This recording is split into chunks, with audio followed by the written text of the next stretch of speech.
Okay, and we are live. I don't expect people to hop in here really early, so I'm gonna hold off on reading my have an article I want to read and also a some memes to show today. I saved up all my memes for today, so we have 0 viewers. Okay, sounds pretty good to me. 0 viewers. I'm sure they'll flow in here at some point. 4:54 though, so it might be with their moms. Who knows?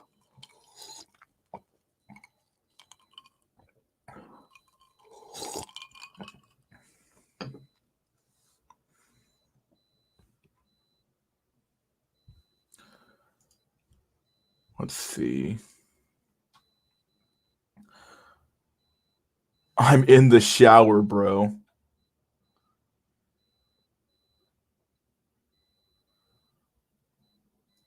I'm in the shower, bro. Bad timing.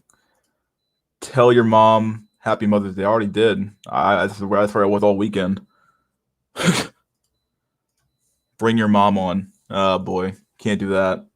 Although she's actually pretty. I don't want to say she's black pill, but she's definitely very much. She's not into all this weird SJW soy boy shit. She's very conservative. She actually voted for Trump, so and she's black, which is really odd. People consider that to be very odd, I guess.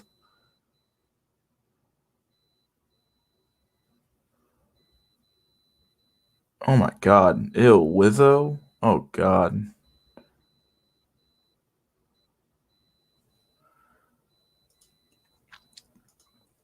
Black Earth's in the house. What's up, buddy boyo? And actually, I'm at my computer today, so I can share some memes.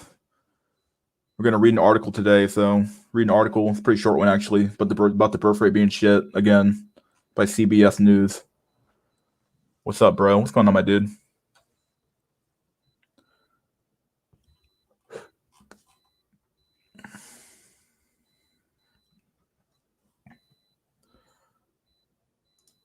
Lizzie's becoming the new beauty figure. I mean, Lizzo. Lizzo apparently has a muscular boyfriend now, which just goes to show you, like, women literally can't lose in this sexual economy. It's insane. It makes you wonder how desperate, how desperate was that guy who's slamming that. Like, oh my god, ugh.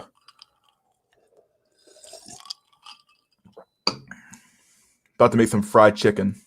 All right, there you go. What's going on, Ali? What is up, my Deuterino? Got 8 people in here. Holy shit, people just kind of walking in here now. I go live and the people top in. I'll wait till we get to about 10 before I start reading. Maybe 15. 7.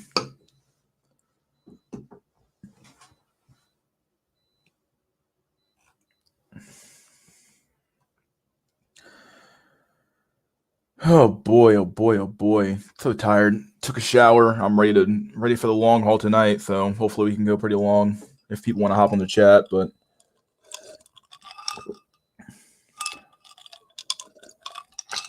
drink some water. Trying to get my water in me. 3 minutes and 39 seconds already. There we go. Let us let's see. I'm tired as fuck too. Yeah, I hear you. 6 people. We're never gonna hit that 10 number. That magical 10 number of 10. I remember when I first started these chats, I only had 10 people joining, so I'm kind of used to the small number of people joining. It's whatever though. I kind of like the smaller, intimate chats anyway because they're more so like you can get more done. These like big, huge groups of people sometimes like make me like whoa, especially when half of them don't really chat anyway. So it's kind of here to enjoy the back and forth, which is fine. Hi, what's going on? Oh, I'm about to read some articles real quick. Once I get about 10 people in here, I'll start reading articles and showing up memes, doing my thing. Hungry as fuck, dog. Need some tendies as well. Hashtag free saffron. He's not even here. I don't know where he even is.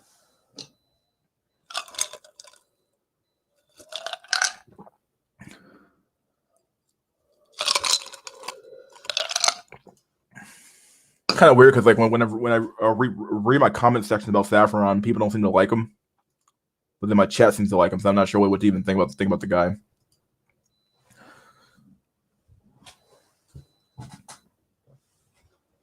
Or how my chat thinks about the guy, really. I don't really care. Birth falls to 42-year low in new CDC data shows. I'm cooking tenders, boyos. I heard that. Good stuff. The tide is high, but I'm holding on. I'm going to be in year number 1. Okay. We like his accent. Oh, do you? So some people said in the comment section they hated his accent. So depending on what we're talking about, it's pretty weird. MD stream is funny as hell. Yeah, I didn't catch a stream last night. I went to bed pretty early that night. He streams really late, so it's hard for me to like get in the zone. It's like, oh god, I'm tired as fuck. The chat is based. Oh god. Shower max just now. Feel like Chad drone now. I grew to 6'9", boyos. Yeah, just take a shower, bruh. That'll work.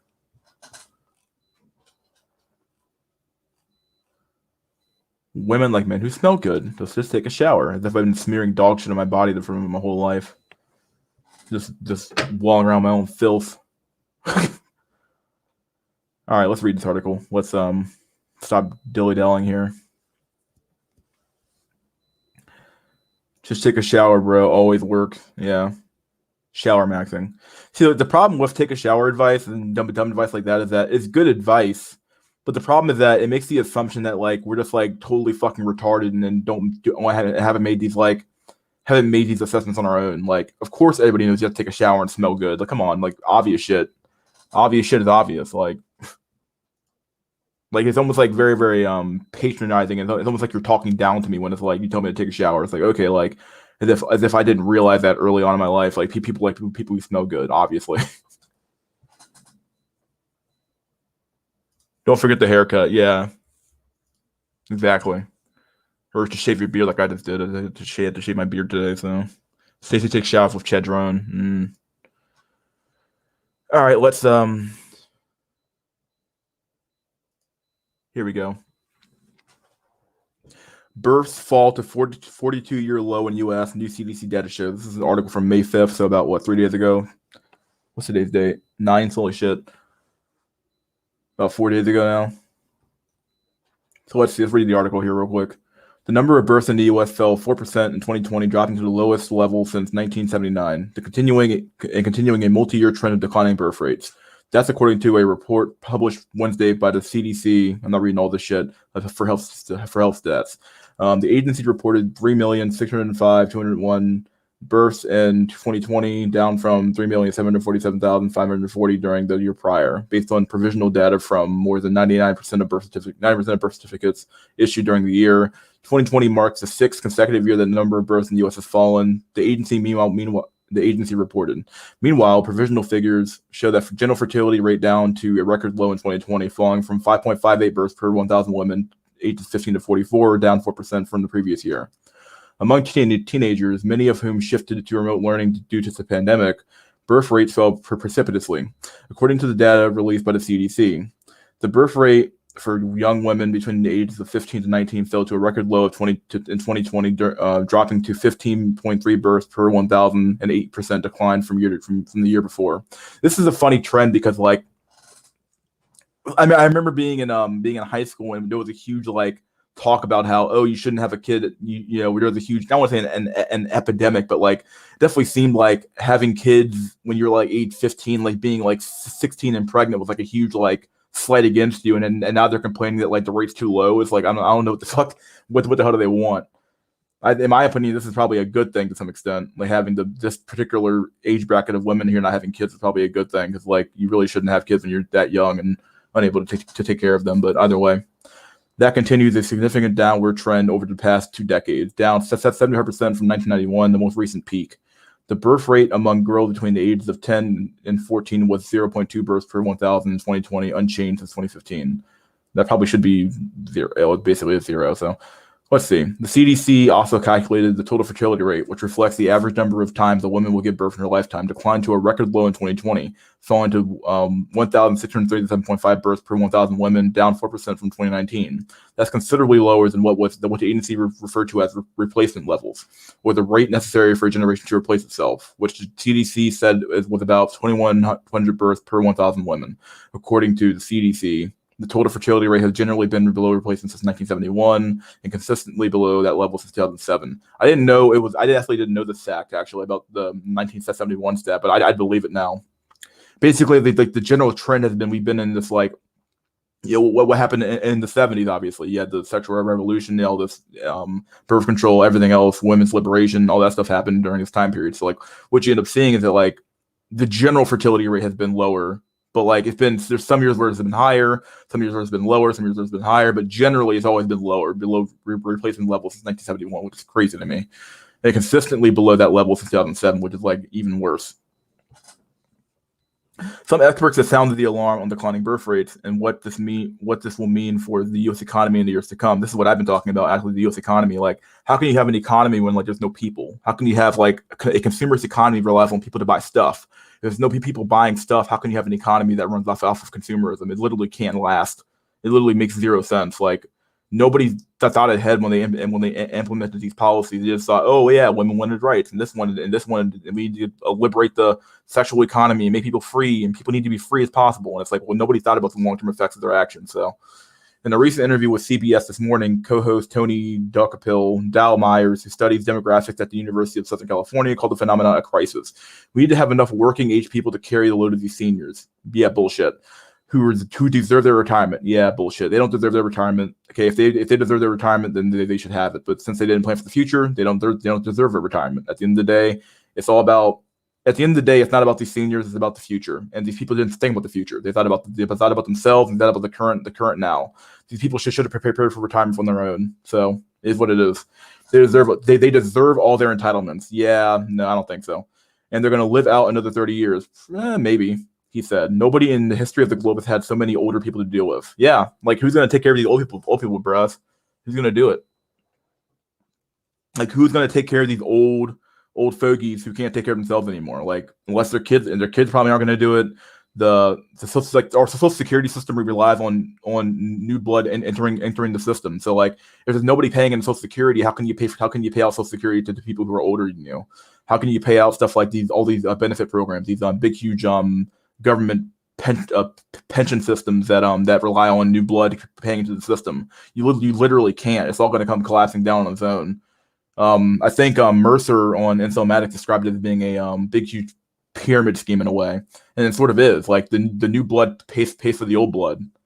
So to some extent, this is like a making of their own design, or like they're the creator of their own demise to some extent.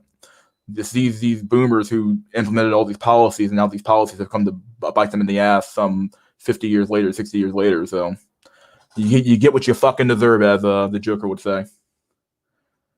Oh, there we go. More. The pandemic could prove to exacerbate the decline. The Brookings Institution has predicted a large, lasting baby bust of at least 300,000 fewer children in 2021. Health departments in more than 24 states provided records to CBS News showing a 7% drop in births in December, 9 months after the first lockdown began. Phil Cohen, a sociologist at the University of Maryland, said December's drop was the biggest he's seen since the baby boom ended in 1964. We don't know if it's the beginning of a bigger decline over the whole next year, or if it's just a shock from March, Cohen said in February. But I'm more inclined, based on history, to think that all of next year is going to be very, very, very, very much down for births. I agree. I do not think that we're going to have a birth rate that's going to be above replacement level for a long time. If ever. I don't know what's going to happen. Obviously, the pandemic made things worse, but to some extent, this is stuff that already happened to begin with. It just accelerated what was already happening.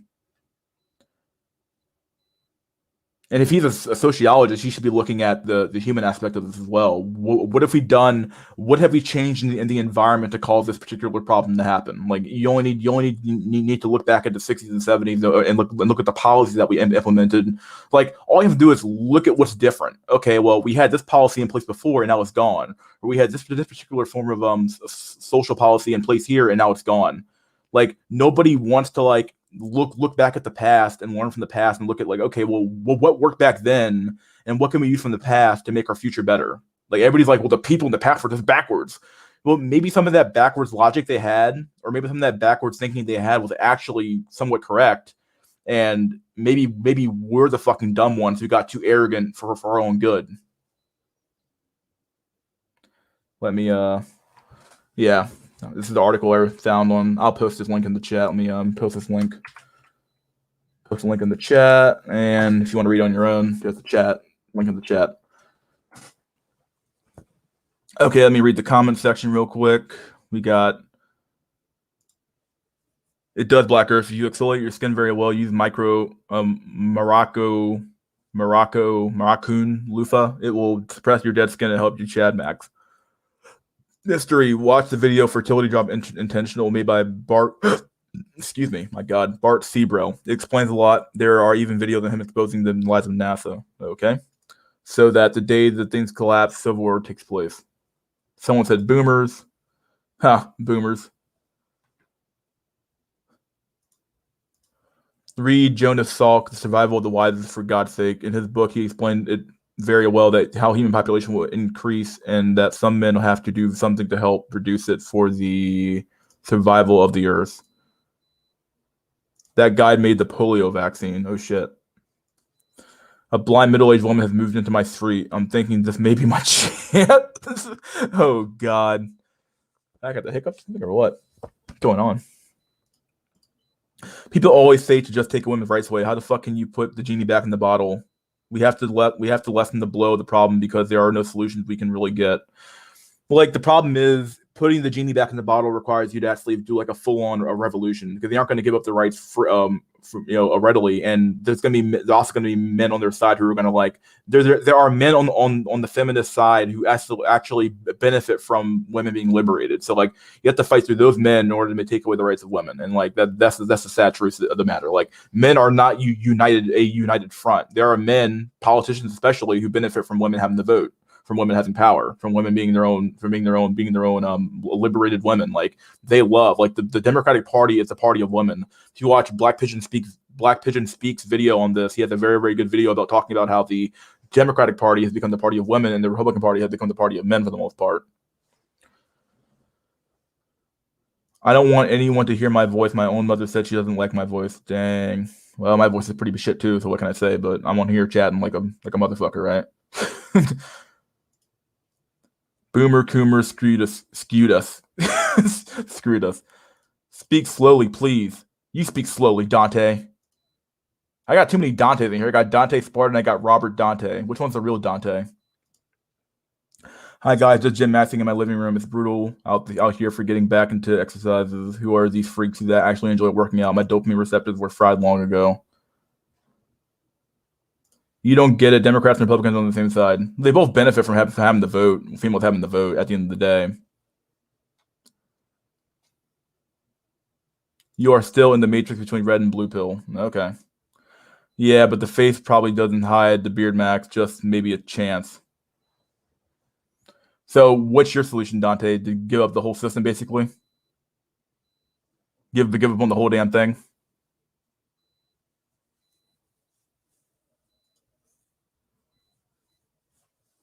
Like basically have a revolution. That's basically what you're talking about. Because if you can't use the system the way it's intended, either you make your own parties and you get it over with, or you do what?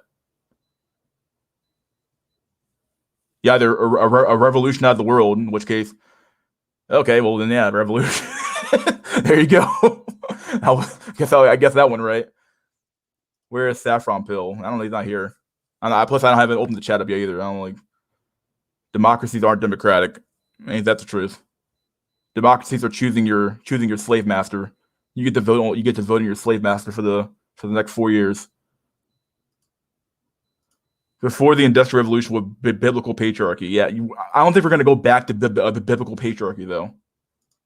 I don't think it's going to happen. Like people aren't just going to like accept that because like you've already destroyed God. Like that whole system's gone.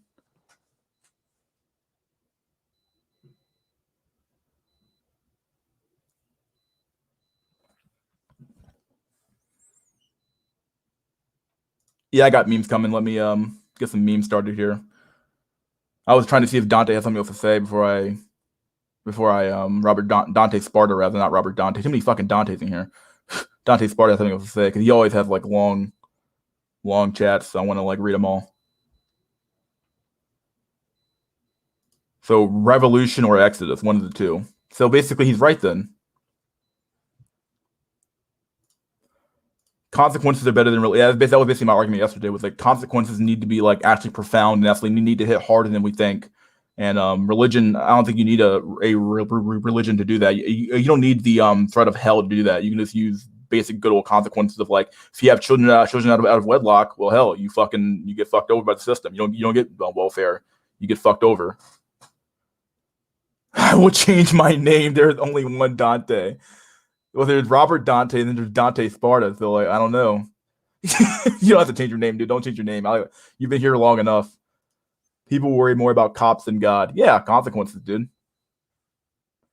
Democratic Party is mostly another party for corporations. They push for social issues because they don't really want to do any economic. Yeah, very, very true.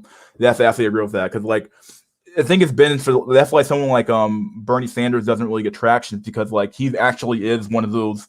He's somewhat of an old school socialist when it comes to like actually talking about the economic situation of like people in general, whereas like a Joe Biden or anybody else, even Hillary Clinton, so much they push a lot of social issues because like they don't actually want to fix the economic situation of like men in general.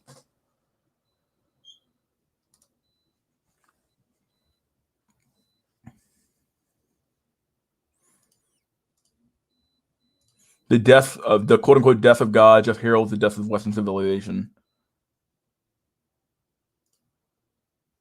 You cannot kill God without killing yourself. Depending if you believe in God or not. I mean, some people don't believe in God at all. Some people are atheists. Some people are still cope with God. It's fine. How do you think technology would affect politics in the future? It's affecting it now. Like, look at the social media shit you can do now. Like, people are like literally pushing Trump off of fucking Twitter.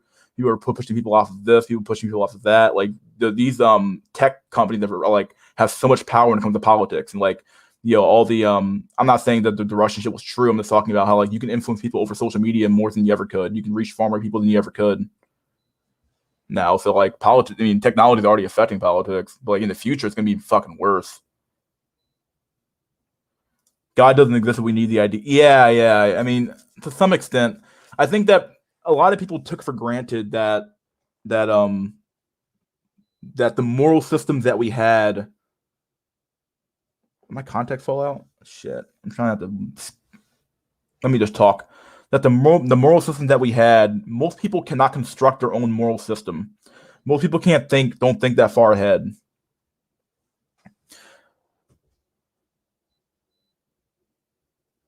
My contact still my eye? God damn it. Oh god. Should have worn my glasses today. Come on, contact. Out of my eye. Whatever. Um yeah. Basically the idea that you could have an invisible man control your moral center is like extremely powerful. It's a powerful thing because like it effectively influences people to do actions that they might not have done otherwise. So like if you're a murderer and you think that there's Sky Daddy and this guy who's gonna smite you down if you kill somebody or he's gonna send you to hell in the future, then what you end up with is like, oh, well, yeah, this system can keep people under control, and it uses something that's so like you're effectively using like mind control in a way. Like you're controlling them via like their own. You're telling them to exercise self control because of like some sort of like invisible friend that they think they have. It's a really get out of here. These fucking messages. Oh my god. I hope that made some sense. Like you can use this tool of religion to control people very easily. My contact is going crazy in my eye.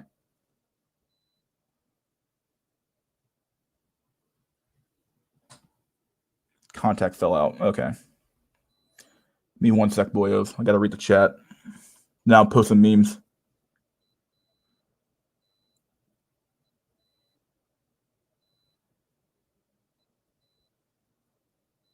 Okay, back my eye. Good shit. Okay, where did I stop at? Bro, I'm against socialists, but why the fuck did they try their hardest to get Biden to be president and then Bernie Sanders? Yeah, because they don't actually care about fixing the economic situation because they're owned by the same people, dude. I always found economic study philosophy to be obtuse. It's one thing to explore intellectual movements, another to deliberate over them with what a dead guy did or didn't mean using his own esoteric language. Yeah, I do like philosophy, but of course you say that you didn't make any research about religion. Who put that moral system? Who put that moral system? Everyone's agnostic. That's a cop out. Religion is cool, but we need to just let people fail. People are not mathematical equations. They are pride egoists and refuse any idea that contradicts their beliefs. The golden rule fix that. Yes, it matches with our belief in the supernatural. It doesn't matter. Supernatural doesn't really. Yeah, there you go. You base your belief on metaphysics. Richard Dawkins, Christopher Hitchens' school of besmirching Christianity was like a teenager drawing in his school desk, just kind of immature and not taking the idea seriously at all. Based mystery. Both parties really serve big money interests and just try to perpetuate this culture war and cause more problems to avoid economic problems. The media is in cahoots too. Fox, CNN. Deuteronomy 28:58. If you're not careful to observe all the words in this law, which are written in this book, to fear this honored and awesome name, the Lord your God. 59. Then the Lord will bring extraordinary plagues on you. Then you shall be left few in number, whereas you are numerous as the stars of heaven, because you did not obey Yahweh your God. At first, the elites took away knowledge to control us. Now they give us false knowledge to control us. Yeah. All right, meme time. We got some good back and forth here. Time for the memes. What the fuck am I looking up here? What meme am I going to show here?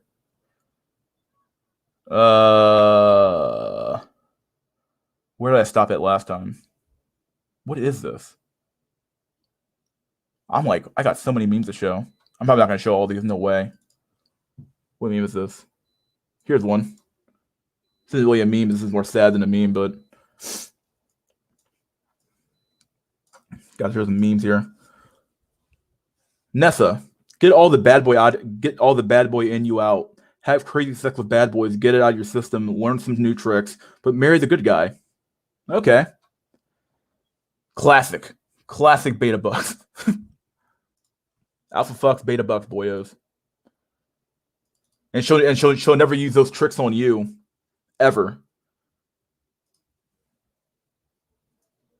Those tricks were for Chad only. I'm a 31-year-old female. Female. Hundreds of men, 300 range. I got pregnant once and had an abortion. I'm 31-year-old female. I slept with hundreds of men. My best guess is 300 range. It tends to be guys off.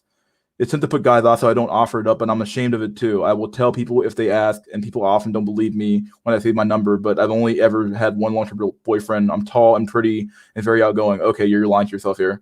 I traveled a lot, and I partied hard in my 20s. Ugh, God. Cat mom in the making here. All that stuff adds up to lots of sex. Sex is just no big deal for me. I've never had an STD and got pregnant once and had an abortion. This sounds like a meme. This literally reads like a fucking like a meme. Like somebody's fucking with me or some shit like that.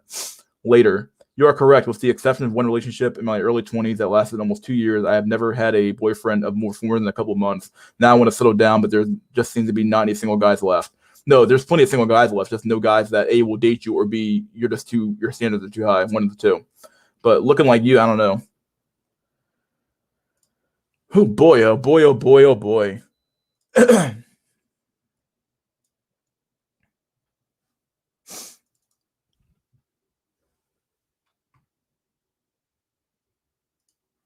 Here we go.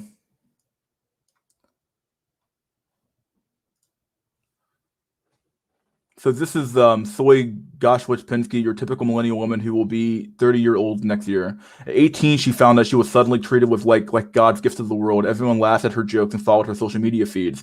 People hung on her every word. Doors were held, drinks bought, and space was made for her. But then she entered her late 20s. Things started to change. Her youth began to fade, and with it the attention, the social priorities, the sense of value. Desperately, she clung on to what remained, resenting younger women and men whose glances little by little stopped falling upon her. Like many women of her generation, she had no boyfriend and was childless. She doubled down and tried to remain the carefree party, try to maintain the carefree party that is being a 20-something girl in the big city.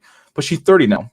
And the drinks and the drinks and the nights out aren't quite as exciting as they once were. So she nods off early. One by one, her BFFs got off the subway, so now she rides alone. Her Tinder date never showed up, and so she just got a pizza to share with herself.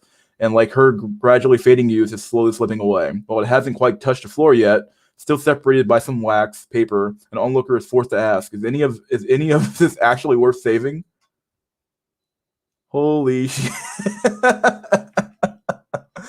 Oh boy, it's over for pizza sales.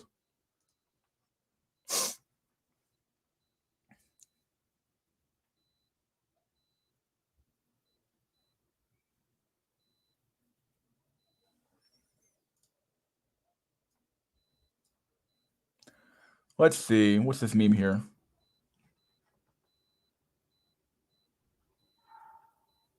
I'm not reading that one. It's too.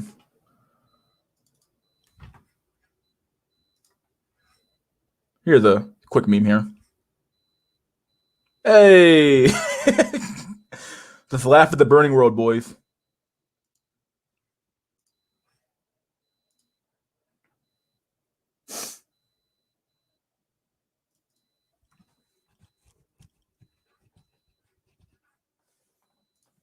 I'm not gonna show that one too early. Too early for that one. What is this? What meme is this?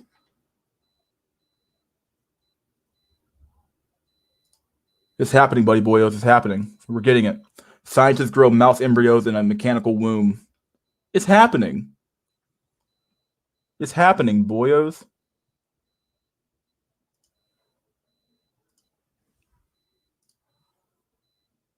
There's no such thing as the wall. Okay.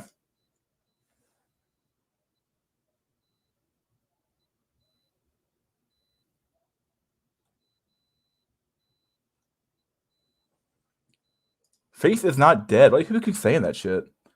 You get stabbed. Here's top news right here for Bill Gates and Melinda Gates announced divorce. Bill and Melinda Gates divorced after 27 years of marriage. Oh.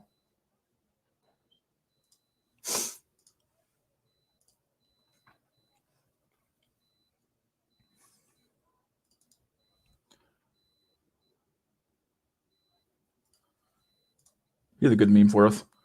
HR compliant Freddie. 21st century liberalism is ensuring a panel at a defense industry conference called Building a Deadlier Drone Has Adequate Gender Diversity. It's true.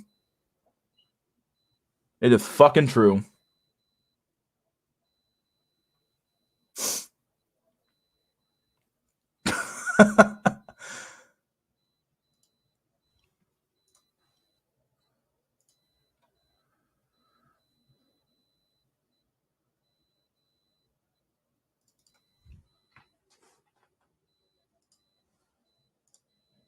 Here we go. New meme.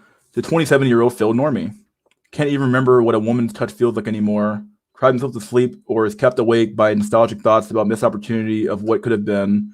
Realizes his best years are far behind him. Daily reminisces on his high school life about former circles of friends that have moved on to their own lives. Tries to hold back to tears when old songs from the 2000s come on. He will be entering his 30s in the 2020s. He tries to self-improve, longing for his golden days to come back. The last time he went out to the club, he was the older guy. Oh man, it's over. 27-year-old Phil Normie.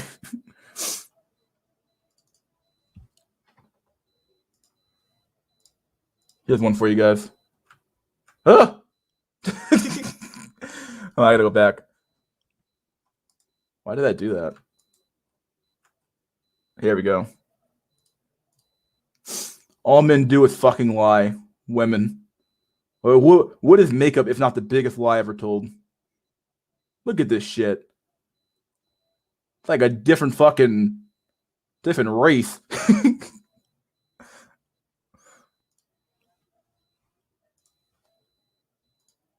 Of course, there's this one here. I mean, look at this shit. Oh my god.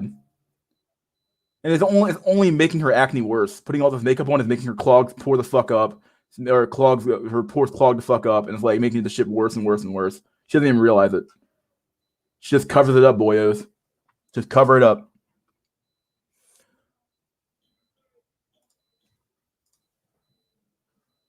Just cover it up. Let's see. I love this one here. This is my favorite one so far. You make a difference. We love our team. You've won an unpaid time off. Oh my god. I mean, what the fuck? What in the fuck?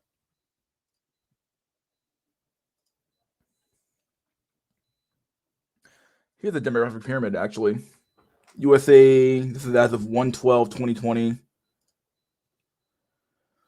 Okay, here we have a USA age structure 01/12/2020. You have males, you have females. Male surplus is over here. So if you're age 34, surplus 32, surplus 30, surplus 26, surplus 26, surplus. Basically, all the way down to here is a surplus. Female surplus. If you want to marry an old hag, well, you got plenty of women up here. Plenty of women over here.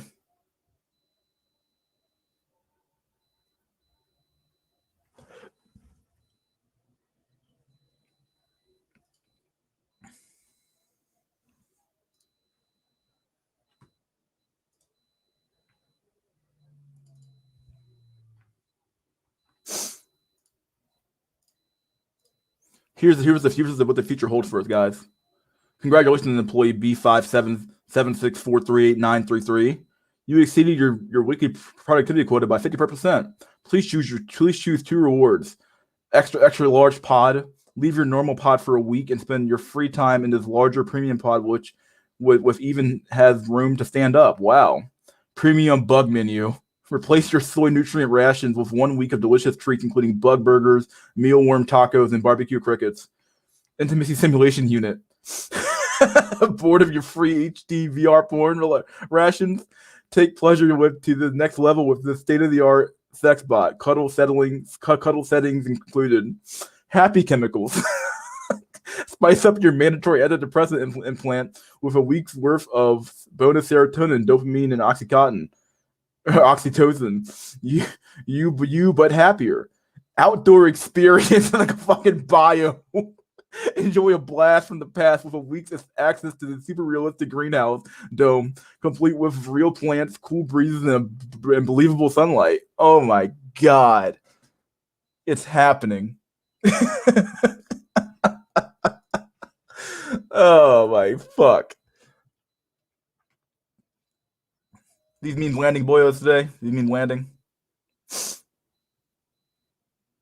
Somebody's happy. Ice Cactus is happy. There you go. Look at that.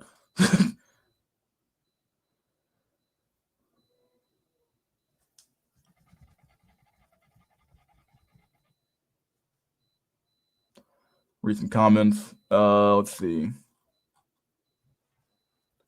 You can vaccinate these nuts. What the fuck?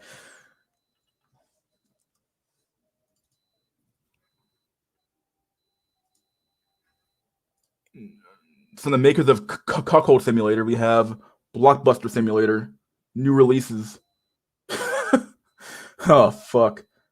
Late fees, LF late fees. I love it. Gotta love it.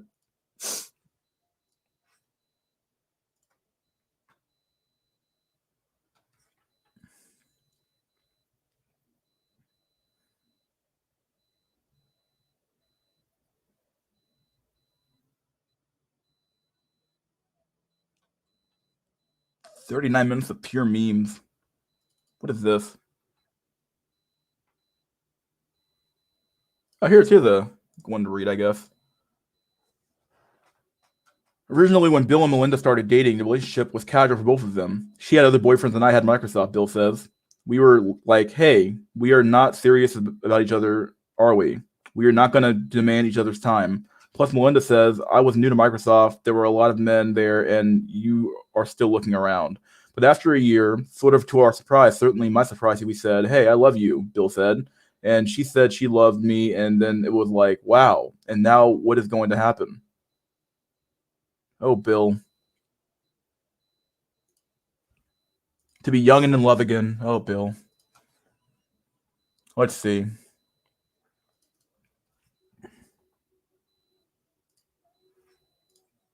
Here's the frustration. Hi, hello. So I just saw you and ew, gross. Don't ever talk to me. Blocked. Go to hell. I have boyfriend. I have a boyfriend. This thing has a boyfriend. Ghosted. Probably does actually. This time. This times 1,000 times. I'm tired of this shit. Why are all women like that? I will never get a GF. You're a misogynist. No wonder no girls like you. That's the attitude of an incel. That's not the attitude, incel. You're just bitter. Not all women are like that. Have you tried Tinder? There are many girls there.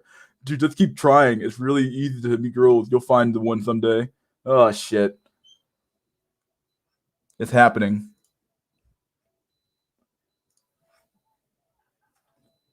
Let's see.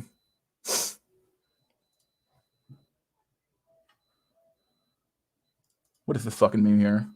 Oh, here it is. China censors feminist groups after drop in marriage and birth rate. Feminists who encourage women not to get married and have kids are having their groups disappear. As if like this is like a bad thing. Like they're literally destroying the civilization that made them what they are. And I was like, well, fuck it. This is a bad thing to these people. Nah, dog. Good on China. Based in some pill. I don't know what to call it.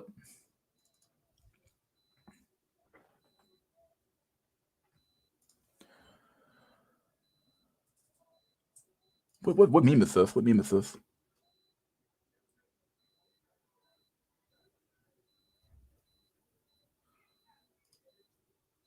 Oh, here's something. This is a pretty good meme. Boom bust. In most runs of the World 3 computer model, rapid growth is followed by sharp decline. So far, the standard run main graphic corresponds well with the measurement of the real world equivalent, dotted lines. The model, the dotted line. So you have births basically following trending correctly with the actual data. This is the actual data. This is the simulation data. Deaths fell off, but it should increase again. Once again, you can see this uptrend happening now because obviously you're going to have the boomers dying off, all that stuff. Industrial output rising and then falling. You have your population rising, falling off. What else is services rising, falling off. Resources, this kind of, I think that's probably trending correctly with the line if I had to guess, which is makes sense. So, yep. In some cases, limiting growth resulted in the system stabilizing rather than crashing, but nowadays, no realistic assumption produces this outcome. Dang. So in some cases, limiting growth. Interesting. Nice meme. What meme is this? This was pretty funny. Something you're not bent. There's this dude on TikTok named Dr. Como, I guess, who spent 2.5 years infiltrating the largest LGBT Discord ever, became the admin, then blocked every single member of the Discord and purged all the channels, finally deleting the Discord permanently. There's no way to restore it.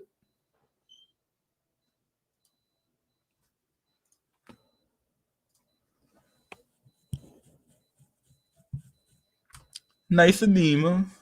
What is this?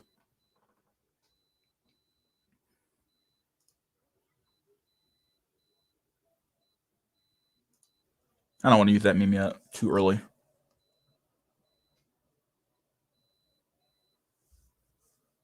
We'll end on this meme here. I'm not going to end it here. We're going to post our memes here. Here we go. It's a meme for you guys. Even this, what's this thing here? A deer, antelope? Fuck, whatever it's called. Fucking this looking like, damn. Just killing him. He's like, yep.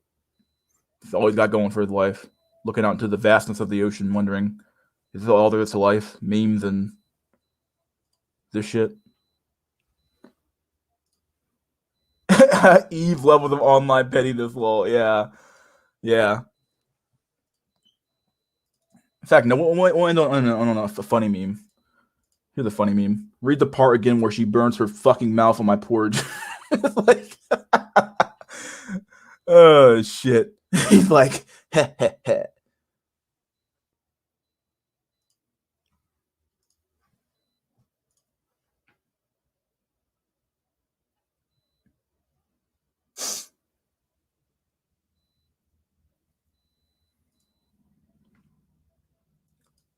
Why are we here? Just to suffer?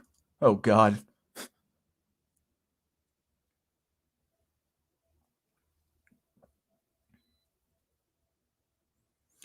All right, let's invite link, copy the clipboard, blah blah blah blah blah, yada yada. Put that in the chat. Put this here. Pin message. Hashtag I can't breed. That is what I call a unicorn. What, the bear?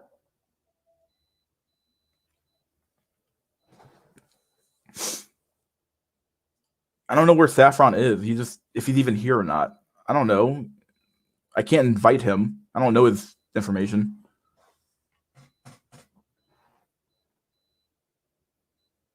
The heck is this picture of? Oh, that's Naruto again. What the fuck? It looks like a marine or something like that. What's up, dude? What's going on, Black Renan? Good. I completed some more of my school assignments. I realized one thing is that when I'm depressed, I actually more productive when depressed. I got so many of my assignments done. Yeah, I'm definitely, when I procrastinate and I'm under the gun, I get more productive, which makes some sense. Yeah. Definitely helps a lot. It's like, oh shit, I have to get this done now, so I better start working. It's like, oh, I get it all done. It's like, ooh, finally finished. Yeah. Are you like that too? So when you were in school in university, when you were depressed, you got more shit done? Because I'm the exact same way. I wasn't depressed so much in university. I was more like just like kind of like mellow and zen. But like I kind of learned in high school I was that way. In college though, you kind of realize that the work's so over, especially in university, it's like way more overwhelming. So you kind of have to be ahead of the game. You can't just like Yeah. procrastinate for 20 years and expect to get your work done and expect to pass. There's no way. At least for me Yeah. anyway. I mean, I wasn't like I'm not like a star student here, so I had to study Yeah. my ass off for stuff. So One, what I would do, I would sometimes I would take pictures of the lesson, look at my phone, and then I get a group of other people who are studying this shit with me, and then we'd like talk about like we'll be learning in class today. Sorry, stuttering. wait, you would do what now? You would take a picture of the assignments and then Yeah, and we would talk about what we learned in class and like at the study because you know in colleges and universities, I went to community college. They have like the room with like tables and PCs and shit. You could yeah, just yeah, that room, yeah. Yeah. yeah, It's definitely a good way to learn stuff actually is to talk to other people about it because it helps you a lot for sure. That's one thing I definitely learned. That's why it's so important to have a group of people you can talk to from classes in order to yeah. Ironically, one something real interesting, we would actually use Discord. When the coronavirus shit began, one of my friends from my university started a Discord group. We're talking about like school shit, some crazy shit, mostly school shit. Okay. That's probably it's a good resource to use, obviously, because you can have a group of people to talk to about school shit or any other class you're taking. A lot of times, like what's going on in school is like if you always find out the teachers who are like worth talking to or worth taking. So like you find like the best teachers you can talk to. So like if someone else is taking that teacher from another class, you have to take. You just talk to that person and say, hey, how's this teacher here? What assignments do you have to do? And then like you just kind of figure out so you're like ahead of the game.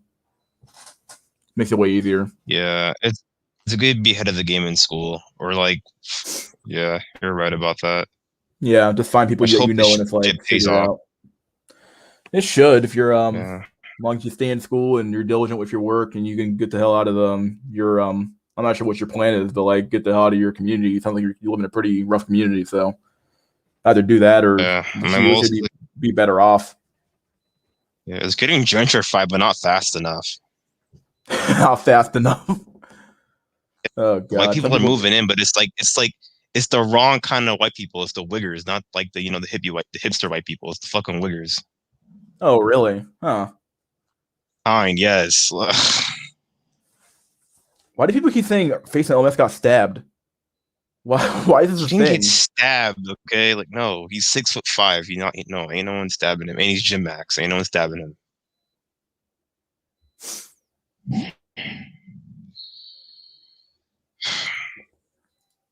What is your degree, Black Ronin? Aren't you going for HVAC or something I'm like getting that? HVAC, yeah. I'm just doing some HVAC shit. Because of last year before the pandemic began, I was in these IT classes. I actually showed Play on Discord chat. I showed him like I was doing these IT classes and coding and stuff like that. I did a complete 180. It went from like borderline failing to a complete like 80%. Like I did a complete 180 and passed the Wow. class. But still felt like shit. Dang. God, God, God. Definitely. Oh, Saffron joined. There you go. People wanted him, so he's here. Oh god. Oh, what? You don't like him? It's not that's nothing. He likes to hog the mic. Oh boy. Well, you got to fight back, buddy. You got to fight for your fight for your mic time. It's all good because I'm practicing right now because I'm gonna go on Pluto's stream for the autism stream later on Is this week. Pluto here?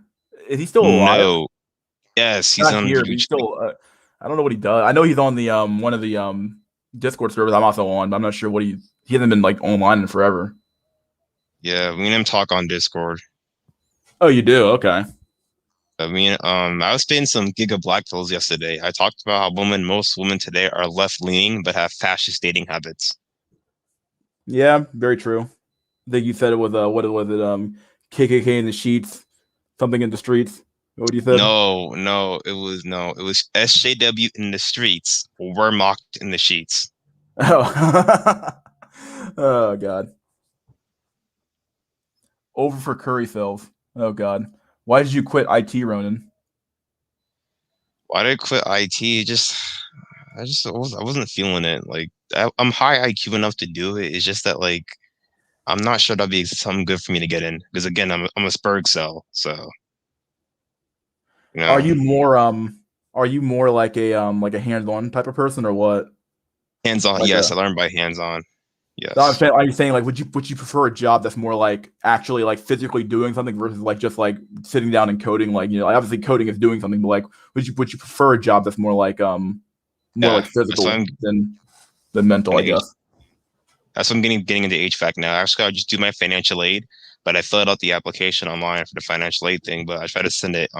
They do this email or phone verification, and I punched in my email and punched in my phone number so they could send me a code or a security code, and it just wouldn't go through. It just wouldn't accept the code, the number. Like it's just so dumb, man.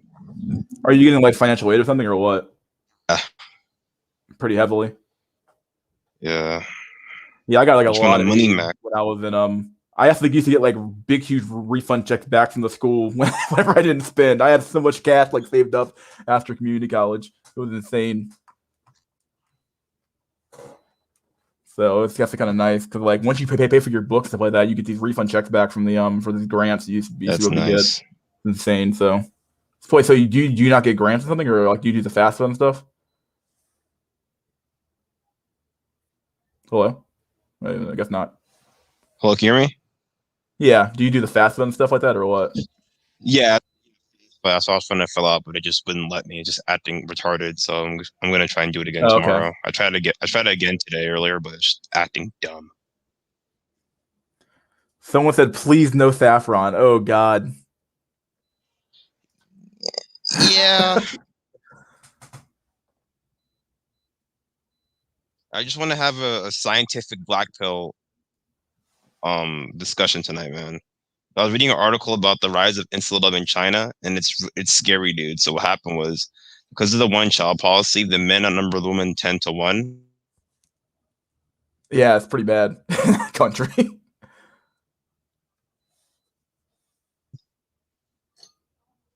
right? You're breaking And up it's quite a bit caught there, as a buddy. gender imbalance. And now a lot of the men work. You're breaking up a lot. by the way. I don't know where you are or what you're doing, but someone said just click right. What's Saffron do? I don't even know. You got to ask Jay. Jay said no Saffron. He's sitting right here in the queue, though. He's ready to join.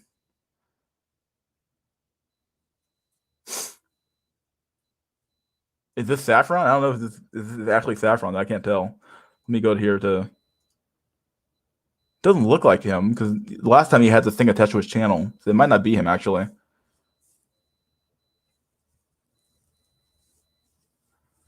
What's Saffron do? Well, I've heard people say they don't like his accent. I've heard that 20 times.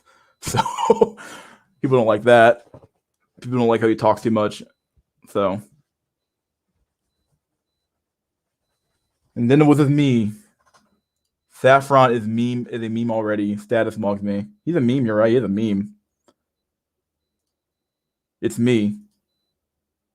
See, the question is, Saffron, does the chat want you on? That's the real question. I got to keep people satisfied here, buddy boyo. Oh, sorry, my show's yes, my show's acting up again. Okay. Yeah, I want to have a scientific black hole discussion tonight. I really do. Just strictly that. Someone said he talked far too much, and yes, the accent makes the stream unlistenable. Oh shit. Well, yeah, you were on yesterday, Saffron. You had a good run, buddy. I'll let you on some other time. Hey, what's up, Jack? Yo, shit, I only saw Mystery up, so I was like, all right, if I don't jump on, he's gonna end it like super early and shit. Yeah. Super early. It's 5:50 where I am. Well, last time you ended it after only like 3 hours or some shit, so I was like, oh. Well, it was like 3 hours and some odd minutes, so it was pretty. Yeah, but then it breaks the momentum because you know you're building up to a 24/7 stream one day and shit. So damn. Yeah. So I got. Yeah. I gotta show you this picture I made of from Fresh and Fit. Some shit I photoshopped. It's fucking hilarious. You want to talk about Black Pill Scientology? Scientology. Oh God. Yeah, Dante, I saw those videos too, both of them. You remember Dante came on one time at one point? How many years ago was that shit? Because I've been here since like. He came on probably 5-6 streams ago now. It's been a while since he came on. He came on for a little bit and then left. Can't believe I fucking missed that. He basically said that he said he basically is Chad. His video has always admitted as being like Chad or just having Chad features. And he basically always said you know, not all Chads want to bang all the women, and it's like, okay, I can agree with that to some extent. Like they have standards too to some extent, so. Yeah, but even though Chad has standards, a lot of men are racing to the bottom because the standards have gone so high. And then when men race to the bottom, the lower tier chicks, their standards get higher as well. Yeah, Juggernaut Law. Yeah. That's the one thing I noticed.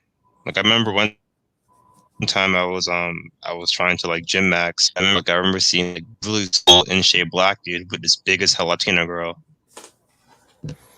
Yeah, I see that a lot in my area as well. People will be like, you see like the number 18 walking around, this skinny dude and this really fat chick, and it's like, okay, like it happens far too often for me not to like notice a trend here of like people like literally dumpster diving down to like nothing.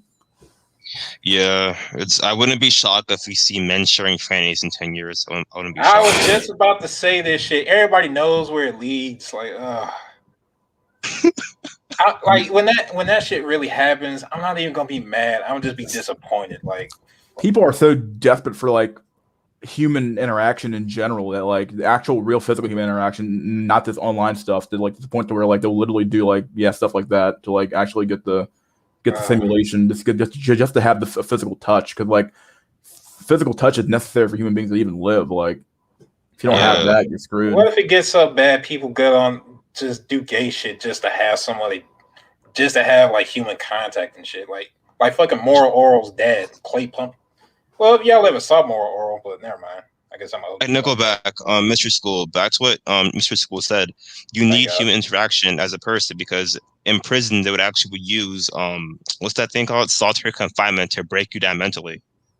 Yeah, you need that human interaction. Even if it's bad, it's still better than nothing. Like, you know, you you need it to live. Like there's a reason why try it's considered to be to- torturous to yeah. put people in solitary confinement. Like Yeah. I started to torture people at Guantanamo Bay. They would put them in like these isolated like little rooms for like months and months on end by themselves with a bag over their head. And it would just break down mentally. It's fucked up. Yeah, among other things, but yeah, it really is like. And there's definitely going to be new apps. I can see it now. New technologies to like facilitate this. You're seeing it now. It's only going to get worse. So you're going to see like, oh yeah, people want human interaction. Okay, well there's an app for that. We'll just make an app for that. Well, we keep using technology to fix the problem that we already have a solution for, which is basically just like go back to like not go back to what we had before, but like human beings already exist. You just have to like make them work together. But the problem is no one wants to work together anymore. It's all about that shit, you know. It's all about the human One of my interaction. friends, Good. one of my One of your skateboard friends, homies is actually in an open relationship with his girlfriend. Dang. I'm not lying. He's in an open relationship with his girlfriend. So basically, you say you're she's not one of these lying little like you like don't these believe fucking your ass. e-thought like short haircut. Like, because I spoke to the homie yesterday, right? And I told him, why would you let that happen? You're basically a cuck. And he's like, oh, I'm not a cuck. A cuck is someone who allows a girl to fuck other guys while he's there. It doesn't matter if you're there or not, you're still a cuck.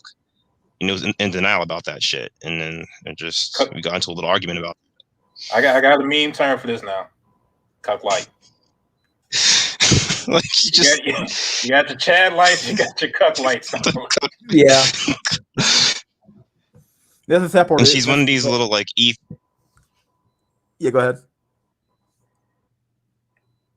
One of these little e-thoughts, Larry? She's one of these little. You're breaking up a lot. She's one of these little like e-thought environmental activists. She's one of these little like environmental activist type girls, you know, the ones that are like, oh, save humanity, save nature, shit like that. Yeah. Basically an SJW in a way. Basically. Yeah, SJWS girl who like believes all this crazy ass lefty shit, but like there's no way she'd ever like, you know, she doesn't want a man to actually believe that shit. She just wants to believe that shit herself. I don't even fucking know half the damn time anymore. Yeah, most of her ex-boyfriends were sorry. Go ahead.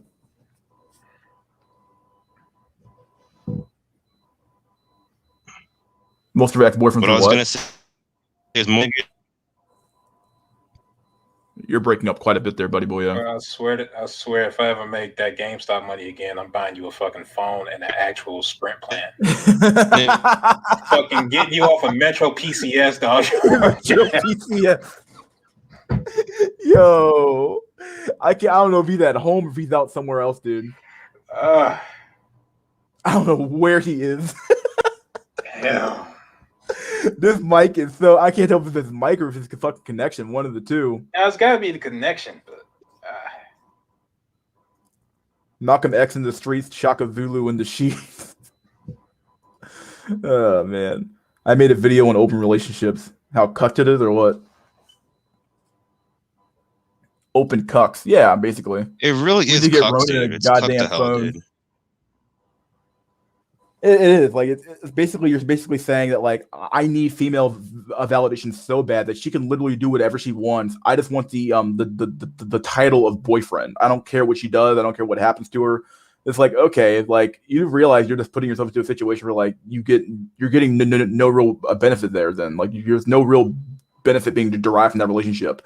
If someone else like in fact you're doing more to get it than the man who's not in a relationship is with her. Like you have to do far more because like you're actually the quote unquote boyfriend. You're taking her out on dates. You're taking her here. You're taking her there. She's probably just out there getting piped down by the dude on the first date. And you had to wait 3 or 4 days to get in order to get anything. Like you're doing far more for her than anybody else is. So like you're actually a bigger chump than they are. Like yeah, and the things about open relationships is that because I have autism, right? Women will actually do that to autistic men. They'll actually let them have the autistic men be in open relationships, and it's pretty fucked up. They're basically cucks. But some of them are too blue-pilled or they're not like neurotypical enough to realize they're being used. It's really sad.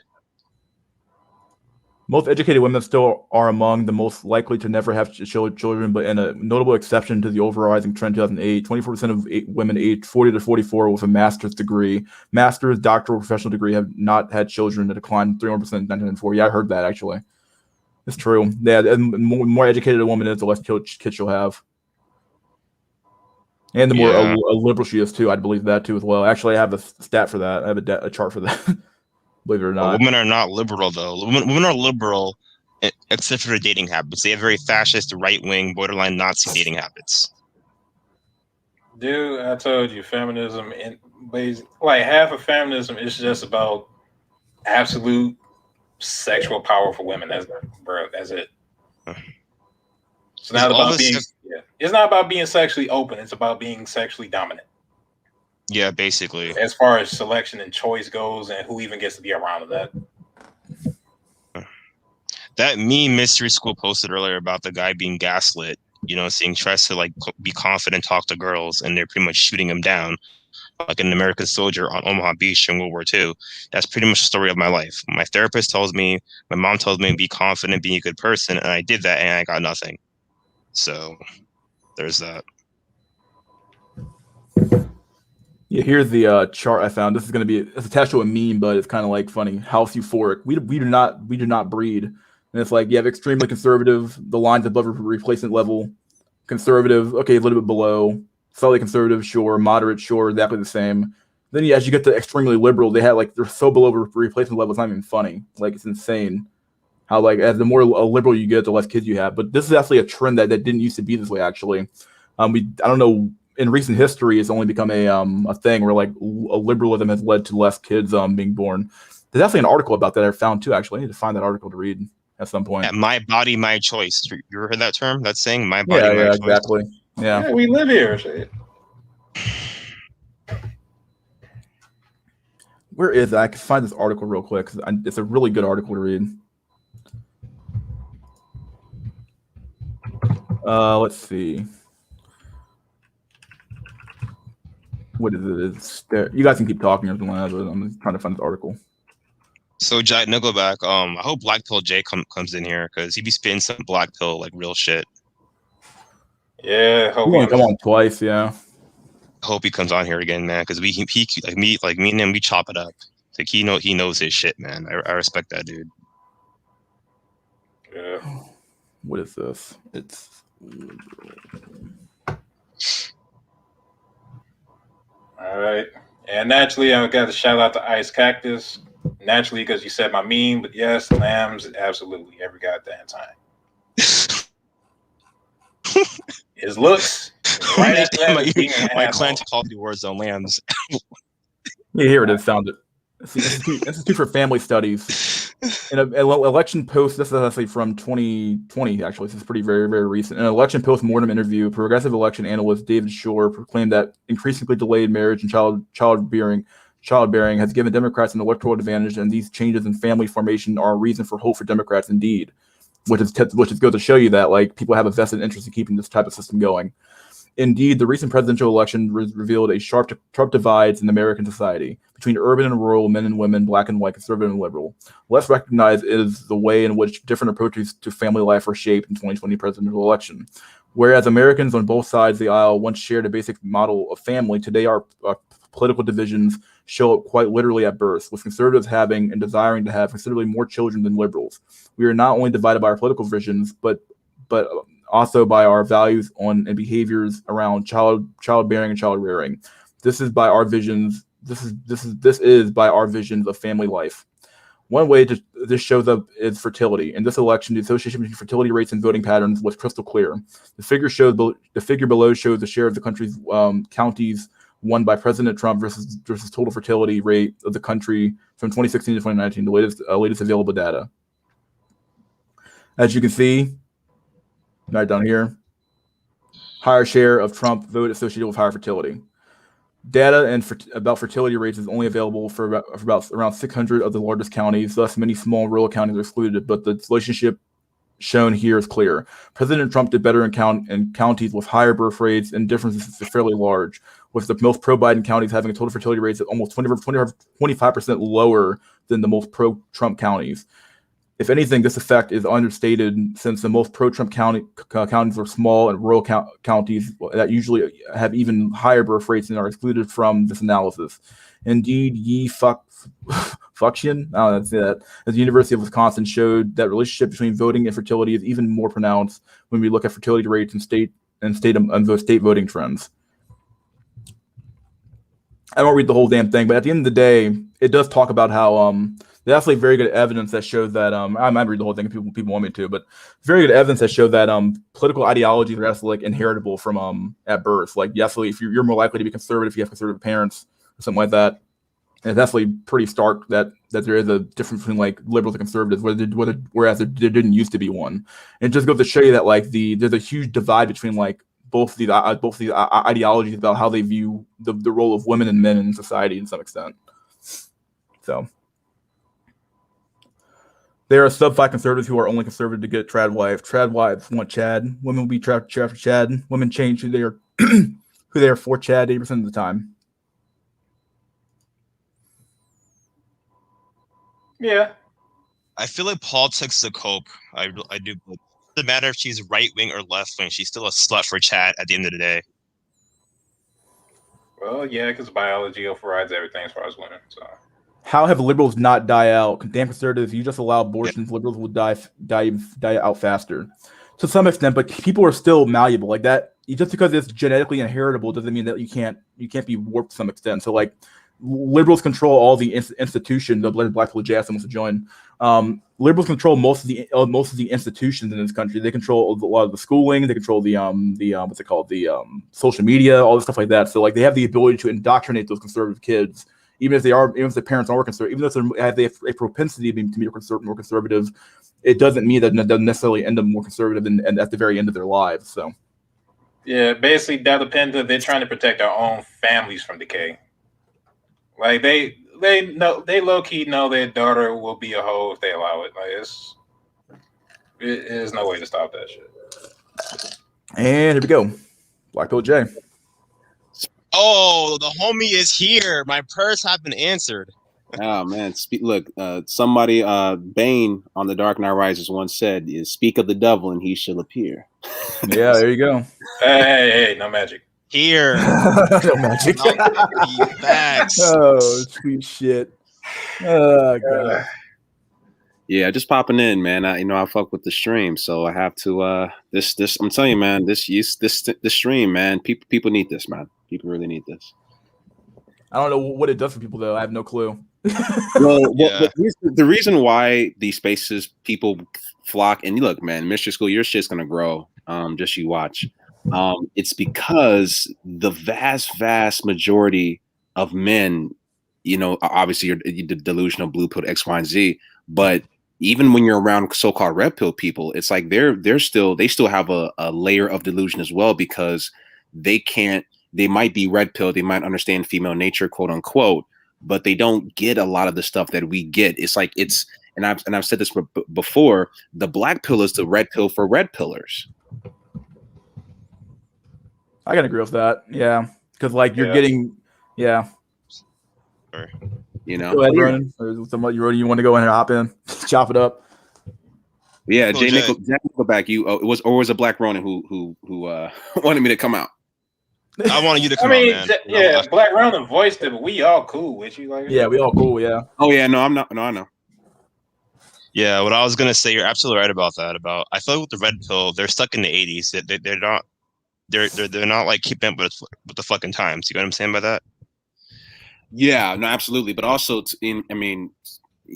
but this shit is hard. It's not. It's a tough. Look, I was obviously like tough pill to swallow. I was in line at getting some food, and I'm about 6'6", and this guy in line in front of me, he must have been maybe like 5'4", and it's like damn. And it's so weird because that man has to, and it's a grown ass man, and it's so fucked up how I've been tall all my life, and I've never until very recently have not been really aware or remotely aware of what it will be like for a short man, and how it's just kind of crazy to me how that man has to be short for the rest of his life, and he cannot do anything about it. He can never be a tall person, and will never be able to know what that experience is like. It's also really amazing because like it's amazing how much people like defer to you or like deference you get when you are taller as well. Like people just behave differently around you. It really is like I'm one of the tallest guys in my office. And I'm only 6'1", and it's like even like the president of the company, he has to like look up to me like to some extent. It's kind of like weird knowing that this man who has like all the power in the company is like, oh yeah, hey, how you doing, buddy? It's like yeah, it's one of those weird things where it's like they look at you a little bit differently versus when you're taller than somebody else versus when you're shorter than them. So it even happens with men and women as well. So but Mr. School, what I was gonna say, when you're 5'9", 5'10", you're at that height where you mog good people, but other people mog you. You get what I'm saying by that? I mean, do you really mog anybody at 5'9"? Isn't that like the average height? Yeah, I do mog. I mog a couple guys. I mog some dudes, but then I get mogged by other dudes. It's really I'm right like in between. It's fucked up. Cause like how many men like are like shorter than like, I mean, obviously I guess there's enough on the other side of the bell curve to be shorter than 5'9", 5'10". So yeah, I guess you do have the opportunity to mock people, I guess. Would make sense. I'm not quite sure who said it yesterday. But when we were talking, y'all were talking about height and how, because I'm 6'6", so I'm kind of past. I'm at right at the diminishing returns point because it's really hard for me to gain weight. So for a variety of reasons. So like when you look at somebody like me, and even though I'm in the gym every damn day, I'm still a skinny son of a bitch. So you like your neck, your arms, your chest, and all this other stuff. You look like a tall, skinny dude, even on pictures. So if I post a picture on my Instagram or online dating site or whatever, like Hinge or whatever, in order for me to really look tall, I gotta post pictures of myself next to other men so that women are able to understand, like, oh, he's tall. But if it's just me, it's a skinny dude. You know what I'm saying? There needs to be what's the word? Perspective. It's just strange how it all kind of works. Yeah, there needs to be somebody you can like bounce off of for you to like actually like people to know you're tall. Exactly. Yeah. Don't hide. You gotta mog somebody. In your picture. You basically have to mog someone in your picture. Yeah. Yeah. Come on, you little fucking manlet. I need to get this pussy right. It's definitely the same reason. I think it's part of the same reason why maybe it's subconscious that they do it on purpose. But like how women will have like that fat friend in their picture. Like you always see it. It's like always like this one chick and her fat friend. And it's like, oh, look how much better I look by comparison to some extent. Like they always bring their fat friend with them to the club. You always have a fat friend with them when they walk around. It's like, look how much better I look by comparison. It's like a coping mechanism like that. Kind of weird. Yeah, and it's weird, but also too, the funny thing about the fat friend in the group, 9 times out of 9 is also the smartest friend. She's probably the most funny friend. She probably has the most personality, the most depth. Yep. She is always going to always have the most character because she's gone through a little bit more of adversity, and she has to make up for what her other friends lack because they don't have to have a good personality. The sad part is that she actually lost weight. She'd actually be like, not say perfect, but damn. Right. But if she lost, but at the same time, it'll correct itself because if she lost weight and she has to do less to actually, she has to do less to actually get the attention she wants, correct? Yeah, but it depends on how old she is as well. But also if she loses, but you gotta understand, bro, like if you're here's a fucked up thing because you always hear this thing like how, oh yeah, get a fat girl, right? Okay, yeah, get some of the low SMV and they won't leave you. But as soon as it's because of hypergamy, as soon as that woman does lose weight, let's say you do go with her to the gym, if her SMV elevates faster than yours, then she's going to dip out on you. She's going to leave as soon as her option open up. It's a story a million times. Yeah, it's a wrap. It's a wrap. Yeah. What do you think about this idea that about the I was on a chat on a Medican Black Pill stream like probably 2 streams ago he had, and we were talking about how the land whaling and how basically the average woman is actually like 170, 5'4". They're huge at the end of the day. And what do you think about the fact of the matter that like it's possible that your looks match is really a land whale? Do you think that's actually accurate or no? And if you're like a normal guy, like what are you? What do you mean? Oh, if you're average and she's average, like wouldn't your looks match by definition, quote unquote, be a land whale? I've been thinking about this a lot. Looks match. Oh. I mean, I guess technically because the average woman is bigger than the average man. So if you was to take your average woman, the average woman is fat. The average man probably isn't fat, but the average man is I think both sexes are overweight currently, but they're not as like it's not like men are just like bigger. When women have gotten like extremely big. So like yeah. yeah. But and also it depends on the race. So like your average black man is not necessarily Yeah, fat. yeah, I've seen that before. I've seen the data before on that. Yeah, he might have some weight or might have some health issues, but the average black man isn't big like that. The average black woman definitely automatically is big by default.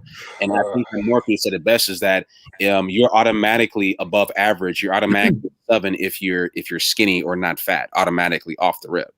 There's no such thing as a skinny 5. If you are skinny or not fat, you are automatically a 7 by definition. Facts. You're right about that. Black pill J. Definitely in today's world, because like in today's world, you have like most people are overweight, so like it definitely helps out to be overweight, be muscular. Yeah. Yeah, and the thing about it is, it's so crazy. I mean, I was with a girl a couple nights ago, and mind you, she's just a pretty white girl, but nothing super special. She's skinny and she had nice body. But anyways, point I'm trying to make was we were just kicking it or whatever, and she had told me. She was telling me about some of the guys who reach out to her or DM him and shit. And she said, yeah, one of the guys who DM'd me was one of the Twilight guys. And I'm like, wait. Whoa, what? It's over. It's over. Wait, like the movie?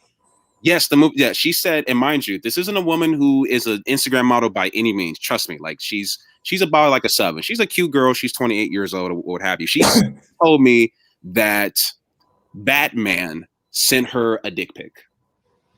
It's over. What year was over? This? This was like a few. I think she said like a few years ago. Batman. Let me see if Amazon has some rope, dog. In the West, a fat chick might be your looks match. Globally, no. Yeah, like I said, in the West, it just seems like Black pill J. The average is a shit. Sorry. What's up? Hey, I have a question for you, man. You ever go to the gym and you see like a big, like an in-shape black man with a big as hell land whale, like Majin Buu big? I haven't seen it in the gym, but I've seen it in person. Not at the gym. Not at the gym. Not like we that. All have. We grew up with it. Like if you're a black dude, you just grew up with this shit. Like you don't even think about that shit till you see other communities. Yeah, in the black community, it's normal for the woman to weigh more than the man. It's normal.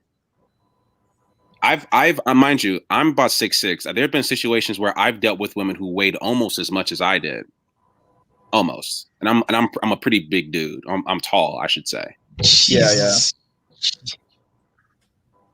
You know, so yeah, but also too, man. I mean, I've been in Clubhouse and been talking to other black people, and I would say this: the red pill is definitely spreading, and I think that Kevin Samuels is we have to thank him for that. But the black pill is still being denied, still being, people are still gonna, black folks are still talking about game. Yeah, man, I know plenty of 5'8" guys who get pussy all the time. I know plenty of broke dudes who are ugly who get pussy all the time because in my neighborhood, it's always this whole bullshit. So we got a long way to go. You know that thing about Kevin Samuels though? What about him? He's a red pill host, but I think he has black pill fucking content with those guests that call in. Elaborate.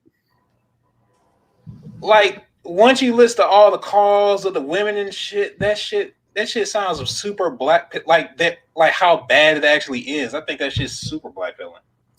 Like, I would say he was. Go ahead. I was gonna say what's more black pilled is fucking Fresh and Fit. That's because the girls on that show will just drop Hiroshima, Nagasaki black pills. Like it's brutal on that show. No, I would say the biggest, one of the most mind you, she does this unintentionally. She is the embodiment of the black pill, the fucking embodiment of the black pill. And people like to shit on her, and there was a point in time where people were making all these videos about her, and that is Janae Amore. She is the black pill embodied. Do y'all know who I'm talking about? She sounds familiar. I know. Yes. Morpheus made a video a reaction video about her. She's a Pookie and Ray Ray advocate. She likes hood niggas. Yeah. Hold on, that light skinned chick he always brings up videos from.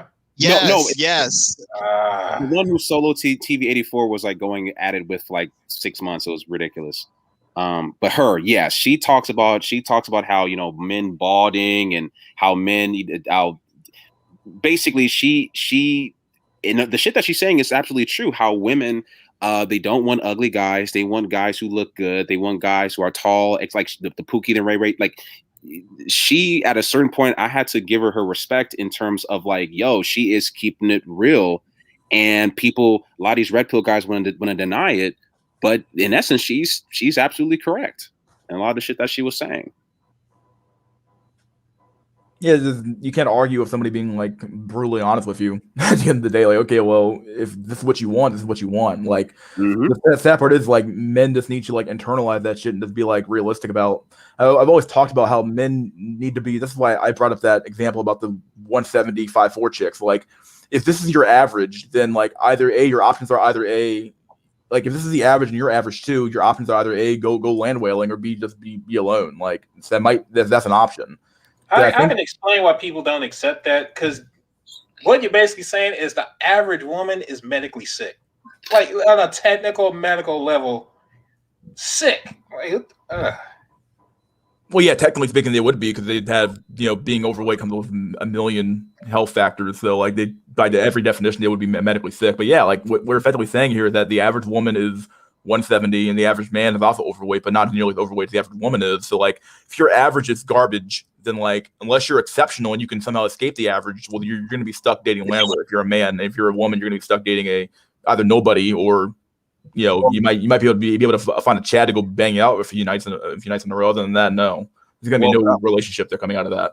But also too, but here's the thing: we're talking about the aesthetics, the physical aesthetics, but also there's the mental component, because there are more women who are on antidepressant meds and some sort of drug, a prescription drug for mental disorders than not. I think it's like 75%. It's like some ridiculous number. So the thing about it is, even if we snapped our fingers and all women were, somewhat in shape and weren't overweight, they're still fucking crazy. They still have gone through the cock carousel. They still are unable to pair bond. They're still, they still adhere to feminist ideology. So we're talking about the them being fat. But even if they weren't fat, even if they were all in shape, they still wouldn't be fit for any type of long-term relationship or marriage material. Yeah, they have a plethora of issues that like you can't overlook. No, yeah, completely. I would argue that I would rather, and this might sound, I'm kind of capping when I say this, but just hear me out. Society would be better off like if they can stay fat, but the internal issues, if they hadn't gone through the cock carousel, if they weren't, all on antidepressants and fucking crazy and feminist and all this other bullshit, but they were still fat, I would say that would be much better than if they were fit but still had all those issues. Does that make sense, or am I? I'll second that, because at least in theory you could have a functional relationship. Yeah, exactly. Yeah. Like if you with somebody thin who's crazy, you can't even build off of that shit. Yeah, it's impossible.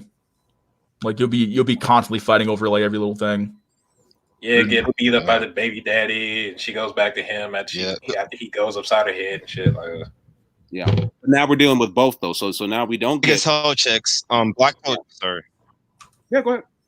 Yeah, here's the chart I was talking about earlier about women's complete fertility. But it's 2010, but this is pretty a long time ago. But like less than high school, 2.56, high school grad 1.89. Just from going to high school is like what the hell.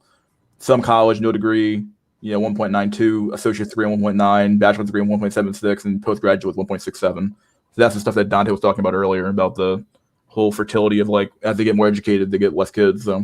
Yep. Wait, Black hold on. Jay, remember that photo I showed you on Black Pill J? Remember that photo I showed you on Pluto's stream about that girl who had an army of simps? Remember that? And yes, sir. You were like, "Whoa, no way!" Yeah, I remember. She has an army of simps. Actually, she's about to get engaged. Oh, you said she's about to get engaged? He's been breaking up a lot. Yes. Yeah, she's I mean, big. That's the crazy.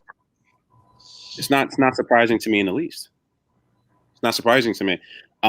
Women can get engagements. They can get here's the thing, and here's another cope men gotta stop fucking doing. And black pill dudes, we know this. I mean, we gotta stop saying or implying that men are the gatekeepers to relationships. That's a fucking cope. That's one of the biggest fucking copes that we ever hear. The biggest copes. Women can get. Go ahead. If you can't even get your foot in the door, then how can you be a gatekeeper? Exactly. The vast majority. Yeah, exactly. So women are the gatekeepers to sex, relationships, marriage, and obviously divorce. And they open all of the doors, all of them. So yeah, any woman at not at any point, obviously, but any woman. So that doesn't surprise me that chick got engaged, because there's always, as long as you're above a 5, there's always going to be a simp ready and willing to accept you and all of your problems. Just to go back on the mental illness point, I found I was trying to find this chart, found the chart, basically saying that mental health outcomes by political ideology and sex, emotional and mental disability, extremely liberal, the men are insane here, and the women are also insane. Liberal, you get also a pretty big drop here. Slightly liberal, conservative, moderate, you have slightly conservative, and extremely conservative. So like over here on the crazy far left, like you have this like massive amount of like mental illness over here. It's insane. Yeah, not Black Ronin, did he hop off? I didn't even know he left. Yeah, I think he's probably trying to get a connection, scared or something like that. Yeah.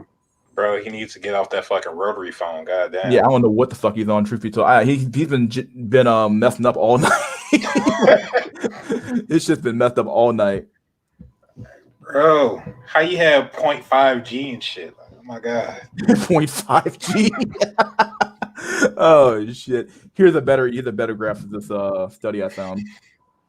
Try it. Let's see. Hold on. Right here, proportion of respondents SEC who have been formally diagnosed with depression, borderline personality disorder, bipolar disorder, schizophrenia by self-position on left spectrum. Look at this shit. That's insanity. Self-vision on left-right spectrum. 1 is far left, 10 is far right. And most women tend to fall on this left end of the spectrum here. So like something about being over here just causes that type of mental illness. Yeah, it's no, I don't think anyone is surprised. And the fucked up thing is, it's like, more and more women are going to colleges. Colleges are obviously, 9 times out of 10 they skew left, so they're getting that good ideology embedded into them and brainwashed. So it's and like you said earlier, like the trad cons, sorry, fucking stutter came back. The trad cons are also they're only trad for chat. Yeah, someone else said that earlier, basically saying that women will basically, if you're Chad, they'll capitulate to you. They'll make themselves available to you. They'll take on your ideology to some extent. Whereas, if you're like a beta, you'll end up like following their frame. Like, I hate to use the word masculine frame here, but like they'll follow if you're like Chad, they'll just immediately fall into you. They'll fall into your frame, if that makes any sense. Right. It doesn't have, yeah. It's like, you don't have to try. They'll just do it. It's like natural. Yeah. You don't have to fight. Yeah. It's just. Am I good now? Am I good now? Well, men are the gatekeepers to security and safety. Yeah, you decent background. Women have that through daddy government, so she doesn't need to date. Yeah. Right. Absolutely. Yeah. I'm gonna piggyback. Sorry.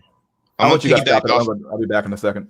All right. I was gonna piggyback on Black Pill J when he said that women take on the ideology of the chads that they're with. You can tell that a white girl's had BBC based on the way she dresses and carries herself. Am I right or wrong? Absolutely. If you see a white girl with some J's, you know she takes black dick off the rip. Facts. On God. Facts. Yeah. You know, also the way she dresses, the music that she listens to, her mannerisms, all that stuff. And the thing about it is, white women specifically, they know that they tend to go all in, because once they've gotten black dick and other men become aware that they gotten black dick, they can't go back to white, because a lot of white men are not gonna tolerate that, unfortunately. And that's something that we don't like to talk about in these spaces, but it is true. True. Hell, even with black girls, you could tell a black girl has been with a white guy based on how fucked up her edges are. Yeah, absolutely. Yeah, you can look at Candace Owens. Like, here's the thing about Candace Owens. I like Candace Owens. I don't agree with everything she says. However, Candace Owens has presidential aspirations, and there's a decent shot that she might get a little bit far. But the thing about it is, she would have been better off had she married a black dude, but that would have, but she's not attracted to. You could tell somebody like that is not attracted. She probably never even seen or sniffed a black dick in her life. Yeah, even Obama knew to do that shit way back. Exactly. If you want to, the black community is not going to accept. Well, most communities aren't going to accept somebody who has a mate from another group. Like it just shit ain't about to fly. Well, they accepted Kamala Harris, but that's only because black men. Well, the liberal black men don't care about who the fuck Kamala married. But if it like you said, if it was vice versa, if it was Barack, there's no fucking way he would have gotten president if he had a white wife. No way, wouldn't have happened. He wouldn't even gotten. No, wouldn't have happened. You're right about that. You're absolutely correct about that. It wouldn't happen. But yeah, no, you can sort of tell when it comes to white girls as well. About how they talk and their edges and shit like that. For the hoop earrings. Yeah, the hoop earrings is definitely, that's definitely a thing. Definitely. The thing about white girls is it's like a white girl, they don't even have to be that cute to get themselves a black dude of any type of status. They can just get themselves a BBL, get something done. And hell, women in general notice this, y'all. Women in general are able to elevate their SMV damn near overnight, hell, in hours, in minutes, using makeup, surgeries, wearing their clothes a certain way, X, Y, and Z. When it comes to men elevating their SMV, that shit takes years. Sometimes not, but most of the time it takes years for us to elevate our SMV. And when a man elevates his SMV, he really only goes from like maybe a 7 to an 8 or a 7 to a 0.5. And that might take him a fucking year. But a woman can literally go from a 5 to a 7 using makeup, wigs, X, Y, and Z. The picture that I showed earlier. Yeah. Oh God. Yeah. The Instagram filters. Yeah. And the fat girl angle shot where it's like from the top down slightly and shit. Yep, facts. Yeah, it's I really do. Like I said, man, I've always said this on these streams, man. I really do hope that a lot of this information starts to pour into the mainstream. And I hope that when we do start to see these tangible outcomes, these tangible consequences to mystery is it? And I know he's gone. Is the majority? What percentage of men are incel again? What percentage? Yeah, but let's say between the ages of like 18 and like 30. Oh, I think it was the official number say I think it's like 30-something%, but I think it's higher than that. Yeah, it's a little bit. Yeah. Yeah, wasn't that from a few years ago? And that's from a few years ago. I think I could find the chart. Yeah, it was two things. It was years ago, and it was also a self-reported survey. So that motherfuckers were lying. Yeah, I'd say about 60% of all men in America between ages of 18 and 30 are incel. 60% at least. You're saying what's your definition? Well, I would say around 50. I wouldn't say 60. Oh shit, you might be right. Fuck. Because think about it with the Zoomers, right? There is no Chad. Like you have Chad or incel. I know because I'm a Zoomer. There's no middleman no more. There's no quote unquote average guy anymore. Yeah, from June 15th, 2020, nearly one in 3 young men in the U.S. reported having no sex study finds. Researchers from Indiana University say that nearly 1/3 or 1 in 3 men aged 18 to 24 reported no sexual activity in the past year. Obviously, some of this is due to the pandemic, but a lot of this is probably due to most is probably lying. A lot of men are probably lying. So it's probably higher than this.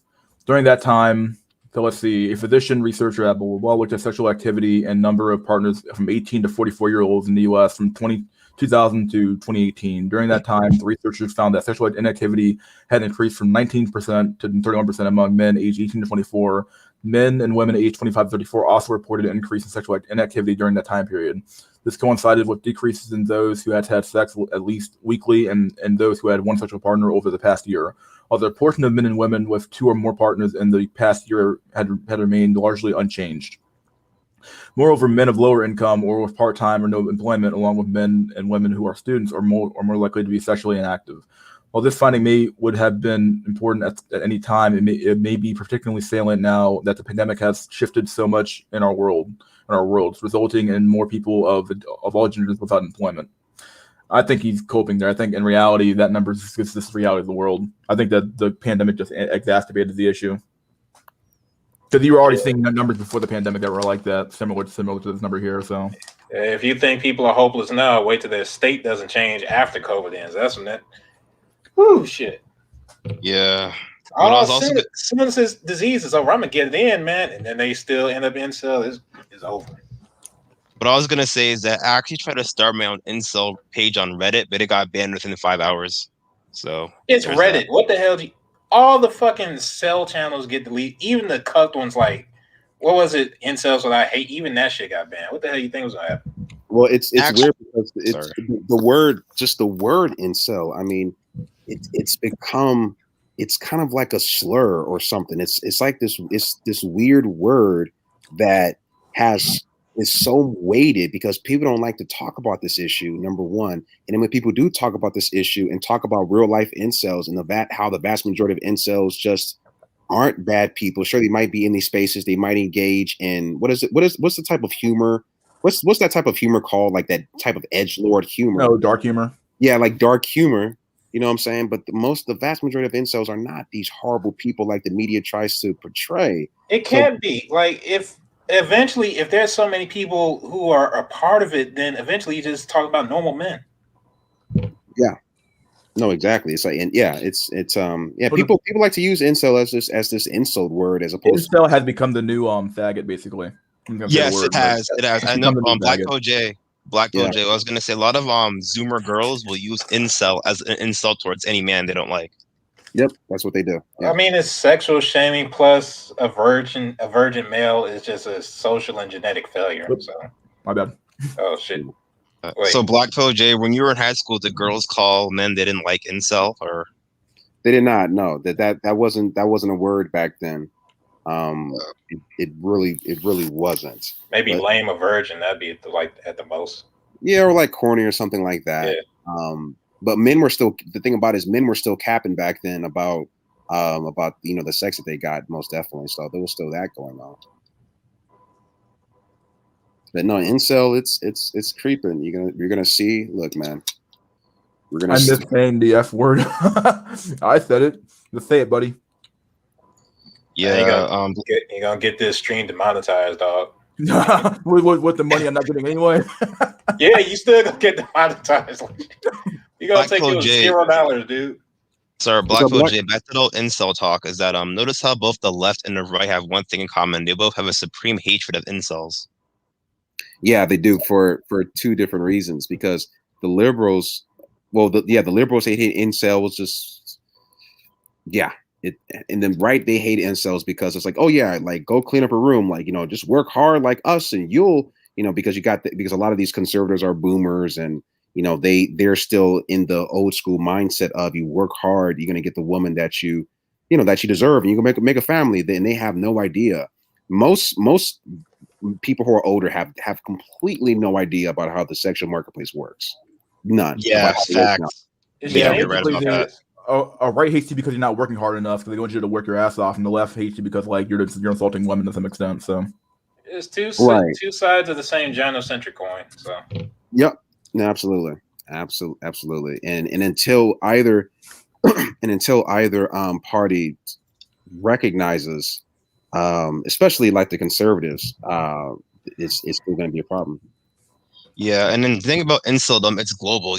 There's guys in my Discord from Slovakia, from Norway, from Sweden, from Russia, from Japan. It's insane, dude. somebody asked for it, so I put it up. Screw it.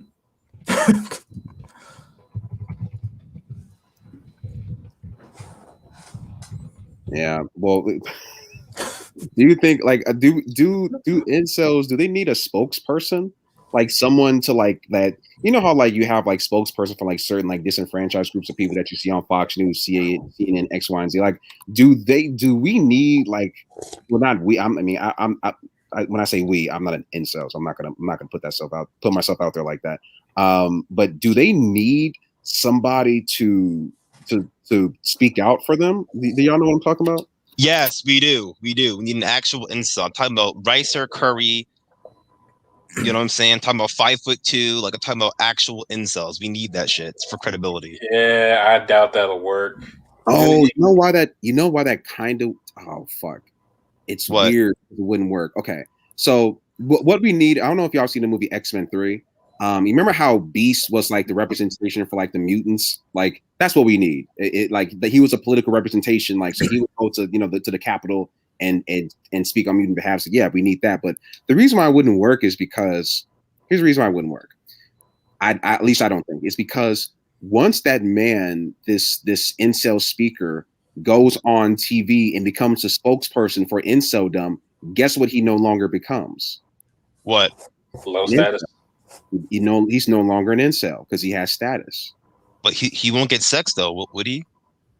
Yeah, if he's on TV and he's doing stuff, yeah, he would be because he would have some sort of status. Like if he's like the Jordan Peterson of incels and he's going on and talking to people and doing appearances on TV, X, Y, yeah, he would accumulate as a result. He would accumulate status and will thus no longer be an incel. All he has to do is like start up a Patreon and collect dough at that point too, as well. Yeah. Dude. We know we need it. And then here's the problem. And then once he's no longer an incel, because now he actually has some women trying to holler at him, guess what he then does as a result of it? He probably wipes one up. So now you have a man who used to be an incel, who's no longer an incel with a woman, right? Who's fucking a woman. Now his credibility is shot, and therefore so is the cause. Status doesn't create snuggle attraction anymore.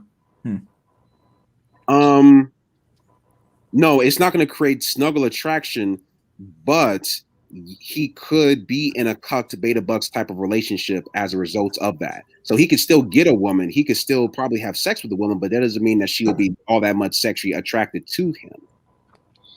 That's what I'm trying to say. Yeah. Most women who are married aren't that sexually attracted to their husbands like that. Go ahead. Go on Reddit, right? Open up a new tab, go on r-dead bedrooms on Reddit. Do exactly what we're talking about just now. R-dead bedrooms. Yeah. No, I've been saying that for a while.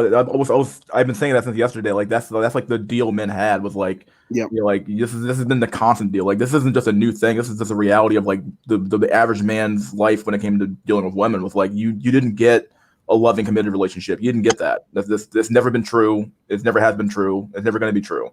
You've always been in the situation. You just didn't know it. Yeah, dead bedroom is like fucking paying to get your virginity back. That shit is super sad. Like goddamn. Yeah. Like so, the deal was you were a worker slave for your wife, and she gave you kids if you were lucky. And but most marriages back in the day did have kids most of the time.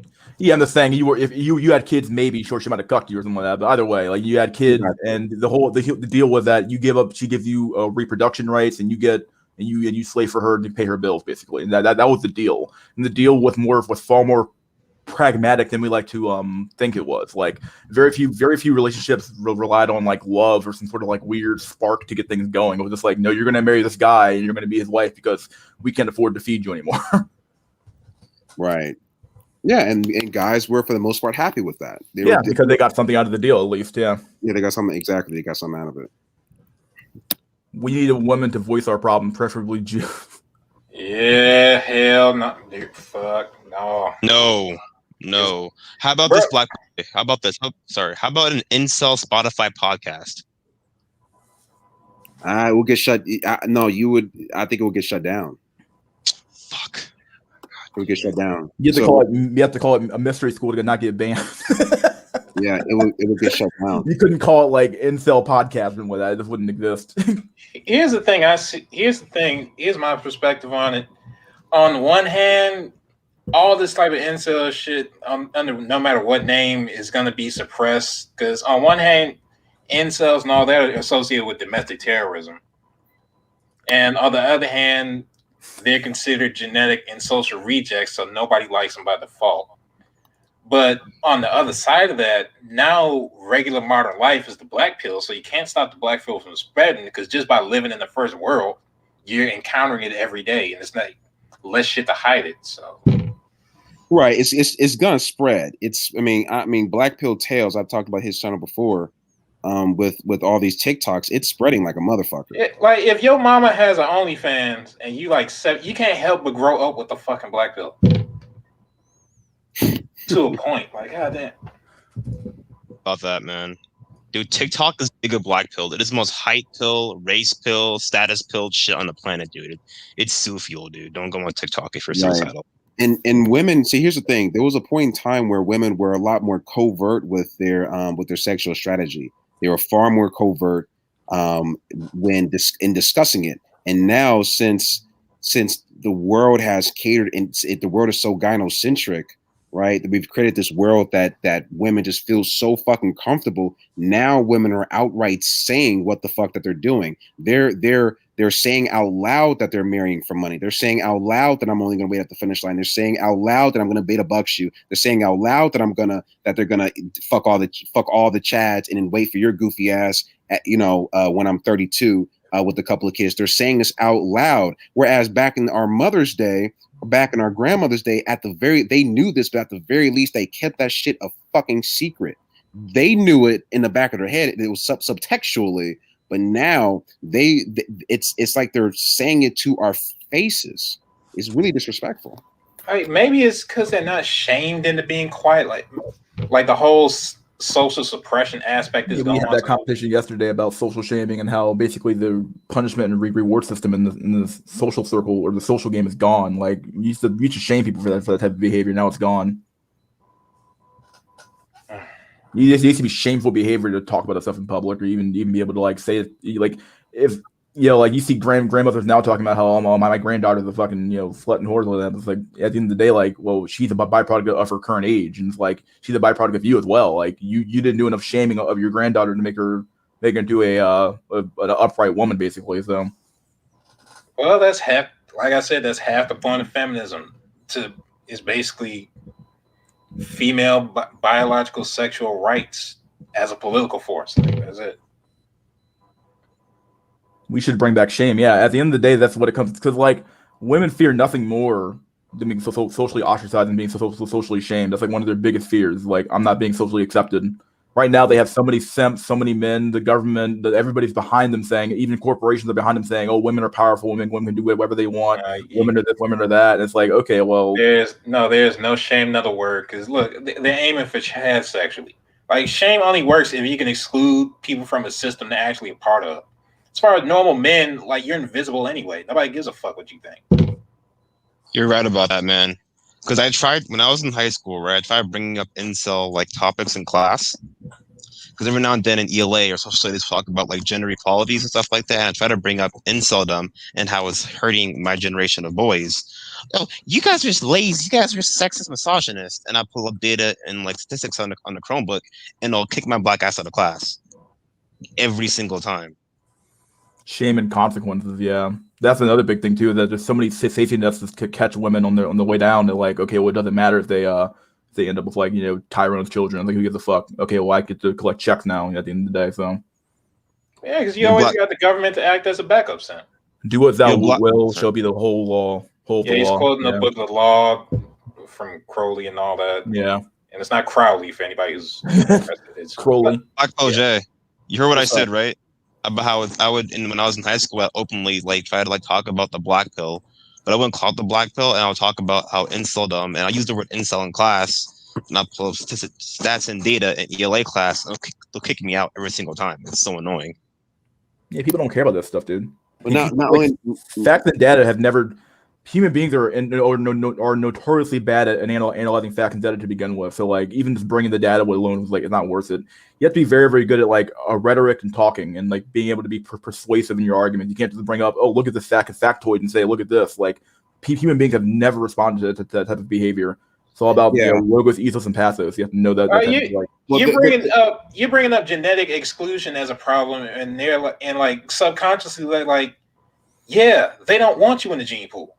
Yeah, right. But also too, you gotta understand, women and men don't like to talk about inceldom for two completely different reasons.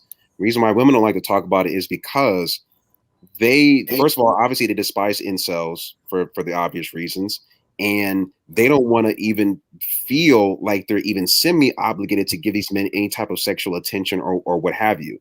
They want these. Here's what they want incels to do. They want incels to continue to build the world around them, but they want them to be out of sight, out of mind. Go away, leave me the fuck alone. Do not approach me, do not talk to me, do not look in my direction. I don't even want to fucking think about you. We do not like you. They do not like incels in their core. They do not. They don't. That's reason, yeah. And the reason why men don't like to talk about incels is because it's a hard pill for them to swallow that the vast majority of their success or lack of success from women is because of how they look, which is something they're unable to change. They do not like to come to this realization. This is something that could potentially drive a man to harm himself or drive a man to depression, X, Y, and Z. They want to think that, oh no, it's just your game, it's your frame, it's your money, it's blah, blah, blah. When sure, those things are factors, but I would argue that at least 70% of it, of your success when it comes to the opposite sex, has already been predetermined by your face and your face and your height. Yeah, that's a huge problem. Forget race. Don't forget race. Sorry. Race, Remember yeah, ER? Yeah. Remember ER? ER was told that it was his fault that he's not trying hard enough. He gym maxed. He tried getting expensive clothes. He got a fucking BMW. He tried getting into skateboarding. Nothing mattered. He still was a fucking incel. And look what happened. Yeah, a huge. Just to go back to what Black Hole J was saying, like a huge part of like American society in general is the idea that you can change. You know, this whole idea of like you're a blank slate, you come out and you're able to like change the world around you and be a different person. But at the end of the day, it's like not. It's never been true. Like you're born into a household you have no control over. You go to a school you have no control over. You eat food you have no control over. You eat you're born with like genes you have no control over. All the stuff you have no control over. Yet somehow we have this pie in the sky ideal that like, oh well, I can change my environment. Like no, you can't. At the end of the day, you're just reacting to the stimulus. And at the end of the day, and like, you know, to some extent, like these men are like delusional to think that like, oh, it's something I can change. Like no, like the reality of the world is that like so much of your life has been predetermined by things outside of your control altogether, and that you need to just come to the realization that like it really is. That's when it comes to mating and dating. It really is over for you, depending on your circumstances in life. That's why I always tell men to be honest with themselves and be honest about like your circumstances and where you are right now when it comes to what you can do to improve your life. Because like if you're not realistic about it, you're going to be constantly chasing windmills like Don Quixote. There will never be an incel rebellion as long as there are soon to be Chads. Never ever. Brutal. Wait, there'll never be an incel rebellion if what? I'm sorry. As long as there are soon to be Chads. You said soon to be Chads? Yeah. Oh. As soon as I hit my stride, man, I got it, dude. I'm gonna get all these bitches as soon as I go to the gym. Yep. Women want incels to be out of sight, out of mind, all while building society, contributing to society, while receiving nothing in return. Yeah, but the problem is most men are dropping out of society, or a lot of men are dropping out of society anyway. I still think that what's his name, someone or IO pilled. He's kind of correct though, is that most men are not going to drop out though. Most men are blue pilled. Most incels are blue pilled, and they're going to keep working and working and working like tireless ants until they die. But there's a breaking point though. There, you can only go so long pussyless. Like your brain will stop you from being retarded. Like think of how high IQ all these fucking discussions are just because everybody. Think about how dumb the average person is. Well, no, but okay, but here's the thing though. So yes, a lot of these men who are blue pilled incels will keep working, and some of them might drop out, but most of them aren't. Let's just say that. However. What you're doing is you're removing any sort of incentive for this man to elevate. You're removing any incentive for him to do more, because why would he do more if when he tries to do more, he will always, for the most part, be in the same predicament when it comes to women, or the lack thereof in this case. So eventually, we're kind of seeing sort of a stagnation of society because men are not going to be as motivated to get that raise to invent these things and to do and build and to grow, because they're not being rewarded at all. So like if you're fine working a 9-to-5 job and you get to go home and play Xbox all day, then like saying that there won't be, it'd be like Japan, where Japan's been stagnant since like the 1990s. So like there'll be stagnant growth. There will be no upward movement when it comes to the world. It'll just be stagnant. So like men will only work as hard as they have to, basically. They need to, yes, yeah, exactly. It's at some point with the lack of incentive, you're just getting paid to beat your meat at home. Like that's it. Like, I work an $80,000 a year job to go home and jerk off. That's dead as it. That's my life now. Yeah, that's more information than I needed, but yeah, go ahead. Yeah, didn't need to know that, but Sorry, I work and come home to nothing. it's true though. I mean, I do the same thing. Really, man. I own my own stuff, and it's like, at the end of the day, it's like, okay, it's like I don't rent at all. I own. And it's like, okay, well, I have all this stuff, and like, what's the point? Like, I have enough space for myself. I have a car. I have a job that pays very, very well, and it's like, okay, what else do I really need? Like, okay, well, I could do more, but for what? But that I can only speak on my own behalf here. I'm just thinking about what the average blue-pilled incel, blue-pilled normie is thinking, and it's like, to some of them, it might still be worth, or for them, some of them in their mind, it might still be worth working hard and getting the high-paid job because they might still have that dream in their mind that they'll actually get something at the end of it. And those are the ones who are really, I guess, are really the suckers in this game, I guess. I mean, but think about the more this goes on, the more people are gonna like. Men are kind of retarded, but not completely. Like they're gonna see everyone around them. They're gonna see the results of everybody around them following that strategy and failing. Like, that's one reason the fucking marriage rate is going down because everybody grew up with fucking divorced parents and aunts and uncles and shit. Now, I will admit this: it doesn't take the majority of anything to get something done. If it's like a decent proportion of men who just drop out, that's enough to get a movement going. Like, it didn't take all of the of Germany to become Nazis and take over the Poland at the end of the day. Like, it only took it's a critical mass point where like things become socially aware enough and you get a big enough movement to actually get stuff moving forward. So it definitely doesn't take all of them. So you don't need like the majority of men to actually become like black-pilled to hell and back to get something done for sure. I think there might be a tide that might be turning depending on what happens with prostitution, because New York, from what I understand, New York decriminalized prostitution. So I'm curious to know if it's decriminalized to be a prostitute, if it's also decriminalized to pay for prostitution. Because I like, okay, so if you're a prostitute, if buying is illegal, then how is selling not illegal? So if buying and selling prostitution becomes legalized completely in New York, that's going to start to spread in other areas as well. And I'm curious to see what that means for these black pill spaces. I think as far as prostitution, that'll only go as far as they can still frame it in the feminist narrative. Like if they can, I think they'll only go as far as they can frame something as female empowerment. Like as soon as it seems neutral or pro male, is going to be a no. So we'll see if that's enough to save society, but I don't know. I mean, I think it can. I think if there's anything that can come in at the last minute and really help society, not just men but also women as well, it's the legalization of prostitution. Like the fucking tax dollars on that. Having whorehouses. As hell, if you have as many whorehouses as there are Chick-fil-A's, that'll help both relationships. That'll help the incel problem. It will help women. I think it'll help it. Honestly, I think it'll help society. I think that's a win-win for everybody. But Black Pill J, you're not addressing the elephant in the room. We're all ethnics in this chat room. A lot of escorts and prostitutes don't like ethnic men. Yeah, but if that becomes a legitimate business, that you can't discriminate. Exactly. Oh yeah. Oh, high IQ. Yes. Okay. You're right. High IQ. Wait. Now you can come up with other reasons. You can make up bullshit reasons, but you can't just openly say, "Oh, we don't serve black." Blacks need not apply. Yeah, but exactly. So here's the thing. That's how you get it.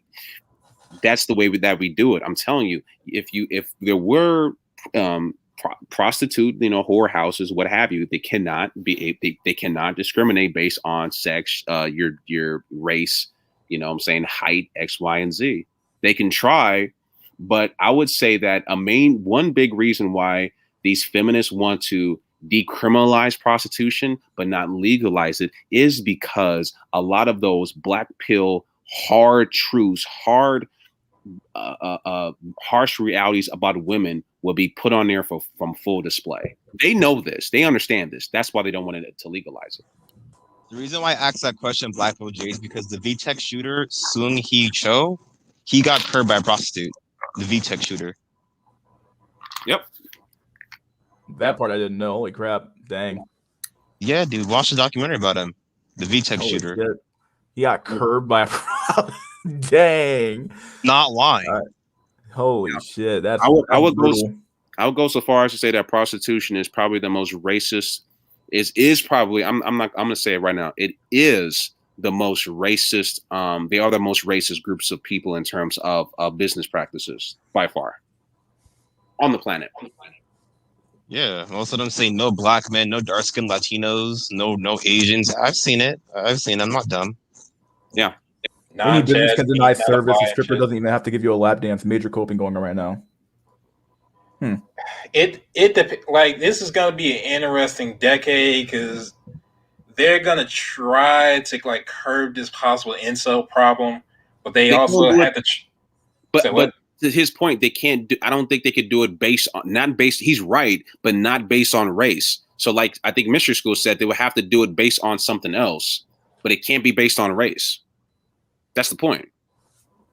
I mean, even before that, like they're gonna try and do it, but they're like it's gonna be okay. How do they do this and also keep their feminist position? Because ultimately, they're gonna try and do both.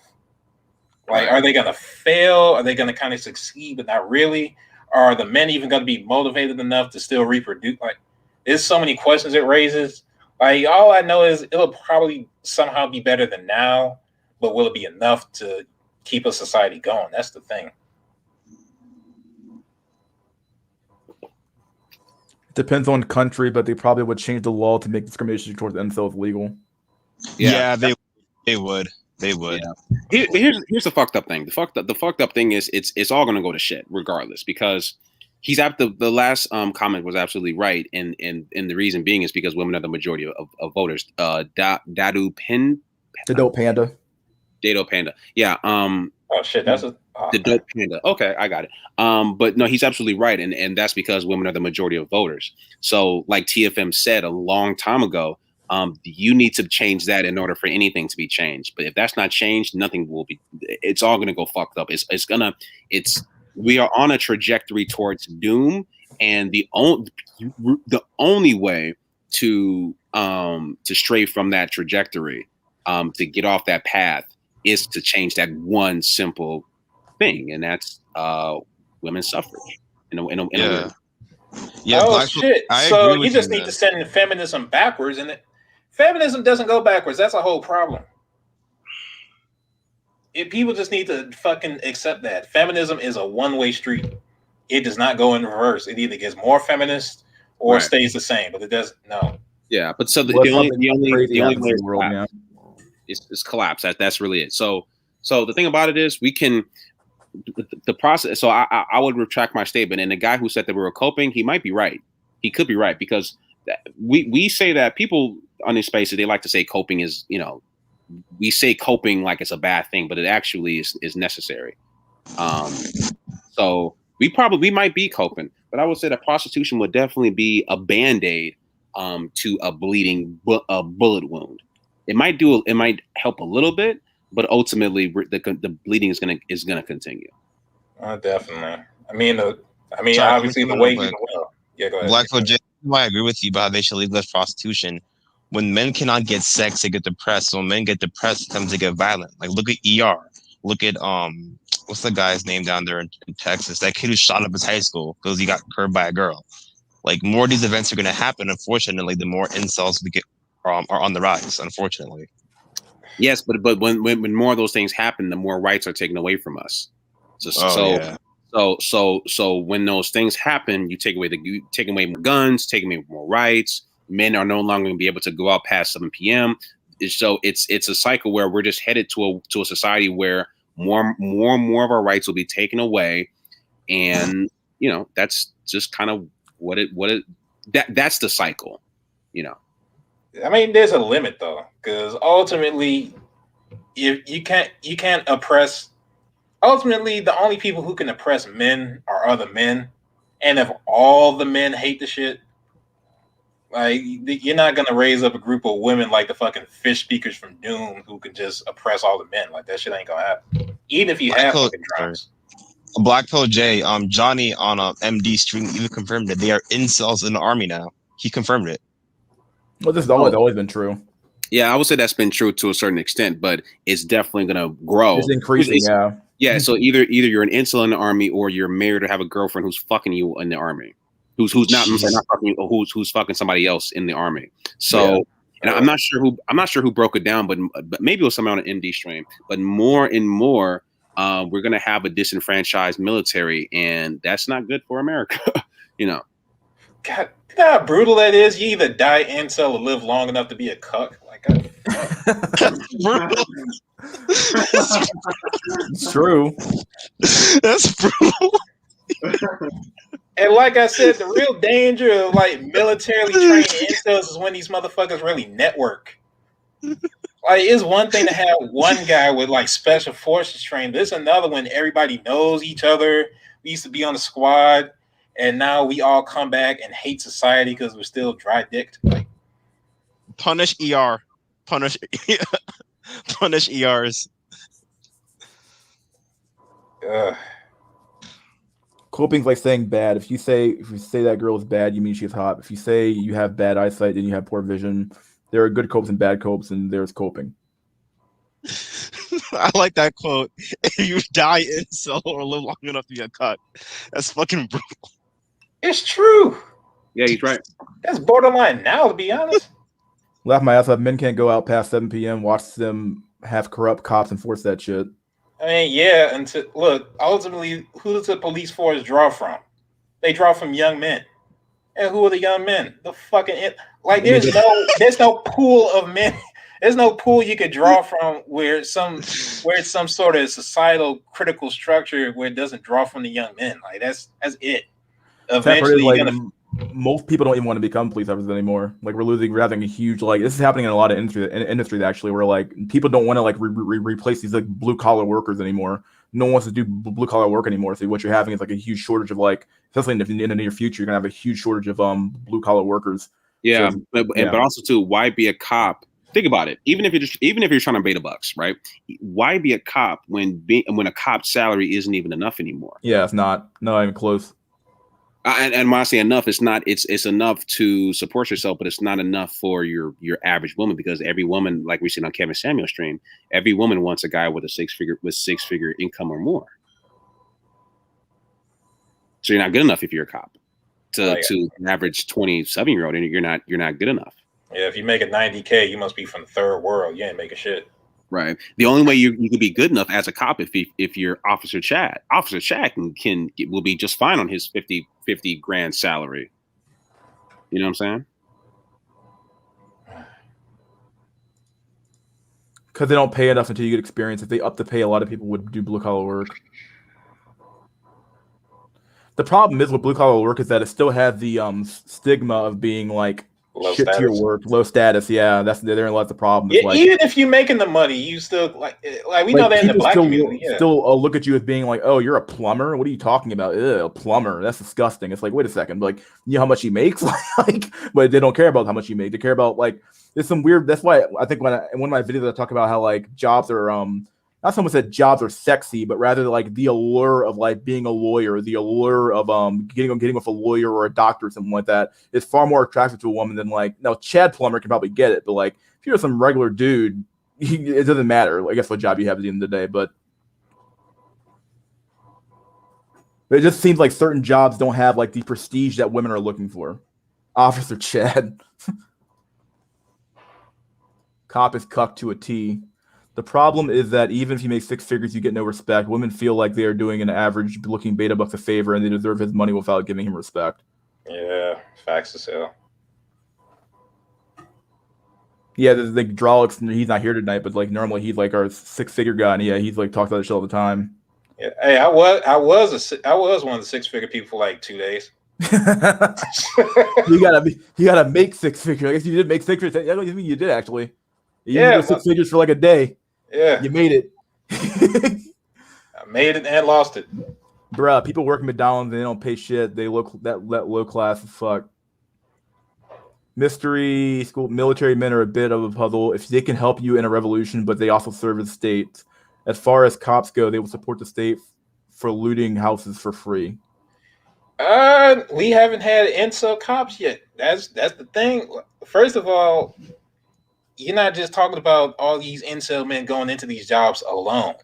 You're talking about them being in there and then being networked. Because just by the course of the job, everybody's going to know each other. And just by the course of incel being normal, everybody's going to have a fair assumption that everybody else is sexless eventually.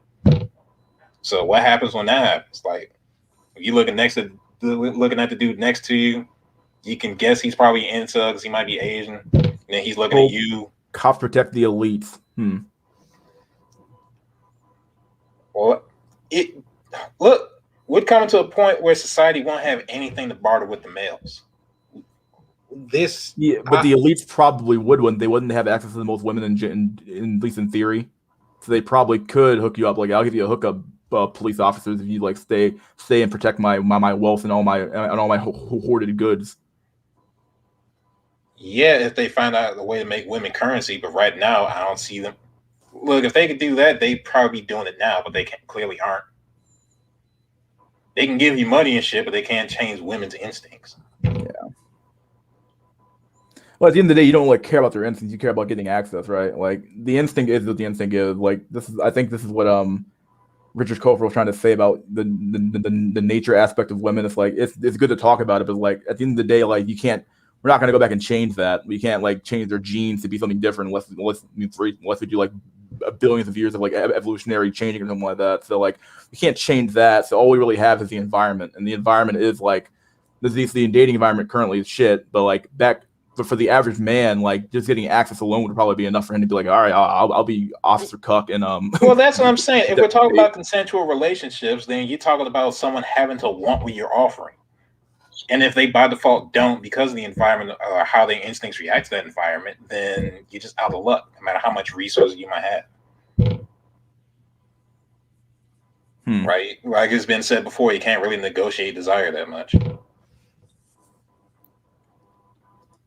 So, the like, process for men instilled in civil engineering and hunting and mastering his profession. Thereby, he has no fear of raising a family after mastering his skills, enjoying his dominion on Earth, and thus true to independency. Industrialism destroys the skilled artisan. Most of the world is now monotonous, boring, shallow. All the complexity of the world of the work is confined to programmers of machines. Yeah. Kind of like what Ted Kaczynski was talking about, the dignity of I forgot. Basically, the catharsis of actually completing a goal and shit. It's kind of goes down the more society gets automated. But I want to build something that lasts, something beyond myself and transcendent, not be employed by another one of these Ponzi schemes that sell financial products that I don't comprehend. Good luck finding that one, buddy. Well, in a society where money is the ultimate religion, everything's commodified. So I would say that women are the ultimate religion. Women are deities in 2021, modern day deities. Yeah, people literally worship them. Yeah, they worship. Society worships women. It's everything gynocentrism. Women first. It's. I mean, look, Mother's Day, and Mother's Day is a great holiday, but I mean, Father's Day doesn't get the same love, obviously. So I think money is definitely, people worship money, but I think that people worship money because money is a way in which people believe that can get them women. Oh, that was Ted Kaczynski, but what he wrote. Just quoting him, Dante Sparta. I mean, it's getting so fucked up that even I'm thinking like maybe Ted Kaczynski he just didn't go far enough. Like, goddamn. No man can serve two masters, for either he will hate the one and love the other, or else he will hold to the one and despise the other. You cannot serve God and Mammon. Yeah, basically the spirit of money, basically, in a sense. No. Red pill guys worship women. They do, and I agree with Black Pill J. It's harder to black pill a red pill than it's to black pill a blue pillar. I do agree with him on that. Yeah, it's hard to cure somebody who think he already found the cure. Yeah. These dudes are fucking delusional. Just hold frame, bro. Just run game, bro. No, Like it doesn't work that way. everything they're saying works for chat only. Like at the end of the day, everything they're saying is like, yeah, it all works for chat only. Like these tactics only work if you're Chad or good looking or whatever you want to call it. You know, do y'all think that the Fresh and Fit boys are really scammers slash frauds? I'm just curious. Yes, they are. Yes, they are. Oh God, I haven't looked into the guys enough to know, but like I'm tempted to say yeah, because like they really like Frog Boy looks like a fucking frog. I don't know. I think he was capping pretty hard when he was talking about how like, oh, I was slaying women back in the day. I'm like, okay, dude, you can lie to me, but you can't lie to yourself. I don't know what to tell you, dude. You can lie to yourself, but you can't lie to me. Like one of the two. And then the other guy is what's that guy's name? How tall is that guy? Myron Gaines. Like I don't know, dude. He doesn't look like he gets anything either.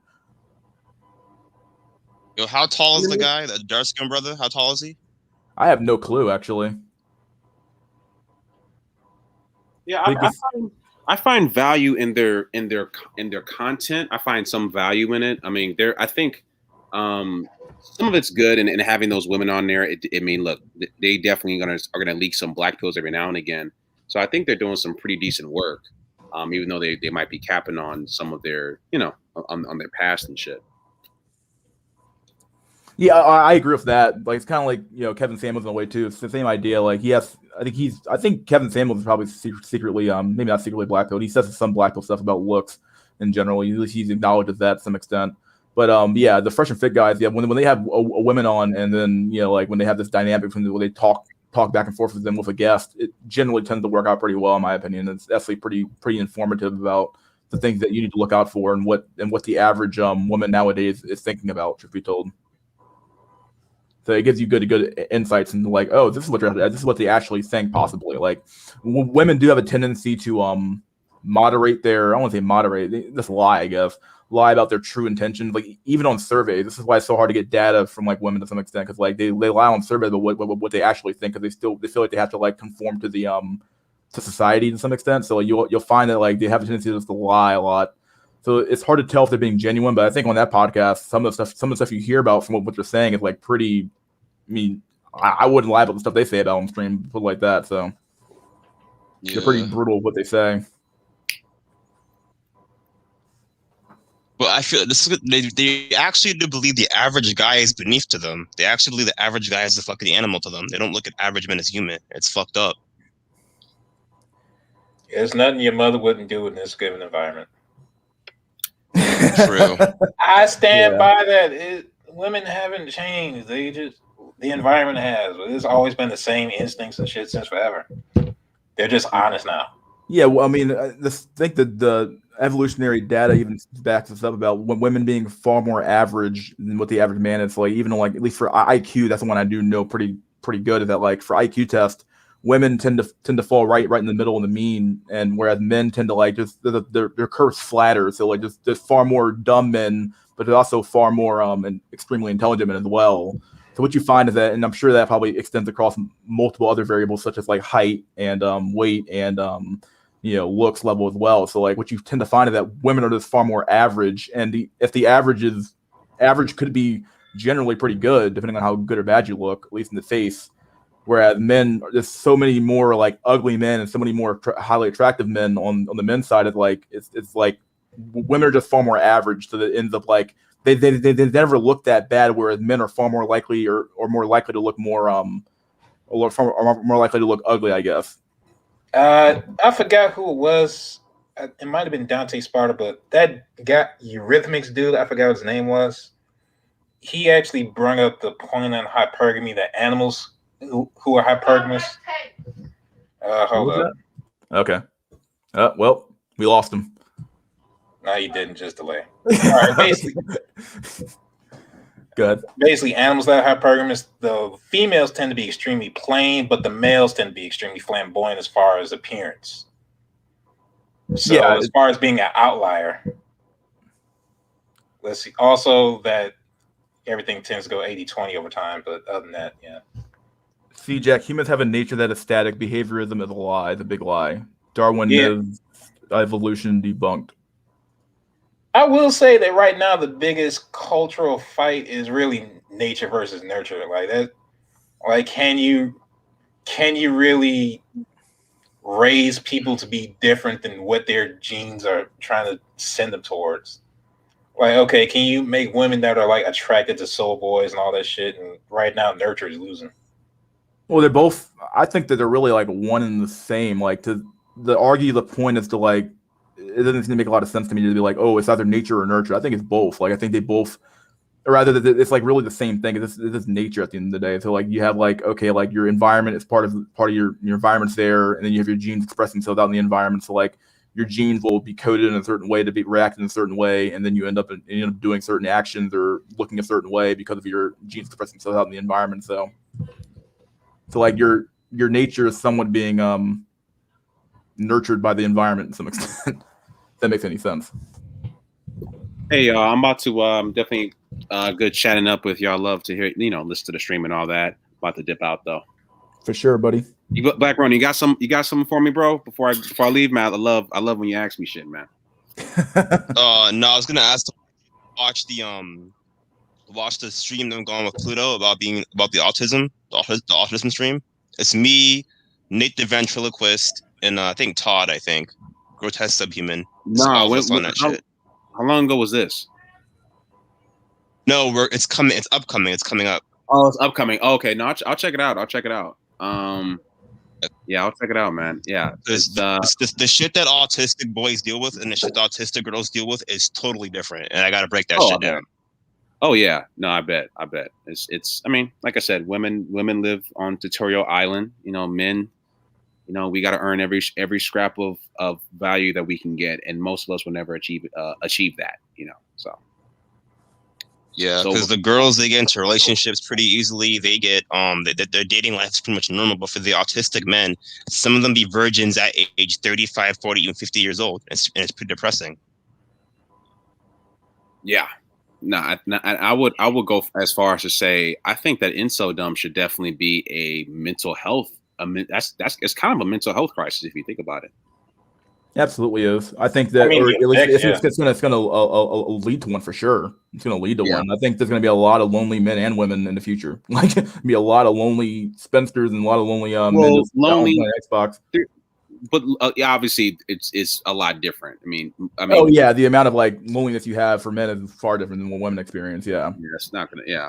But yeah, saying that in the future is going to be a lot more like I won't say lonely, but like at least for women anyway. But for men, yeah, a lot of lonely ass men laying around like doing nothing, wondering, oh well, I have nothing to live for, and what have I done my whole life?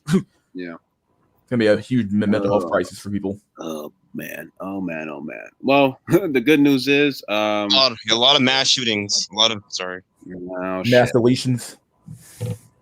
You said deletions. Yeah. Oh God. Well, yeah, man. Y'all have a great rest of your day. I'm still. What's up? Yeah, see ya. Oh, remember last week involuntarily. Sorry, see ya. All right, man. Bye. Mystery School. Yeah, what's up? Mystery School. I hear last week involuntarily bullet sampling events. Remember that shit from last week? Wait, what happened last week? No, last week instead of saying mass shootings. Yeah, I said involuntarily bullet sampling events. Yep. Because bang bang. Here. I think I already posted this one here. Oh yeah, here's maybe this is a topic we can talk about. I'm not sure how that's going to stick or not, but U.S. District Court strikes down CDC eviction moratorium. What? Who knows what's going to happen next? The economy might be coming down because I don't know. Like I don't know how. I wonder how many people are actually stuck in this like idea or stuck in this weird situation where like they can't pay their mortgage and they haven't paid their mortgage in like 6 months or a whole year. And the same thing goes for the eviction moratorium. Like I wonder how many people are going to get thrown out of their homes. It's coming. Yeah. As far as politically important, how many single mothers are going to be kicked out with their kids? Yeah, that's going to be it's going to be a big test of like to see like, because truth be told, I'm not sure if the CDC even has the power to do an eviction moratorium. Like that's been my biggest problem with this is like how on earth could you possibly even have because could the CDC even mandate this to make any sense, or if it makes any sense? I mean, on one hand, I can see it as limiting the spread of the disease, because if you have everybody out on the street at the same fucking time, like that'll be. I mean, think about it. On one hand, you had millions of people out on the street just roaming around, untracked, and two, the unprecedented amount of crime just for survival. Like right now, civilization in America is like hanging by a thread. Like that's why they want to spend all this money. It's like, okay, if we don't, shit's gonna fall to shit anyway. I'm just wondering like what they're gonna do in the long run though, because like depending on the type of situation you have with your homeowner, you might not be able to, like, he probably can't pay his mortgage either. So what happens if he goes into default too? Like, so he can't pay his mortgage, and then you can't pay him, and then he can't pay the bank, and the bank can't pay this person. It's like, wait a second. All of a sudden, you have the same cascading effect that you had back when the 2008 hit. Like, yeah. Oh yeah. Also, to Dante's part of the me. CDC. Oh, sorry, but the CDC is the Center for Disease Control in America. Oh yeah, he asked what's the C. Yeah. I'm surprised they were able to actually get this mandate eviction moratorium even done, because it doesn't seem to make a lot of sense. Economy cannot handle this shit. Yeah, like I'm not even sure. Like, are they gonna actually pass a law to like mandate the eviction moratorium will stand? Because like at first I thought, was this done via like government mandate? But apparently it was just done via the CDC. Apparently, I guess if they're able to just overturn it via a U.S. district judge just to strike it down, if it was law, well, he wouldn't be able to do it. I mean, would you rather be broke or would you rather be murdered? That's basically the choices America has, as far as I see. Yeah, I mean, like either they're gonna have to extend it and actually make it a legislation, or literally just let people go on the street. Yeah, at some point, the house of cards is gonna have to fall because like the whole system doesn't work. But if they try to fix it now or try to be honest, it's gonna fall right then anyway for different reasons. But yeah. It's like what Abraham Lincoln said about the slaves. We have the tiger by the ears. We can't hold them, but we can't let them go. That sort of thing. Yeah. Here's the new one. Not really a new meme. This is from, how long ago is this? I have no clue. By Anonymous. View comments. Anyway, dear nice guy, I don't know you yet, but I'm so ready to date you. Seriously, I am. For a long time, I dated bad boys. Yes, I was that girl you blame for always coming in last. I guess I dated bad boys because somehow I liked their unavailability, sexy sideways glances, and late night calls. I fed off the chase and mystery they provided me, and I saw them as a challenge, and I always happily accepted. Let me tell you, I've dated so many jerks out the years. A lot of times I ended up being disappointed with how I ended with them and wondered why I always had such a blind optimism about these guys. I clearly knew they were jerks to begin with, but to be honest, I don't regret any of it now. It's time for me to learn what it's like to have someone to fall back on when I feel weak. It's time for me to understand what it's like to open up for someone without fear that I'll be emotionally shamed or that it will scare them away. It's time for me to understand why people write love songs or tear up at the end of the Notebook. I want to know what it's like to be desired for more than my body. Okay, whatever. For someone to look at me with passionate eyes, slowly but surely falling in love with my mind, body, and soul. Bullshit. I want to know what it's like to have someone who will always show up, who will always make time for me, and will always respect me. I want to know what it's like to be able to count on someone and to know, even though love is never safe, I will be safely hurt by them. Mostly, I know I can learn all these things from you. Nice guy. I don't want anyone thinking I hate bad boys. I don't hate them. I'm just done with them. I have to thank bad boys for a lot, actually. Bad boys have taught me how to depend on myself, how to pick up my broken pieces. They've allowed me to secure the perfect breakup remedy: booze, friends, rebounds, cry, workout, acceptance, find new bad boy, repeat. I promise you this, nice guy. I don't know you yet, but I will be a nice girl to you in return. I will show you what you're like at your best. I will treat you with respect and that you deserve, and will always answer your call when you need me. Keep in mind, she's not treating you with respect, guys. She's just not. She's basically saying, hey, I'm ran through now. I need someone to fall back on, and you're it. I will show you what all these bitchy girls couldn't. So I guess all there is left to say is I'm ready whenever you are. Aww. I wonder what society's going to look like when everybody's as cynical about an article like that as we are. Like, that's going to be some amazing shit. It is, actually. Because eventually men are not going to be able to hold this illusion even though they want to. Like, oh, go ahead. Like, What I was gonna say, that article hit close to home for me because you're talking to a guy who liked this girl when he was in high school, and in community college she ended up fucking my building, getting pregnant by him, and now the kid's in foster care. I've told the story 1,000 times. I love that chick Yeah. to death. Fuck. Well, Lambs has no mercy. Yeah. Economy is fucked due to shitty state policies. Huh. Blah blah blah. Chat only for yeah, basically. She wants a she wants a bailout. She wants someone to bail her out now that she's like, okay, well, I'm hitting the I don't want to call the wall. I'm at a point where like bad boys don't want me anymore. So I need you. It's like, okay, Basically, well, I'm tired of alpha Chad. I want beta Chad now. yeah, I want beta. Yeah, they want a beta Chad. There you go. That's one thing I don't even get. Like, I guess Chad could be beta in a way. They want a good looking beta. There you go. Yeah, Chad could be beta. Chad is just looks. It doesn't necessarily give a shit about. It's not necessarily about behavior. Yeah, that's Like, very he's just true. associated with it. But you know, like common simping ass, he does all sorts of beta chip. He's still technically a Chad.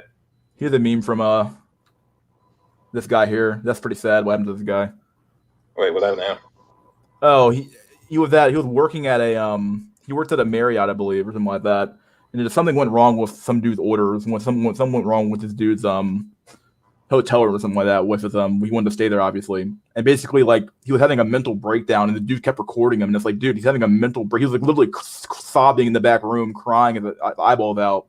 And it's like, dude, why on earth would you keep recording this guy? And he's like, it ended up being a black guy, and the black guy tried to accuse him of racism. And it's like, dude, he was literally having a mental breakdown. Like, I might be able to find the video, but it's pretty sad. I think it was the black guy behind that the camera phone. But yeah, he kept recording him. And it's like, dude, he's literally sitting behind the chair, sobbing his brains out. I mean, Couldn't handle it anymore. It's like, shit, dude. I mean, on the other hand, do you want views on World Star or not? Like, oh, World Star. Here's a spicy meme. Go ahead. What I was gonna say, because in the black community, we don't look at mental illnesses. We don't take it seriously. We look at that person. Oh, he's weird, or he's slow. He's a fucking sped boy. Let's not fuck with him. Let's go punch him in his fucking stomach and take his money. It's fucked up. I mean, shit. If we're talking about the black community, who the fuck is mentally well? Be fucking honest. There's always some fuck shit everywhere. It's Grim. He's here. Grim's here. You probably can't read this one here. There we go. I'll blow it up. I've been on 7 dates with this guy. I really like him, but he has not brought up exclusivity yet. Maybe it's too soon for that. I don't know. But since he's too soon after 7 dates, all right. But since he hasn't, I continued to go on dates. Well, I went on a date with a second date with one guy. Because of the curfew, we went back to his place for more drinks, and I ended up sleeping with him. I have not slept with the guy that I've been on 7 dates with. The guy I just slept with, I don't plan on seeing again because our personalities don't mesh. He was just to take the mind off the other guy, and if I think he feels the same. Anyway, I don't know if I should tell 7 dates guy about this. I'm guessing I shouldn't because we're not in a relationship, but why do I feel so damn guilty about it? I don't know why I should feel really bad about it, but I saw him the next day and it felt like I had a dirty secret. He was so excited to see me, and I just felt like shit, and he could tell I wasn't myself. Should I be seeing other guys at this point if we're been on 7 dates? At what point are you considered exclusive? Or is it assumed after a certain point, is it 7, 8 dates when you start to consider it as a real relationship? As an astute observer. So 8 days ago, OP was on date 5 with this fellow. In the space of a week, she's been on 2 dates with this guy and then slept with another random. It's like, yep. At 5 dates, I felt like our relationship was very surface level, but 2 days later is about 16 to 20 more hours we spent together. I do believe that makes a difference. In the beginning, our dates were 1 to 3 hours, but the last 2 hours have been 8 to 10, meaning we've been spending entire days together. Okay. Making an effort to block off our weekends to hang out, making plans for things we wanted to do. So yeah, I do think it makes a difference. I understand this. I guess this is about also where my guilt stems from. I've only slept with 2 other guys my entire life. Since I really like 7 dates guy, I've been a little nervous about what if we sleep together and he thinks I'm bad. My second guy, I was more willing to do because I don't care about how he thinks or feels about me. So it kind of felt like I could relax and not worry about the aftermath, being ghosted, no chemistry, etc., because it wouldn't matter anyway since I wasn't really into him. I know this makes absolutely nonsense. Yeah, exactly. It makes zero sense. But you're a woman, so I have 3 dates. I have 3 guys I'm seeing. 1 guy I've been on 5 dates with. Another 4, and the last just twice. Okay. Oh, god damn. I know I really like all 3, maybe even the newer guy, but the most that's still very fresh. I haven't been intimate with any of them, but I'm wondering at what point it is no longer appropriate to see more than 1 guy person at a time. Would it be after a certain number of dates, after a certain amount of time? I know some people say around 8 dates, which is about 2 months, but others say 3 months. I almost became intimate with the man I've been out with twice, but stopped. Would I be obligated to tell the other 2 men? Basically, are there any rules to this? Newly single, after ending an 8-year relationship, and then right after the 6 years of so not a ton of experience with this dating thing. I'm trying to better understand it. It's being anxiously attached to. It's the same as having general anxiety disorder or bipolar, meaning it's a form of mental illness. I know it's encouraged to seek treatment for it. Can medications help? Is it something that someone can control without seeking help? 1 year later, hi all, I'm newlywed. My husband makes a pretty good salary and has a condo that he sold. We are now looking for a new house. Apparently, since the money from the condo is his, well, it is, but only his name will be on the mortgage for the new house we purchased. I feel kind of upset about it, but I haven't said anything. Am I wrong to feel this way? Should I say something or keep my mouth shut, closed, to be grateful? It's like, Jesus Christ. Oh man. Well, let me say this. 7-8 I got the girl, but definitely didn't win the game. That's true. I told y'all to assume she's a hoe until otherwise proven. Goddamn it! Like, you better ask her project and get it. Yeah, you better ask her project and get an interview with God about these chicks before you go on trusting them like shit. And fucking hire a psychic and go back in time, see if she still has a hymen and shit. But other than that, hell no. Nah. Even after the breakdown, the dick kept recording. Yeah, that's pretty bad. Wait, so Chad gets to fuck and this guy has to pay more multiple dates and get strung on? Yeah, basically. Welcome to dating in 2021. Oh shit. You can't assume you have anything. You can't be like, oh, okay, we're dating, so it's fair to assume some sort of exclusivity or form of it. Like, nah. It's the same problem when dating apps. It's like what not Black Ronin, but what Jay said. It's like the invisible tournament. You know, like you're in league of, like, you're fighting like 55 other dudes in a DM contest to see who's the most witty and most attractive guy in the whole and out of the 55, and it's like you're constantly doing this like fighting game, and it's like, okay, like, and you're never quite sure where you stand at, so you're like constantly like, okay, well, who's winning? I don't know who's winning. Well, I want to know, so did you. It's like, oh shit. You know what the fucked up thing is though? What's the fucked up thing about it? That dude wasn't even losing because he at least wasn't ghosted. Yeah, some dude less than him, he wouldn't even got the second date. He was just like, oh shit, I gotta go see my mom today, and then she'd go off to get some pipe. Like, it's fucked up. He won the ability to be a cuck. That's how low shit's gotten. That's very true. Yeah, he won the low tier prize of marriage with an ungrateful woman who doesn't want to live in a house that's in his name only. Brutal. He won the game. Yeah, Black Pill Redemption. Good luck with all that TFM action, bro. Oh, sweet God. Not even mad at you. Just cope how you can now. I was gonna say I'm gonna start my own Incel sub again. If it doesn't get banned, you guys can all join. You know it's gonna get banned. The next second. If that shit don't get banned in the first day, I will buy you a new phone. I swear to God, bro, it never began for your sub, dog. Like, literally. Now I understand why Chad lights are posting on Reddit about dating problems. They are still fighting in the invisible tournament. Yeah, very true. Oh, here we go. You get to be my cucked tampon. Congratulations. That's basically what he won. He won being a cucked tampon. Bags. He won the game. Friend, my skater homie. Yeah, he gets to be the emotional tampon she cries on when Chad beats her up or something like that. And it's like, oh, you're the one I always come back to. I wish Chad was he was more like you. So basically, he wanted an attractive man like me. Yeah. I hate when bitches fucking say that shit. Fuck, bro. I want to pull up OJ when hosted that fucking whole ass shit, bro. That shit pisses me the fuck off. DM Worst- contest, laugh my ass. God. It's true. Worst thing is, if he did pull an OJ, they probably actually would fuck him. Oh, Facts. yeah, wham. Wham. Mr. School, what do you think would happen if a dude flooded a woman's DM with fake chat profiles? She'd probably be like, "Oh my god, I'm like super attractive. I need to like." I wonder which one she would pick. She picked the chattest of the Chad. She just finds Chad. Just like, okay, well, if they're all Chad, she's just gonna pick the Giga Chad out of all the Chads. Or she might look for other things like, okay, well, which one has the most money now? Like, if every man would look exactly the same, they find something else to disqualify you. Yep, pretty much. Hold on, I got Black Pill Redemption.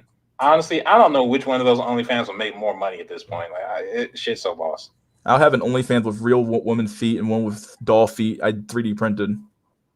Oh. Truth be told, honestly, that's an easy. Fucked up, man, but you can take advantage of the simp. Make some big bucks off that shit, dude. Sweet mother of God. Yeah. This is where we at now. We simping for doll feet, dog. Life and sexual happiness levels by ideology. General life happiness. Sexual happiness. So you have the center right here, around 70. Sexual happiness right here at 70. The V right. Very right. That's what I figured. Very right. A little bit higher. The right below center. Very left. Holy shit. They're above the left, but not by a fair bit. They have the left. I don't know what it is about these ideologies that cause this rift. Wait, hold on. We're assuming those people are straight though.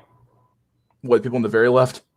Any of them, to be honest. That's true. Yeah, we're right. Just assuming those are straight men. Like, are those counting women? Are those counting men of questionable, basically gay dudes? Like, who's in those categories? Very right. Very astute observation. What am I also looking for here? More memes. I think I already posted this one here. I don't want to post that one again. Too much. Let me read this article. Finish this article up, I guess. Might as well read it since I'm already halfway through it. Here we go. Where did I stop at? Total fertility rate. Yeah, data about fertility rates is only available for. I already read that one. Nor relationship. Blah, blah, blah. Nor is the relationship between fertility and presidential voting a spurious result related to urbanization, race, or state practices in drawing county lines. The figure below extends the analysis to more presidential elections. Includes controls for state. A county is in the county's non-Hispanic white population share and the county's population density. You have cross-section 2020. There's a few years. And let's see, additional predicted children born per woman. It's a nice flat line here. Wait, can you bring up the screen? I'm sorry. I'm not even showing the fucking screen. Holy shit, my bad.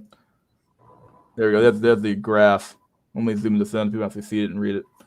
There's the change in counties level associated by going from 25% Republican to 75% Republican presidential vote share. That's the panel. And this is our rate here. Note, with control for year-specific county population density, non-Hispanic white population share, and panel model uses GL random effect estimator due to use of time and invariant state dummy for state and uses year and county fixed effects. Robust standard errors are used in all cases, and cross-sections are used population weights. As can be seen, the Republican fertility advantage is relatively stable across selections. So this is a nice stable line here. It even shows up in the panel model, suggesting that as counties become more Republican, the fertility rates tend to rise relative to the national average. The use of state controls and some robustness tests I ran in large states with many counties suggests that this effect isn't driven by unique features of states within red states or blue states in controlling for county racial and ethnic characteristics, population densities. Republican counties have higher birth rates. This is particularly astonishing given that Democrats perform very well in counties with many Hispanic and Black voters who have higher birth rates than non-Hispanic white Americans. And indeed, the more non-Hispanic whites in a country, the lower the birth rate in my models. The relationship is so unchanged if the sample is restricted to only very high-density counties, such as those representing the center of major cities. In other words, the Republican fertility advantage does not arise from more rural counties with higher birth rates and exists despite the fact that much of the Democratic Party's electoral base is among racial and ethnic groups with higher birth rates in general. The split I identify isn't about race or urbanization or region of the country. It's about family. Within racial or ethnic groups, within states or urbanized areas, the more conservative areas tend to have more babies. Election data can only tell us so much, but data from general social survey can be used to provide a more granular understanding of the ideological fertility difference. The figure below shows the number of children ever born to women sampled in the GSS who were over age 44 and women ages 30 to 44 by political ideology. So you have conservative women over 44. There's a nice big red line here. It's about 3 kids, peak over here in 1982, and they kind of drop down to about 2.5. Then you have liberal women over age 44. They went even higher than 3.5. That's crazy. And then they fell way below. Not way below, actually, not by that much. Liberal women. And you have conservative women age 30 to 44. This is 44. This is over age 44. This is conservative women age 30 to 44. So this line here is still lower than what the actually meeting the over 44 line over here. And then for liberal women, it's like just falling like a fucking rock. Holy shit. Liberal women age 30 through 44. So in the 1970s, there was little to no difference in fertility rates between liberal and conservative women. Yeah, that I agree with. But by the 2000s, completed fertility for liberal women had declined markedly below that of conservative women. In recent years, the gap in childbearing between young conservatives and liberal women has really opened, which many portend a bigger gap in coming years. 44 people watching this? What the fuck? You guys got nothing better to do than watching read a fucking article. Holy shit. This graph had no control for other factors, but the figures below introduce control variables for women's age, the year of the survey, women's race or ethnicity, educational level, and marital status. It shows the difference between conservative and liberal women. After all, these variables are controlled for with the period 1972 to 1994 lumped together as one group, and 1995 to 2018 lumped together as another group. Predicted difference in fertility outcomes and ideal between conservatives and liberals. Controls for year, age, marital status, education, all that crap. 2 standard error range shown below. Coefficient for children had ideal children associated with difference between conservative and liberal. Okay. We have 1995. Holy shit. Kids ever had women over 45 after 1995. Holy shit. Kids ever born, all women. Which one's the 1995? 1995, after 1995. All right, and then the ideal number of kids here. Before the 1990s, fertility differences by ideology were small. Women over age 45 had no difference in completed fertility, and women of all ages with controls for year of age had only a small difference. There was, however, already a difference in ideology. Conservative women reported a childbearing ideal of about 0.12 kids higher than liberal women, which is small but significant difference.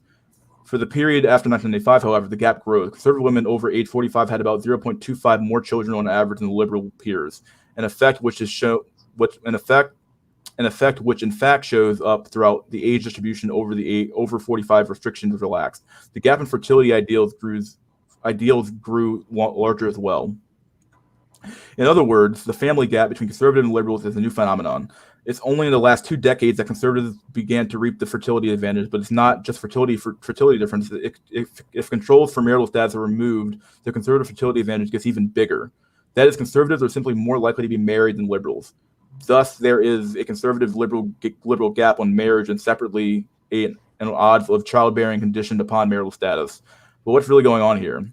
It is that conservatives get married more and have more children, or is it that getting married and having children makes people more conservative? It's likely that causality flows in both directions.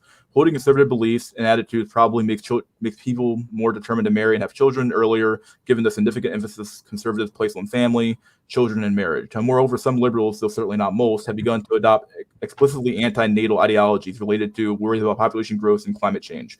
Indeed, as shown above, more conservative people report desiring more children in the future, a good indication that conservative attitudes may indeed lead to higher fertility. Conservatives who have had no children yet desired more kids than liberals with no kids yet. However, having children probably only also makes people more conservative. Prior academic research has found that women after children tend to subsequently adopt more conservative social attitudes around gender roles. I actually heard that before, actually. My mom has actually told me that before. She's like, yeah, women tend to get more conservative as they have more kids. A result in both British and American data sets.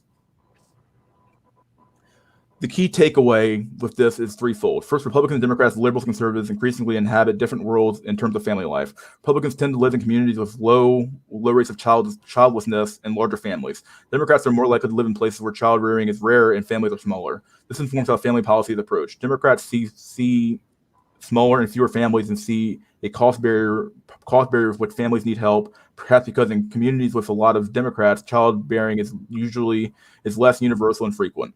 On the other hand, Republicans tend to live in places with higher birth rates and more uniform childbearing, and so tend to think that kids are just a part of life, and people adjust to afford them. Democrats tend to live in places with pricier housing, while Republicans tend to live in places where it's easier to afford more bedrooms. Second, the Republican political coalition is heavily weighted towards counties that have a lot of children. In other words, any policy increasing across the board transfers to children will tend to provide more financial support to Republicans in more conservative parts of the country, where there are more children. A child allowance, for example, would disproportionately transfer funds from the predominantly Democratic counties, which make up 70% of the country's economic output, towards more Republican counties and individuals. Moreover, the decline in birth rates around the country in recent years may present a challenge for conservative politicians. Delayed and reduced transition into marriage and parenthood will result in young children spending more years in more liberal ideologies. It will be increasingly difficult to build constituencies around conservative social priorities in a world where fewer young people are at the point in life married with kids, where those priorities make sense with their life situation. This is what I was talking about earlier, where I talk about how, yeah, at the end of the day, people, they benefit off of you being unmarried and alone to some extent. Like, the more unmarried women there are, that's like the Democratic Party's bread and butter. That's who vote for them. Finally, this conservative fertility advantage will not only give conservatives some inevitable long-term political edge. Fertility rates are falling for conservatives just as much as liberals. Given the size of fertility differential between conservatives and liberals, it doesn't actually take a large amount of ideology switching to offset the higher birth rate. Thus, while conservatives may wish that their fertility advantage could afford a durable political majority, that hope is probably just a fleeting, as now silly sounding claim that progressives as a decade ago the immigration would create a durable Democratic majority. That's because, at least as of right now, conservative parents have not been sufficiently successful in keeping their kids in the fold. I mean, if nothing else, the daughters are always going to have a bias towards sexual freedom. Enrique, hey, what's up, Enrique? There you go. Oh shit. Yo. Let me read these comments real quick. Give me a sec on. Here's what's saying in here. Death. Colt is my death. What the fuck going on? Sorry if I wasn't talking right now. I'm in a zone right now, dude. I'm playing Warzone right now. I'm in the fucking zone, dude. Sorry if I wasn't talking. Imagine wage slaving if you have anything tethering you to the world. Men are disposable. Anyone who convinces themselves otherwise, the blue pill stamp for this land will life. It's worse than that. Notice the more red states is cheaper the housing. Yeah, that's true. Go ahead. I don't know. It's not even that they're sacrificing you. It's that they don't even pay you for the sacrifice. That's the real low dirty shit. Yeah, if you're expected to like be a sacrificial lamb for nothing. Yeah, just die for free. That's basically it. I want to say the one thing I noticed in those statistics, it doesn't really bring up how much the people are typically making. And the only reason I bring that up is because around the area and the amount of people I've met, typically the people that are poorer they're not really conservative at all. That's just been from my experience, as well as like I've moved some people that have like helped out, like politicians. This one lady told me the statistics on like the amount of Republicans in Texas or whatever. I don't know how valid it is, but she was just like, typically people that are business owners and white or whatever are more conservative leaning. I don't know why. Probably because those politics benefit them more because of their business or whatever. But that's what she had ended up telling me, and like I said, that's what I see around. Like, even the people that I moved that like are actually pretty in high end areas, they're more conservative. Like, they express that like a lot, and people typically that are in the lower end of the spectrum don't really care about politics like that per se, or express like an extremism towards it. What do you guys think? You think money has Has to do anything with your political beliefs? I would say, yeah. I mean, people who are more Republican tend to desire lower taxes, and that's the party of lower taxes at the end of the day. And education level too. Yeah, education level also counts for something as well. Like people who are highly educated tend to be Democrats, I believe. Right on, right on. Here's another study I want to. Educated leads to you being more conservative, though. What's that? Being more educated leads to you having more conservative views. No, it's the other way around. Oh, You tend to be more liberal, at least in recent history. Yeah, let me put it this way: the longer, if you go from a bachelor's in lesbian puppetry to a master's, you're going to be less conservative. It'd be interesting is seeing that breakdown by well, I think even across certain disciplines it still tends to fall in that line actually. Yeah. Even if you get like an engineer, it's still this idea of like you're still more a liberal than a someone who's Yeah, not I was educated. joking, but yeah, my bad. No, I was trying to like figure out here. I'm like, am I right on that or what? Anyway, I'm just gonna read the abstract. I'm not gonna read the whole damn thing. This is from the NIH. Almost 40 years ago, evidence from large studies of adult twins and their relatives suggests that between 30 to 60% of variance in social and political attitudes could be explained by genetic influences. However, these findings have not been widely accepted or incorporated into the dominant paradigms that explain the etiology of political ideologies. This has been attributed in part to a measurement and sample limitations, as well as relative absence of molecular genetic studies. Here we present results from the original analysis of a combined sample of 12,000 twin pairs, ascertained from 9 different studies conducted in 5 democracies sampled over the course of 4 decades. We provide the evidence that genetic factors play a role in the formation of political ideologies, regardless of how the ideology is measured, the era, or the population sampled. The only exception is the question that explicitly uses the phrase left-right. When we present results from one of the first genome-wide association studies on the political ideology using data from the 3 samples. In 1990, Australian sample involves 6,894 individuals from 2,516 families. In 2008, Australian sample of 1,160 Israeli individuals from 635 families. And in 2010, Swedish sample involving 3,334 individuals from 2,607 families. No polymorphisms reach genome-wide significance in the meta-analysis. The combined evidence suggests that political ideology constitutes a fundamental aspect of one's genetically informed psychological disposition. But as Fisher proposed long ago, genetic influence on complex traits will be composed of thousands of markers of very small effects and will require extremely large samples to have enough power in order to identify specific polymorphisms related to complex social traits. That's what I was talking about earlier about politics being or ideologies being more genetic than we like to admit. And who knows? It could be another form of like discrimination in some way. Because like if you can't control it, being conservative or liberal, it's like, well, then can you really discriminate against it? That's been our whole that's been the basis of like discrimination since the time immemorial. Was like, well, he can't control being black, so can you really discriminate against him for that? But it's like now it's like, well, wait a second. Well, do you really have control over anything? Should we discriminate at all? Or maybe we should just allow this discrimination in general because, like, okay, if you have no control over anything, then anything we can discriminate against anything, I guess. I was just thinking something. If you had like a super AI and you were able to, if you had both a super AI and a genetic log of your citizens, like there would be an amazing amount of data you could just track that way. But that may be off topic. No, I'm trying to read the comments here. You can wait. So engineers are more likely to be liberal. I think so. I don't quote me on that, but I think so. I think engineers are more likely to be autistic, subhumans coping with marginally higher IQs than Chad slang virgin JBs with no strings attached. Oh God. Oh yeah. I just think it's interesting though, because like when we like think about things like politics, we think like, oh well, you can change being being conservative or being more liberal, but it's like, can you really? Like that's why I always say like you have no control. That's why my little icon says you have no control over your own will. It's like to some extent like it's somewhat true. Like you don't get to pick anything. You just kind of like exist in an environment. and the environment kind of shapes you in a way.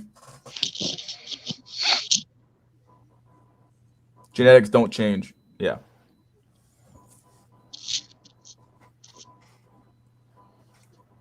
It's a scary thing to think about to some extent because it's like, dang, like how much do I really control what I'm thinking about? And it's like, well, not a lot of it. Everything kind of informed by something else. Oh yeah. Nobody likes to see the source code of life. I had back when I was super interested in what neuroscience and whatever and genetics. I would read about that specific topic about like how much of your personality or whatever is or your thinking is determined by genetics or actual like in your environment. And it went down this like not too bad of a rabbit hole of eugenics versus I forgot what the other opposite end of it was versus your surroundings or whatever. But it basically said that as you grow older or whatever stuff that you do or you surround yourself by is what your genetics adapt to. So even your way of thinking, the hormones or like like if a person is more tend to stress out, cortisol levels rise and they could pass that on to their children, easily becoming more stressed out.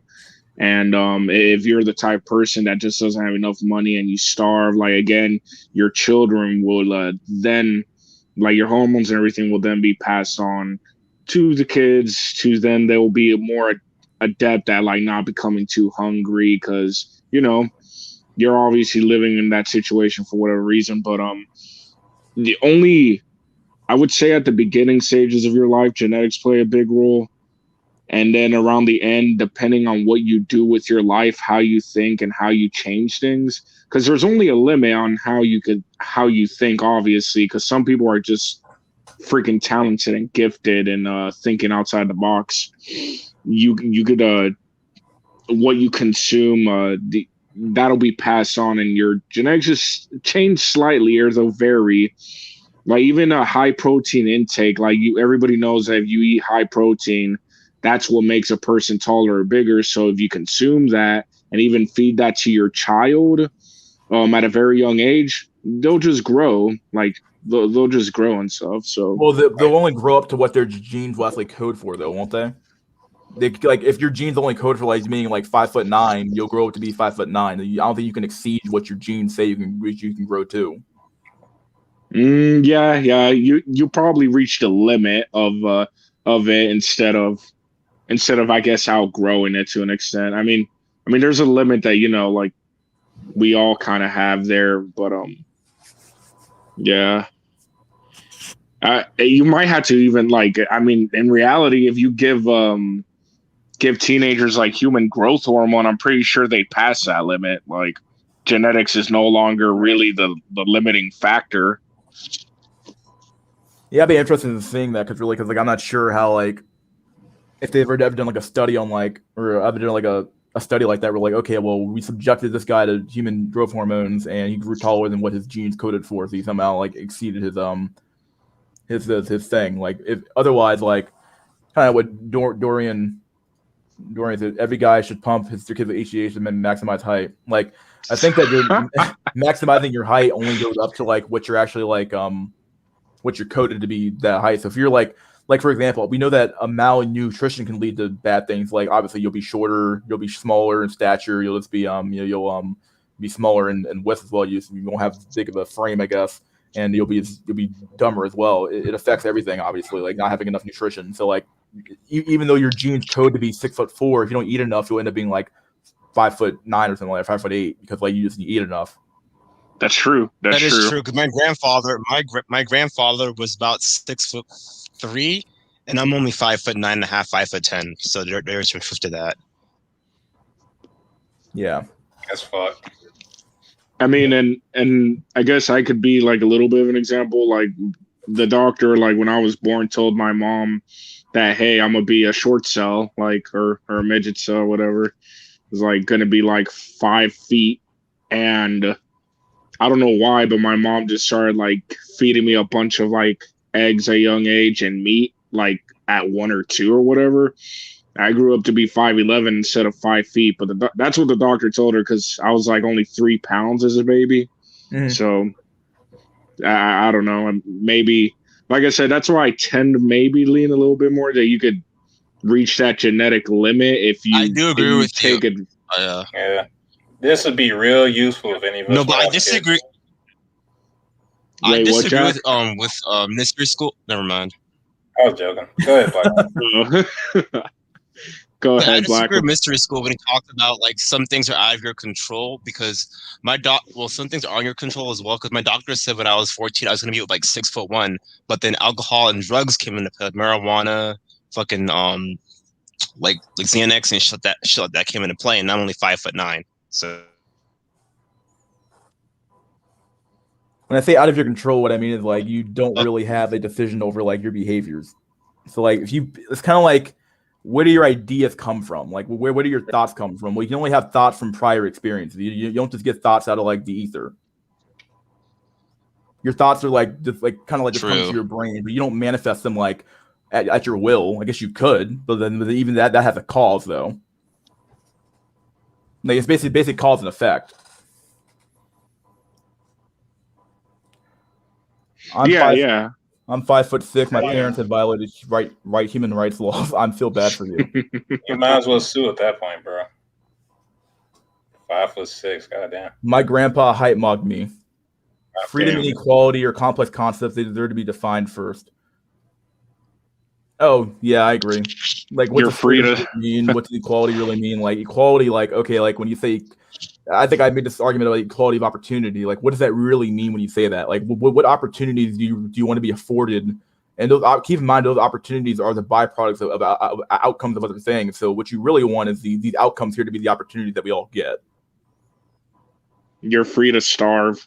That's true freedom.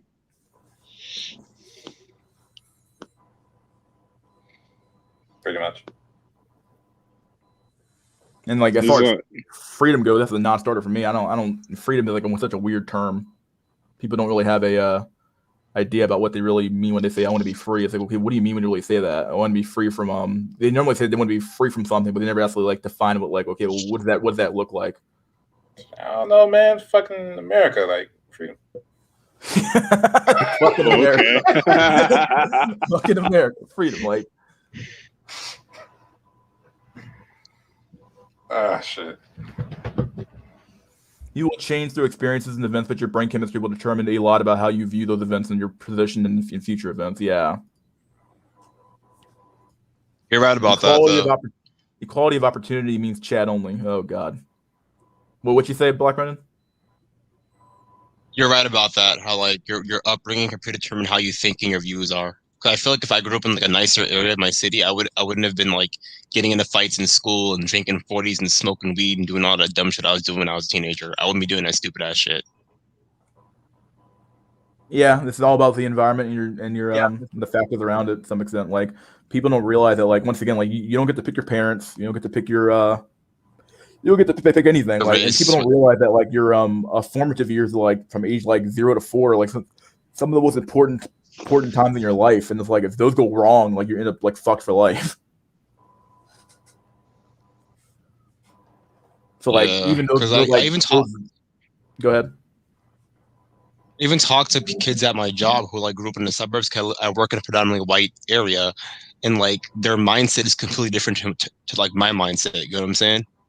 Yeah, been there. Yeah. Yeah, like I try to talk to them about lambs, and like they look at me like I'm crazy. But I talk about lamb. Yeah, they look at me like, why would any girl want some crazy? Why would you? My bad for interrupting. Like, goddamn, you so low in hip. How you not mogging everybody on Earth? Like, fuck. You are the low inhibition with Meeks is looks. Goddamn. 44 people here. Holy shit, that's a lot of people. Yeah. Go ahead, man. Sorry. Equality of opportunity means free shit for single moms. Yeah. It's weird about, like, well, go ahead, Enrique.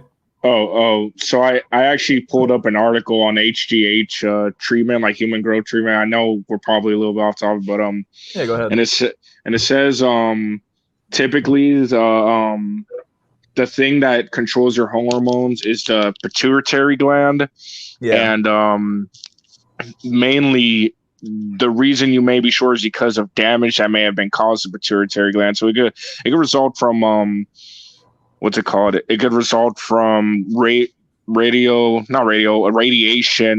therapy. It could also result from head damage.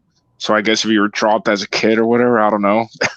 And then it says meningitis. So I guess, and then it says a brain infection. That's weird. But yeah, those are the things that could damage it. And human growth hormone will actually will kind of kickstart it's like a boost added to start controlling your hormone levels again to get into production.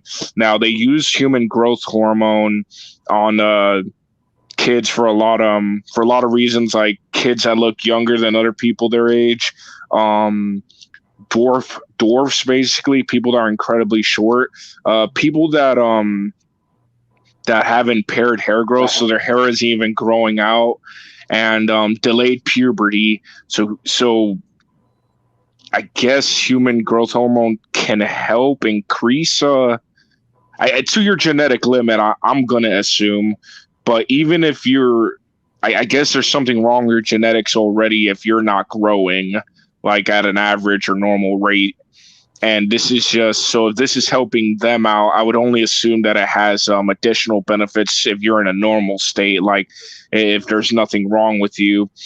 I'm also just going to add this here. It talks about people with low human growth hormone could suffer from anxiety, depression, fat around the waist. You got weak muscles and bones. You're tired, and you have a reduced ability to think. Which obviously, you're, huh?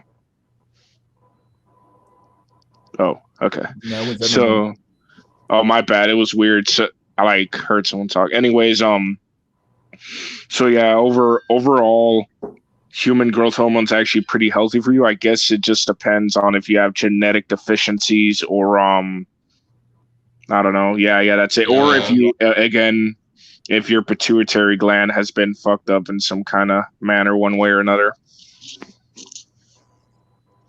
Go, guys. See you guys around. I gotta go.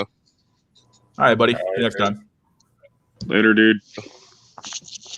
So to some extent, I believe.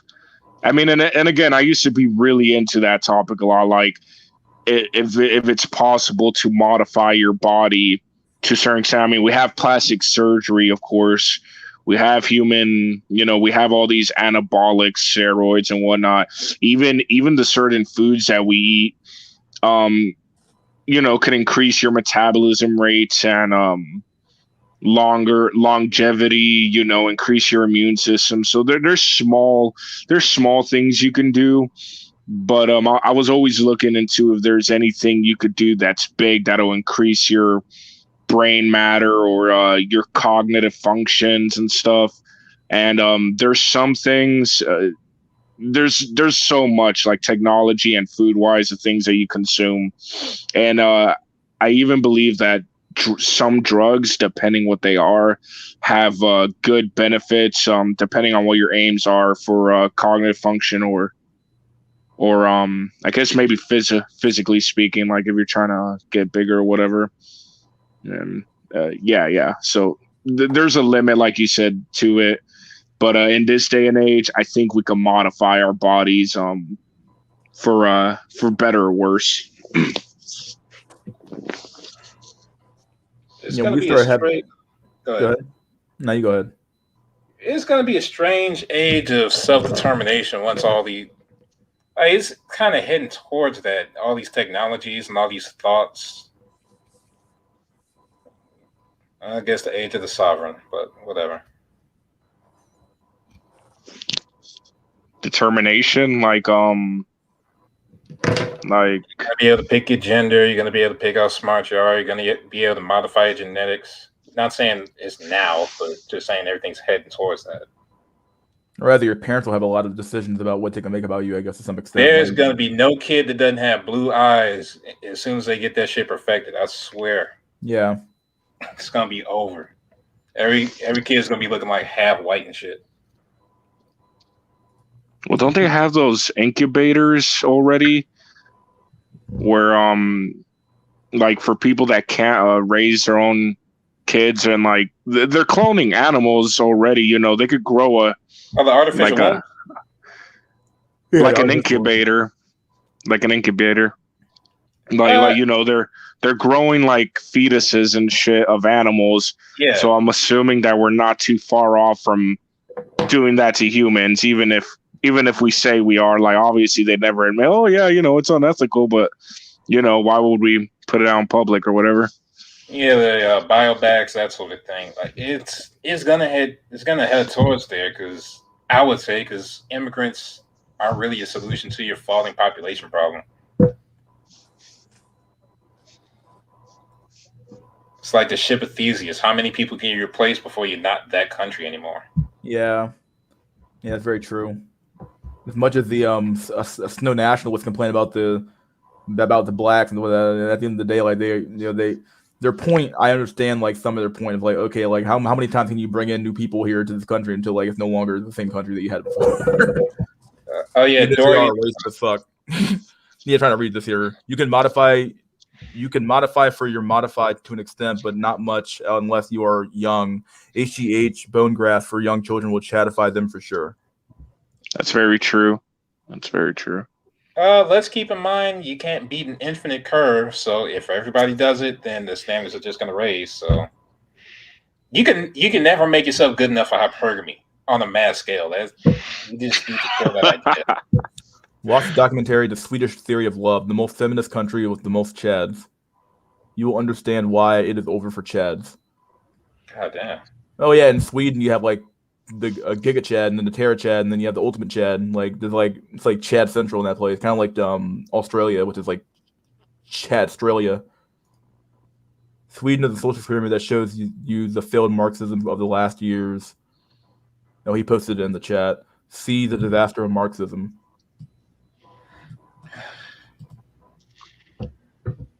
More shit for me to go through by next week, but I got you. Yeah, more. You always got new articles and stuff, not new videos to watch. Y'all always sending me homework, dog. Goddamn. 30-foot Chad with 16 packs. Holy shit. Oh, in Sweden, if you really think it's better for Chads, look at the country of Chads and feminists. It's a total disaster. In 2040, you'll have Super Saiyan Blue. You have to be Super Saiyan Blue to get women. I disagree. You're gonna have to be Super Saiyan Blue to be a sim. You're gonna have to be Ultra Instinct to get women. Oh no! Oh, like, you can't even move through the space-time continuum. Get the fuck away from me. Humans are a virus. Ah, boy. Thank you, Agent. Humans are the real enemies. Like, okay. What memes haven't I shown yet? Shown that meme. Shown that meme. Gotta get some memes in the chat. Here's one. All my anime fans will like this one here. Maybe not. Post of promise triggering Excalibur. Damn. Nice. Fucking goddamn. Good old Fate. I never watched that anime, but it looks pretty good from the fight scenes like YouTube recommends me. Yeah, it's very good. Wait, which one? Fate. Any of the Fate series. Oh yeah, that. Yeah, Fate Zero is really good. I have never seen that shit. It's good. You should watch it. Yeah, looks super cool, flashy and everything. I just can never sit through a season. Nah, not dogging on. What's this? It looks like guts. That thing was too big to be called bait. Too big, too thick, too heavy, and too rough. Oh god! Even the height of Sora is increasing. That's terrible. The king of baits. Trying to bait the chat. No, hold up. This is comment by Dorian Shad 3. I guess Dorian Shade. Blue eyes, lol. No, I want mood ring eyes. No, I wasn't talking about adults manipulating their genetics. I was talking about the mothers manipulating the genetics of their potential children. I was talking about fetal changes. Now, once hypergamy reaches the fucking womb before people are even born, that's gonna be some amazing shit. Hey Jack, are you subscribed to BGS's secondary channel? Yeah. He's posted some good content on there. Oh my god, like the video about like black women just flat out don't want you, which I guess we've all kind of known that for a while now, but it's like, dang, he just like spells it out for you. Like, yeah, they just don't flat out want you. And it's like, well, that's true. That video was good. You talking about Black Pill Gnostic, that backup channel? Yeah, he has that backup channel, yeah. When he got like he didn't get removed, he got like banned or something like that, or like some sort of strike, community strike for something like that. He went to that channel for a little bit, and he's been posting some good stuff there. At least What's his channel called? The Black Pill Gnostic.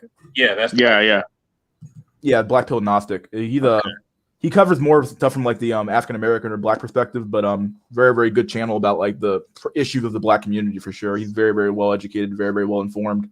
Yeah, if you want to know about end stage feminism, just look up shit about the Black community. Be honest. Yeah, it's pretty bad. And then his last video about what will Black women do for the to save the Black community, and like he had a Black woman, or he was on another panel, and like a Black woman basically said, "Oh, they're not going to do anything because like Black women don't care about the Black community. They don't, not really. They care about it only to the extent that it gets them something, and then after that point, they don't really give a fuck." Oh god, this is depressing. I'm Yeah, already looking through his content. Yeah, the Black community is like people like they don't laugh when I say this, but like people like get like a little bit.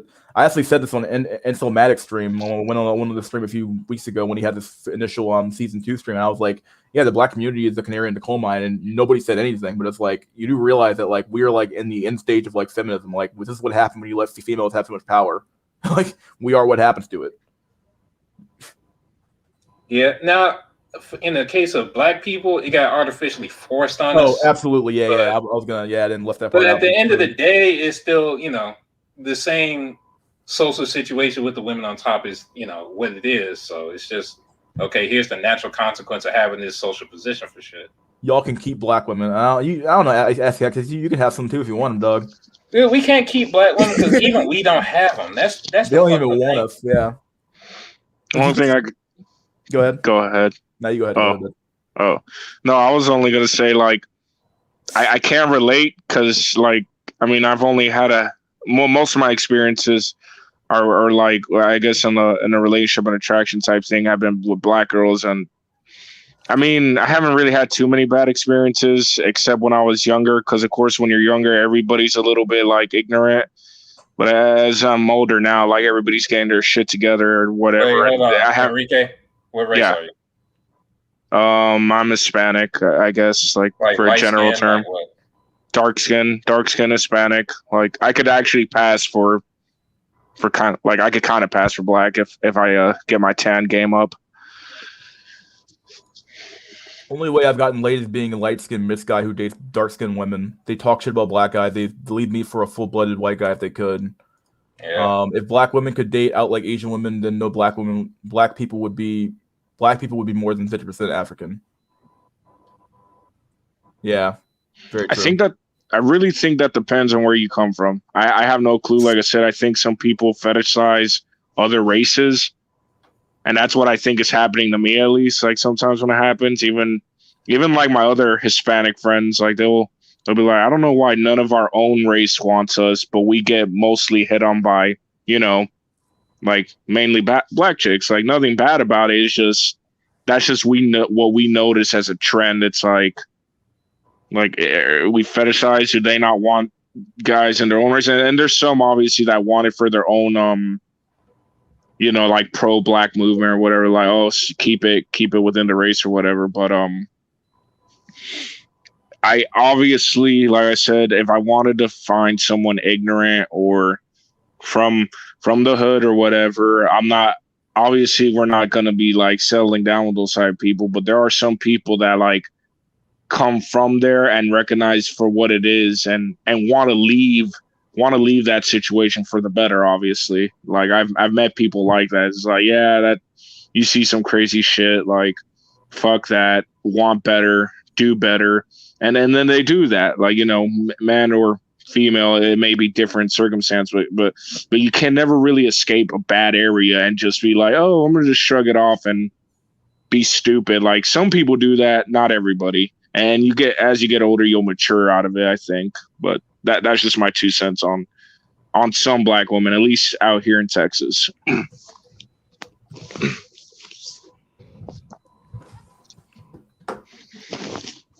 Let's see.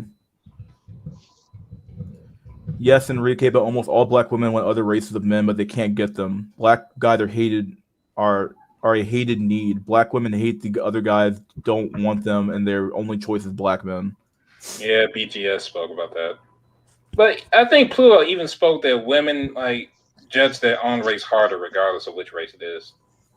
Yeah, I agree to some extent because you kind of you know your own people better than you know anybody else to some extent. So like when you talking about somebody else, when you're with another race, you don't really know what to expect to some extent. So you're like talking to a black man and you're a white woman. It's like, okay, well, he's different than the white man I'm used to dating. So I don't really know how to like counter all the bullshit he's gonna be spewing at me. That makes any sense? Dude, no idea. My youngest brother dated a white chick, and like the lifestyles were so vastly different because she was like living on the richer side of the neighborhood or whatever. But her dad was the most racist piece of shit ever. Just, I don't know. Like it's weird because he just assumed we were savages, like, and uneducated and whatever. I was just like, yo, people like this exist still? Like, Jesus.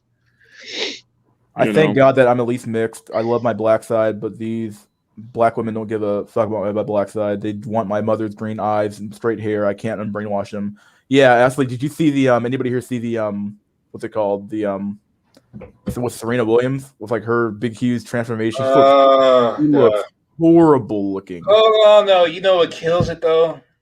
When the eyes? face and the hands are two different shades. Yeah, she looks so bad. Right, bitch, if you gonna camouflage, at least do the whole body. Don't be a halfway chameleon. She didn't even look that bad before, in my honest opinion. In my honest opinion, she wasn't that bad, but like her or I Lil don't Kim, know. that's the thing that kills it. Like Just be Michael Jackson, bro. no, that's not even. No, I gotta stop you right. That's not even Michael Jackson because at least he was thorough. Yeah. At least he did the whole body, him and Sammy Sosa. These chicks be half-assing on fuck. She was always horrible looking. I didn't think she was that bad looking. That's just me. I don't think she was like that fucking ugly. Pull up an image. I want to see black this men mess. are always easy on Serena and Venus. Like he was like, they cool, whatever. Yeah, I'm like never been that hard on them. It's like she wasn't that bad looking, at least to me. But I'm like, I Yeah, don't know. and Common tried to wife her up. She ain't take it. Oh yeah, no, she's not ugly. I just looked her up. No, she's kind of swole though. Like holy shit, she got some muscles on her. Oh yeah, she's been playing tennis. What's her new look like? I can't. Is it her? Yeah, there it is. After skin bleaching, there it is. Found it. Oh, here, let me look. Image is really blurry, but I'm gonna go ahead and show it anyway. Really blurry image. Look at this. Bro, what the fuck? And look at her like hands versus and her legs versus her face. There's that. She looks Asian. That's not Asian. Eyes. That's disabled, man. Look at her eyes versus like what she looked like before. Bro, you have eyes like that, you get a government check in the mail. Like, fuck. What's her like before? She wasn't like. She looked human before. That's the. Yeah, she looks like a. Right here, like standard West African features. Like it kills me. Wouldn't be spending all this money. I was like, what the hell happened to you? That's fucked up, man. That's really fucked up. And it's like some of that comes down to like just female self-hatred and female all these black women self-hatred. Like, my God, like what the heck was she? She looks like the white chicks in the movie. Oh God. It's her that did that. That's making good. That lightened herself up. Like it'd be fine ass chicks doing that shit. That'd be Someone said man in a wig. Oh God. I think it has to do with the narrative that some black women believe, or maybe it's true that some black women think black men want white women more. You know. You have no idea how many fucking simps there are that will go like to these women and praise their features, man. It It's She more married a than white enough. dude. That's Yeah, not she an did excuse marry no a more. white dude. Yeah, people forget that she married a white dude. Yeah, the CEO of Reddit, I think. Yeah, CEO of Reddit, most cut Oh, website. No, shit. yeah. No idea. So Damn. yeah, and he makes less than her, so like that's like just be white proven beyond all doubt. Like, fucking Common the rapper couldn't wipe her ass up, but Someone fuck, called me mystery gay for thinking she wasn't that bad. I'm like, I don't know, dude. Serena Williams looks like Terry Crews mystery gay. Hey, look, I'm just saying she wasn't like hideous. That's all I gotta say. You mean a white dude married a white dude? Oh, people clowning on her. All right, that's evil as a white simp. Yeah, Serena and she Williams did that. Yeah, looked like Terry Crews. she did that to herself, man. When Sammy Sosa did all that Dead fucking serious. lightness. When Sammy Sosa did all that shit, everybody was saying he looked like pulled pork and shit, including me.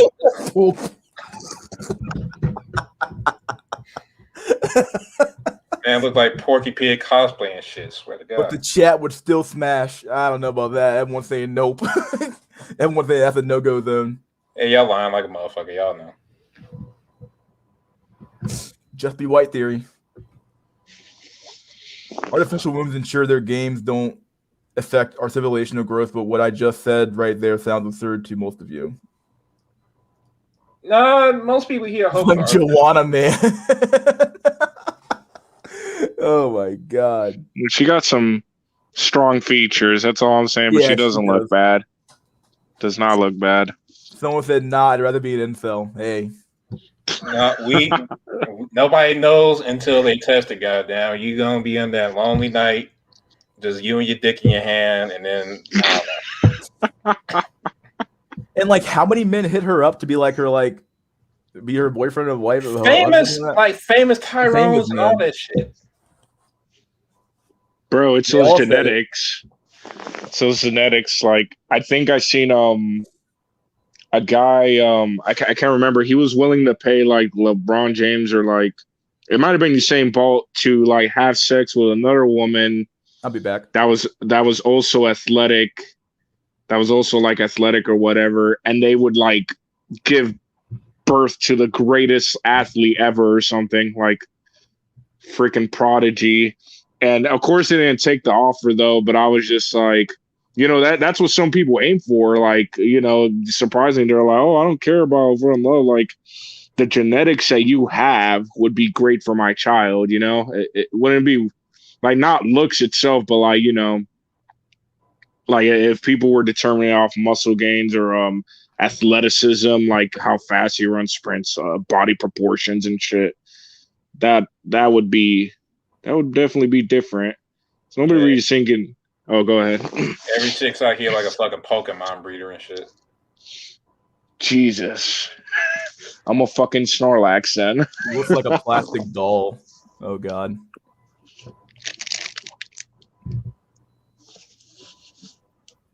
I mean, was hell. that picture for real or with filters? It was real, dude. I don't know which picture you're talking about here, but she looked like, yeah. God, the damn. Jungle Book was God's inspiration when he made Serena. Holy shit. Y'all savage as hell, dog. Serena looks like a Muppet now. She does. She looks fake. It'd be all that money to drop in points. That is the most absurd shit.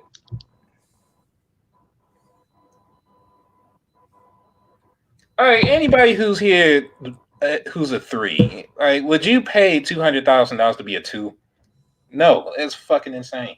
But, Nope. Why waste your time and your money? Yeah, she looks like fucking Cyclops from X-Men when he loses his fucking glasses and is trying He not looks to like fall the off. main rock guy from the Lord of the Rings with the face paint and everything.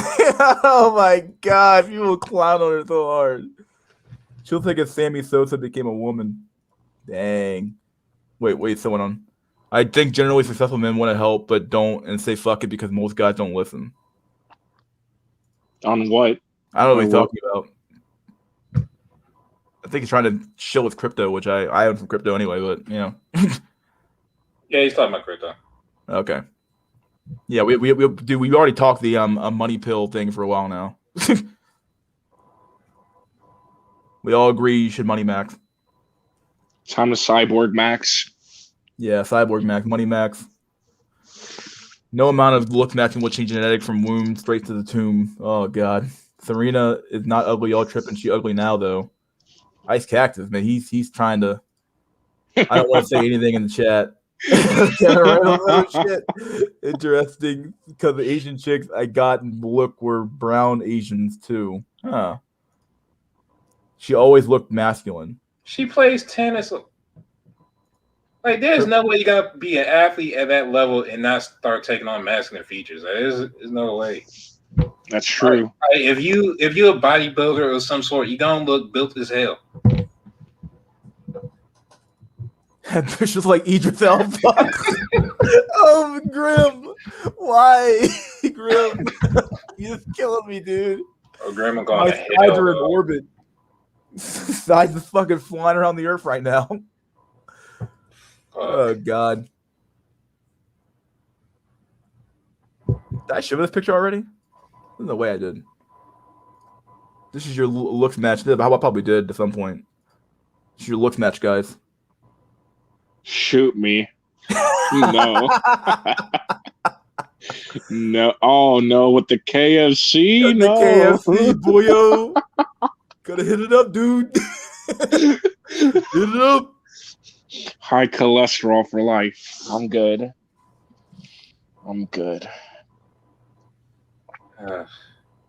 Anyone for using women's eggs as a form of currency? They already are a form of currency, sort of. That's what marriage is all about. Is that her mom next to her? I can't even tell anymore. Gotta be her mom with the non-colored hair. Hope she gets the popcorn chicken. Pretty good. She got everything, obviously. She got everything. The whole menu. Out there at that fucking Big Smoke order and shit. That's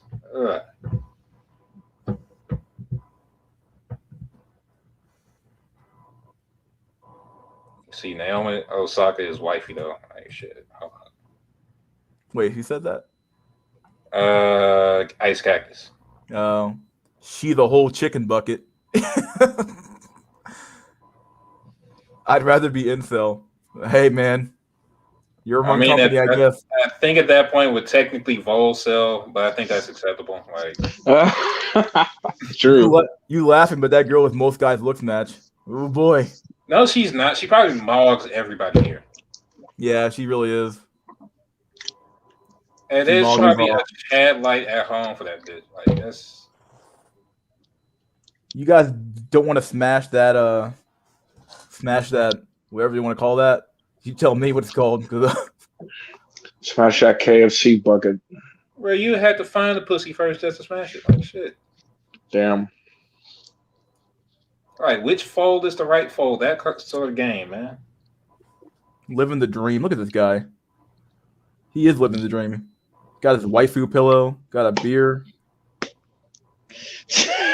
He's offended. He's truly offended. I mean, it's fucked up to the point where I admire this motherfucker because at least he's not getting fucking cheated on and shit. Like, he's like, you know what, dog? I can't do it anymore. He's like, screw it.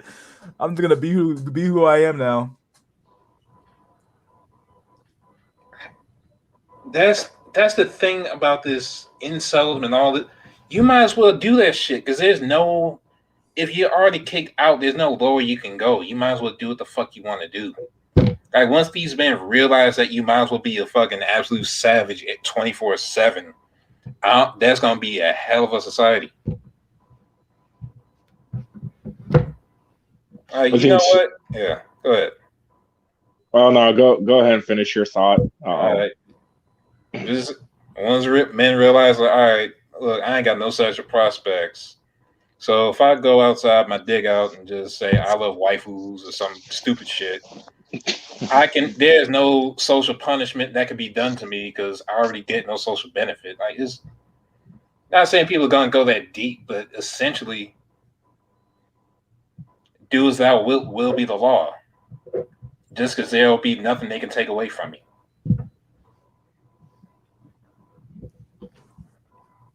What am I looking at here? What the fuck? I left my screen for a minute and looking at memes now. And I was like, what the heck is going on?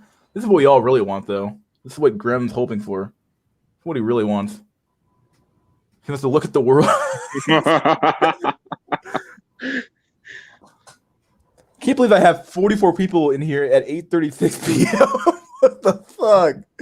Oh my god! I cannot. You gotta believe love it, dude. 44. You gotta people. love it. I want to have 50. It's like normally my limit. I have 50 people in here, and normally it's like pretty Absolutely. crazy. Y'all should be at church, getting saved, and getting a traditional wife, and y'all over here. That's terrible. No. It's like, wow, look at the nuke go off. Hell no. He's too happy. I don't know whether Grim would be happy to see a nuke go off or mad that he's not at the epicenter. Like, He's like, why? I have to deal with the fallout of this? Like, come on. Front row seats, fellas. Right there. Yeah, I'd rather be right there. This is get it over with. Just kill me. Like, I don't want to be like get some like radiation poisoning or some shit and end up dying that way. Horrible. Here's the meme I shared earlier, but I didn't have a chance to read it. When here, I might get me banned. Wait, trans two-faced. Not everything has to be a coin flip. Why Batman is just as non-binary? Heads. Blam. Oh my god. Oh god. That's wrong. Don't do that, guys. Oh Jesus. That's funny. Laughed way more than I should have. I knew I knew to finish the thought I was going to say, Jacker, like when most guys come, Anakin, is this bait? Definitely. Oh, Fishy Chan. cute. This is your waifu in 2021, boy. Go ahead. I'm sorry, Enrique. Go ahead. Let me cut you off.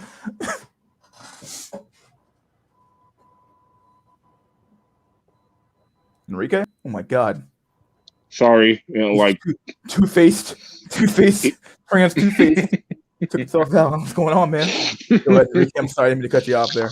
no, you're good. Until eating this cracker, but no, I was gonna say that. Yeah, I know a guy that he became pretty savage like at a young age. Like stopped giving a damn what people thought.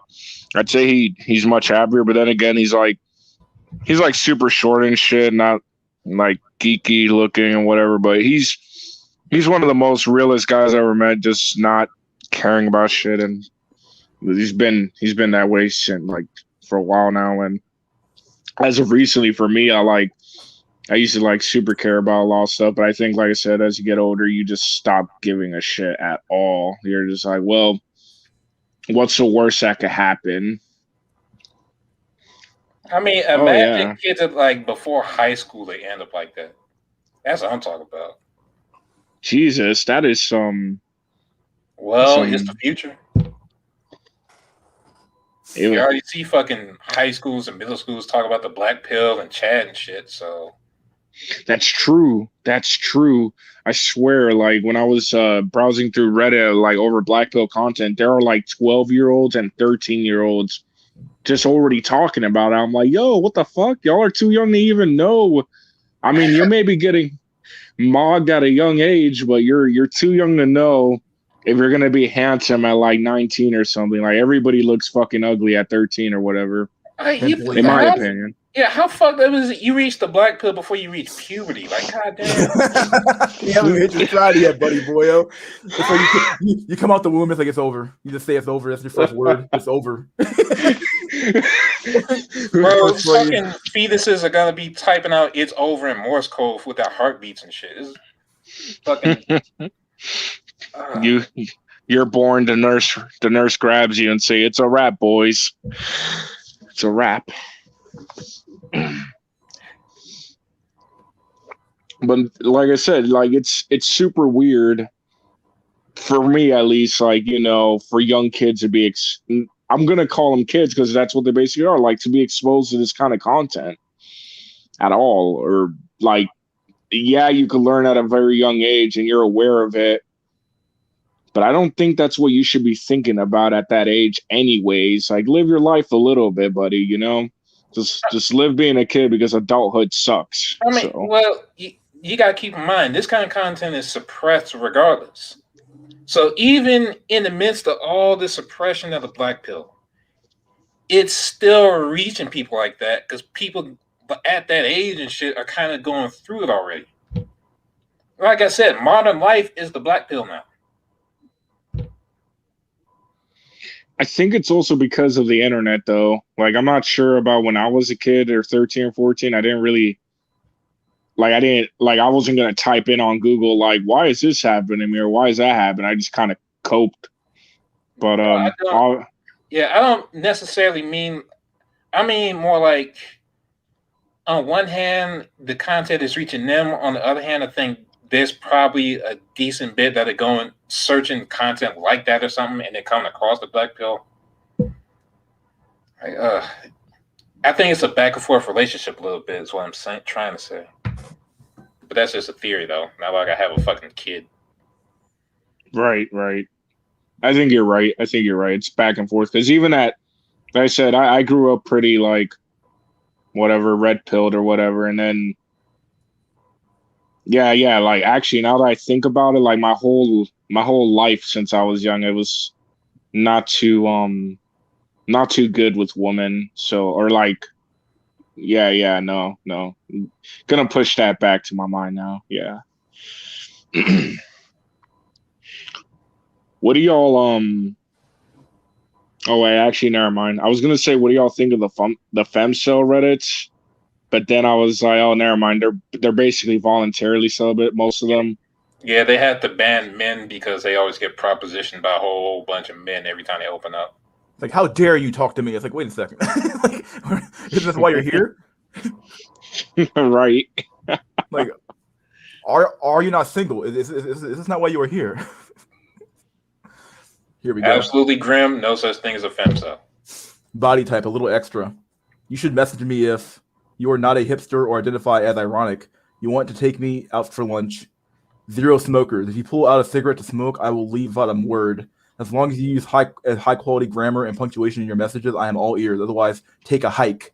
However, if you are not American, if you are bald or experiencing male pattern baldness, if you are 31 years old or older, if you work in IT, or if you smoke cigarettes, if you drink excessively, if you weigh more than 200 pounds, don't bother contacting me. I have no interest in you. Most private thing I'm willing to admit, I like men, not boys, not guys, men. Are you happy with your life? No. I love it. Oh shit! What I'm doing with my life? I work at Target. You work at Target. Working on becoming more motivated to do more with my life, but when you work only 4 hours a week, what?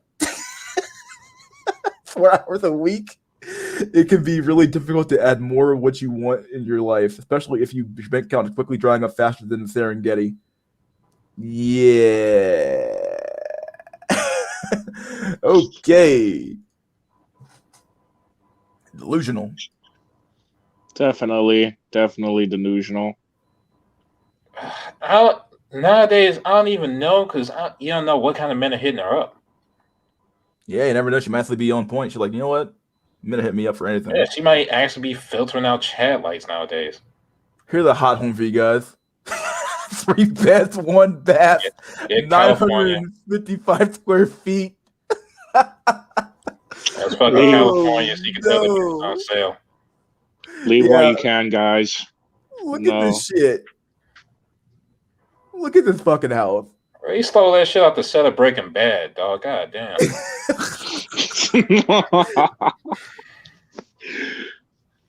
Fucking Hank's gonna pop out that motherfucker with a gun and a microphone. This is my retirement. Like, okay, buddy. What meme is this? I don't want to read this meme. Too dark. Too dark for this stream.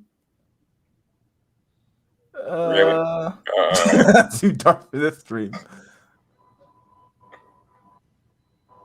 Use the dog already. Am I out of memes? No way I'm out of memes. I have like so many memes. I have like so many memes on my phone, I guess I could put on here, but it's too hard to get them off. I have to email it to myself. I'll save this memes for next time. Too hard to do memes now. Oh, holy mother of God. I was born in darkness mystery. I'm sure you were. Yeah, we get it. What is the purpose of Kevin Samuel's channel? And that guy made a fortune from it. Oh, that is the purpose of Kevin Samuel's channel. I'm about to say, what the heck? What's the purpose of the channel? Ideally, he's trying to get black people back together. He said if he really wanted to make money, he would just be out here like a sim, like fucking Derek Jackson. So That's true. Yeah. yeah. Problem is his task is impossible. He just hasn't realized it yet, or he has, but he still feel like he has to try.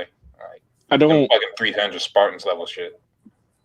I think he's doing a good intent. I think he may be changing a few people's minds. Obviously, there's a lot of backlash from him. They're like, "Oh, he's just degrading." I'm like, "No, he's not. He's just pointing out your fucking flaws, you stupid idiot, or whatever." Just a lot of backlash. I do wonder how many of those women show up to his channel just to like be on the stream, because they already most of these people know the questions he's gonna ask them, and some of them like openly lie to him. Like you can tell this chick is not like a size 8 or a size 4 or something like that, but it's like, okay, like, well, why would you lie to him on stream? And it's like some of them make me think like, are you doing this on purpose just to be on stream or something, or what? This is the attention. I don't think it's the attention. It may just be they're bored. They're bored. They want an honest assessment. Like, and I think they may be a bit narcissistic. You know, like you want an assessment from a person that's some sort of figure, like whether famous or has some sort of authority, and they'll just give you the real like. They'll give you a real an assessment. It's like, okay, well, you're hot, and this is what you're doing wrong. And you know, even I don't know if the chicks realize that or not, but like obviously, if I ask Beyonce, like, what do you think of me? Like, I'm gonna want to know. I'll go on that live stream and be like, bitch, you tell these bitches the truth or something. Like, how ugly am I? Or just give it to me straight. And you know, you have that chance to get your self-esteem boosted or absolutely destroyed, or you're on there to express your story or whatever. But yeah, I think that's a real reason. Some narcissistic, selfish reason they expose themselves. And he be trying not to go hard on it, but they just keep on dragging it out of him. Like, ma'am, I'm just trying to stay red pill. I ain't trying to go black pill on you, but you keep on being with the bullshit. People out there donating $200 to Kevin Samuels. Yeah, he gets a lot of. Yeah, those are men. It's because they like what they see. Like, yeah. It's like, you guys seen Yo, if have you guys Beyonce seen told that women the channel truth, called? they would end her career before trying to change in the way they don't like. Yeah. Go ahead. I'm sorry, Enrique. Have you guys seen that channel called Fresh and Fit? Yeah. We were just talking about them earlier. Okay, cool. No, I wasn't on earlier, but no, yeah, I like watch your channel, and I was just like, I mean, it's just, I'm not sure it's a brainwashing or whatever, what it is, but it's almost as if chicks have a good defense mechanism at deflection or something. It's like they try to. They answer your question with a question or whatever, and it's like, yo, you got to answer like truthfully, and then you got to stick on the topic to get the point across. Because right now, what you're doing is deflecting, and there's obviously like maybe one or two chicks that get it, but then I'm like, for me, that's that's an indication that you're actually onto something when it comes to like whenever somebody answers your question with a question, either you're onto something or like they actually have a legitimate question. But normally, you're onto something. Normally you've caught them in like some sort of lie, or you caught them in some sort of like not a lie, I guess, but caught them in some sort of like mistake they've made when it comes to their rhetoric or something like that. Yeah, there's two answers they give you that always tell you and stumble on to some shit. Is when somebody immediately answers back what, or if they immediately ask your question back to you. Yeah, like, oh, why would you want to ask that question? Or why are you asking this question for? It's like, wait a second. What are you talking about? I asked the question. I expect an answer for it. Like, ma'am, are you married? Am I married? That's what. Yeah, there you go. Like, yeah, exactly. Like that kind of question. Like, what do you mean? Why would you? And in fact, it's like, and they expose themselves in the way they say it too. Like, what do you mean married? It's like, god damn, you can't even hide it like the way you're trying to like hide it. You know what I mean? Like, at least try to hide it. Can you define marriage and shit? Like, can you define overweight? It's like, what the fuck you mean define overweight? Like, you can't discuss rational with a chick. Yeah. Ice Cactus, what do you think about girls in Fresh and Fit? I think the girls. I'm not sure how old the women he brings on are. I guess they all say their age at some point. I don't watch the channel very often. I don't watch the channel very often, but I watch like clips from their channel basically. And the girls are pretty like they're pretty it's a pretty eye opening experience as long as they're being honest with you. And as it says earlier, basically, but like it's nice to hear the perspective or hear from straight from the horse's mouth, as they say. Like, it's nice to hear it straight from them. It's like no need to sugarcoat it. Just tell me what you actually think and feel, or tell me what you actually feel, because a women thinking is a weird thing. Tell me what you feel, and it's like they tell you what they actually feel, and it's like, okay, well, at least you're honest about it somewhat. I think there was Go ahead. Oh, go ahead. I'll just simply say this. I stand by my assessment that honest women are just black pill.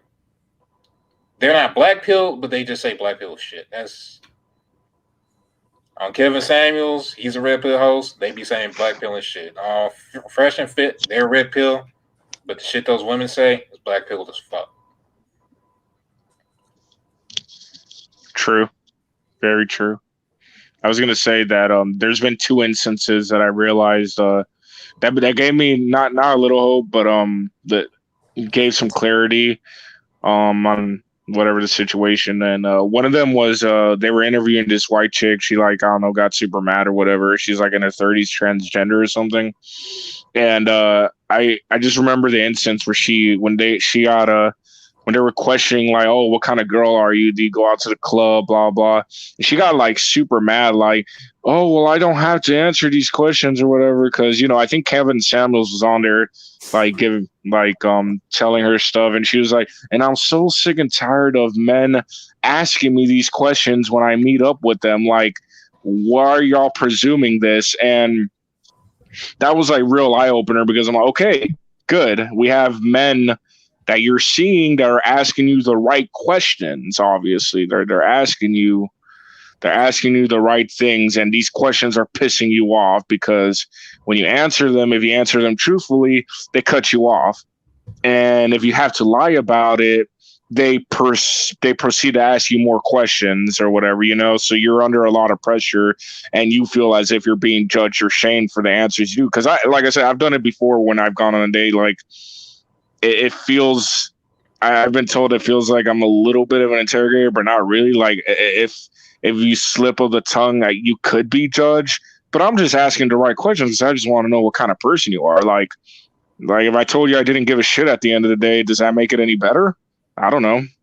Like, and then so that's good, I guess, that there's men asking these questions, and then obviously not wanting you for how you answer. And then the second phase and this one is real. I want your opinion on this, guys, but this is what I've noticed a lot through, like, a lot of, like, ask women this or that or whatever.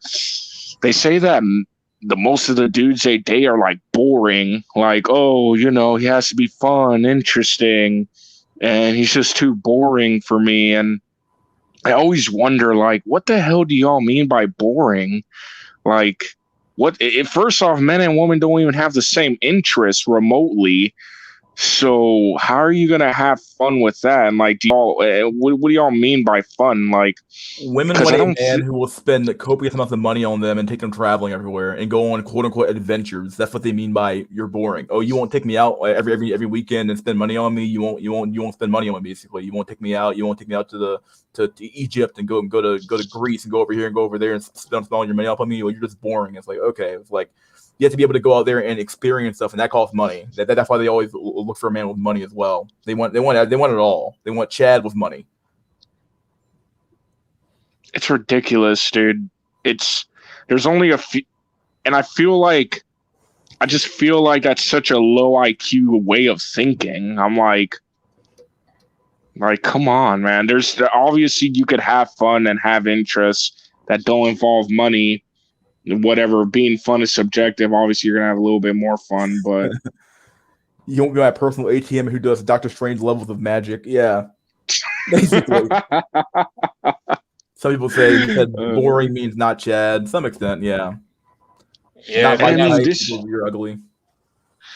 And I mean, the thing is, this chick or some of the chicks that say you're boring or whatever are freaking. They're kind of ugly to me, at least. I'm like, why are y'all even on this show? Like, y'all kind of ugly. Like y'all must have some simps around you or something, because y'all's ego is inflated. I would straight tell you you're ugly. I love how But Kevin Samuels basically tells them that they can't use 7 because like 7's like a huge cop out number for like a lot of people to like say, okay, well, how attractive are you? How would you rate your attractiveness from 1 to 7? You can't use 7. It's like, oh, I love that because I don't know why it forces you to say either 6 or if you say you're an 8, you're being delusional. But if you say you're a 6, it means you're saying, okay, well, 6 is about average. So it means you can't because 7 is like that weird like sweet spot number of like, okay, well, I'm not really ugly. I'm also not really attractive too. So I'm gonna say 7. I think I could translate 7. I think 7 is the highest you can go while still being considered humble. Basically, yeah. Like I'm high, but I'm not overrating myself. I think that's what 7 translates to. Yeah. Whether they believe it or not. Yeah. Whereas like most of these women are actually like 4s and 5s. That's just the natural way of an average. But yeah, most of these women are actually like even when they say 6, I look at it and I'm like, nah, you're not even a 6. You're like a 4 or a 5. Like, don't lie to yourself now. Yeah, it's hard. 3 Jessica brings up that. 40 people still on here. It's 9 o'clock where I'm at. Oh, 41 people now. Oh my god, we keep climbing up, climbing down, climbing up, climbing down. We be consistently at 40 people now. Guess people are really you and interested. Face head to head by 2022. To keep on talking. Well, I've actually had like an explosion of like subscribers in the last few days. It's weird. I've gone up like 20 some subscribers. That's what I think it says. Let me see. Take a look at this dashboard. Up 53 subscribers for the last 28 days, which is pretty. I mean, for a channel like mine, it's pretty good, I guess. With a weird name and then with a weird format of like just doing rambles and talking about random shit. Not bad. I'll take it. Yeah, I ever tell you how I came across this fucking channel? You tell me, dog. I was looking at Mystery School. Really? Yeah. Dang. I was looking at magical shit and I just came across this and it's like, yeah, I like the videos. Let me just subscribe and shit. Hop in the chat. Yeah. I remember when it was called Weekend Chat, and then Amaral, he's in here somewhere. I got to give him credit for that. He gave me the name for SNI. That's where the SNI name came from. I'm like, well, good name. Not gonna lie, that's how I came across your channel too. Was I looking up School of Thoughts and I seen Mystery School. I was like, okay, he's probably into magic since he chose that name. And then I look at him like, oh shit, there's some black pilled shit right here. All right, subscribe. Chicks are boring themselves. Like, holy fuck, you're boring. Life is boring. If you travel the world, it becomes the same shit after a while. Buying the same drink and going to similar hotels. Yeah, like I don't even understand the whole traveling thing with women. It's like I think they only do it because their friends are traveling. If the friends weren't traveling, they wouldn't want to travel at all. Like they're social creatures to the extent that we're like, okay, well, if my friends are doing it, I have to be doing it too. Like they have such a keeping up with the Joneses mentality that they can't like separate that shit, you know, like from like their own personal lives. They feel like they're like missing out if their friends are doing it too. Like every girl has the exact same pictures and the exact same. I went to Egypt and I went here and I went there. I went to Mexico and Cancun. And I went to the DR. I went to Jamaica. It's like okay, like so what? And you went there and you did what? Oh yeah, I went there and I drank and I ate food. Wow, good job. Good fucking job. You went there and you learned nothing. I can see if you were going there to like learn about the culture, learn about something like that, and go to some historical monuments. No, you went there to go eat food and fucking drink liquor. That's it. With something that you could have done at home. God, I hate that. I was watching DPS and they recommended Mystery School. Dang. At least the algorithm works.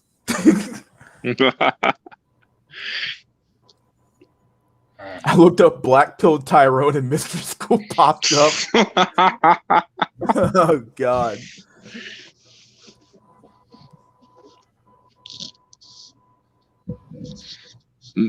I love traveling to Pattaya.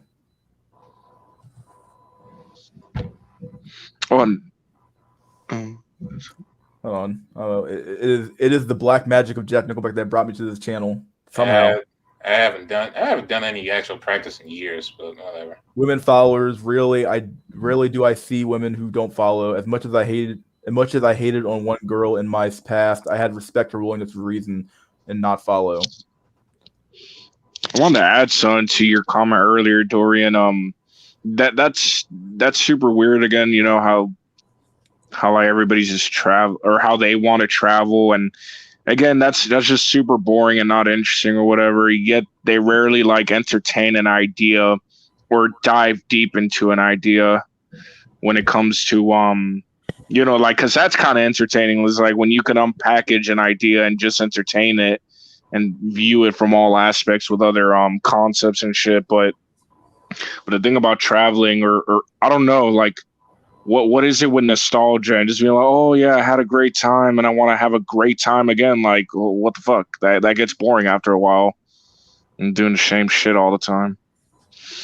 Well, to be fair, you're not a woman, so. One of Mystery's favorite Yeah, it's a videos is different Neat thought process. Neat versus the Wagey. Great content. Oh yeah, my Neat versus Wage Slave video. One of my favorite ones I made. That was funny. That was a lot of fun to make that video. Dude, I was hooked when like on one of your chats you were all like, what are they gonna do, man? They're gonna what's it called? Amazon Force, something like the that. Amazon squads. I'm the one that said that shit. Yeah, dude, that killed me. I was like, oh shit. Dude, make you work in Amazon, dude. Like Amazon Wage Cage, the Wage Cage. yeah. I was like, oh shit. I was talking about Amazon's like the ancient legend, like those warrior women that's gonna come and kick men's asses like Xena and shit. Oh God. From the song Sexy, Naughty, Bitchy Me, and I quote, I like all of my shorts to be a little too shorty. Unlike all my guys, I like them tall with money. I love all my nights to end a little bit nasty. Oh my God. Like I said, if you listen to like all the music about love and stuff like sappy ass shit is written by men, dog. Women write shit about fucking getting banged the fuck out, traveling around the world and fucking men. All they give a fuck about, dude. And fucking drinking. A ratchet rap. Basically being a hoe. Right? Yeah, basically being a hoe. Yeah, in a nutshell. You could have been anything in life, and you chose to be a hoe. That's basically it. Enrique, what happened to you? You're having such a good time. Mystery has Stacy's on deck. He streams to laugh at us subhumans. I do. That's what I'm here for. I've been doing this the whole time just to fucking laugh at subhumans the whole time. Mystery Moggs DiCaprio. He's a fake cell cult leader. There's Enrique. Here we go.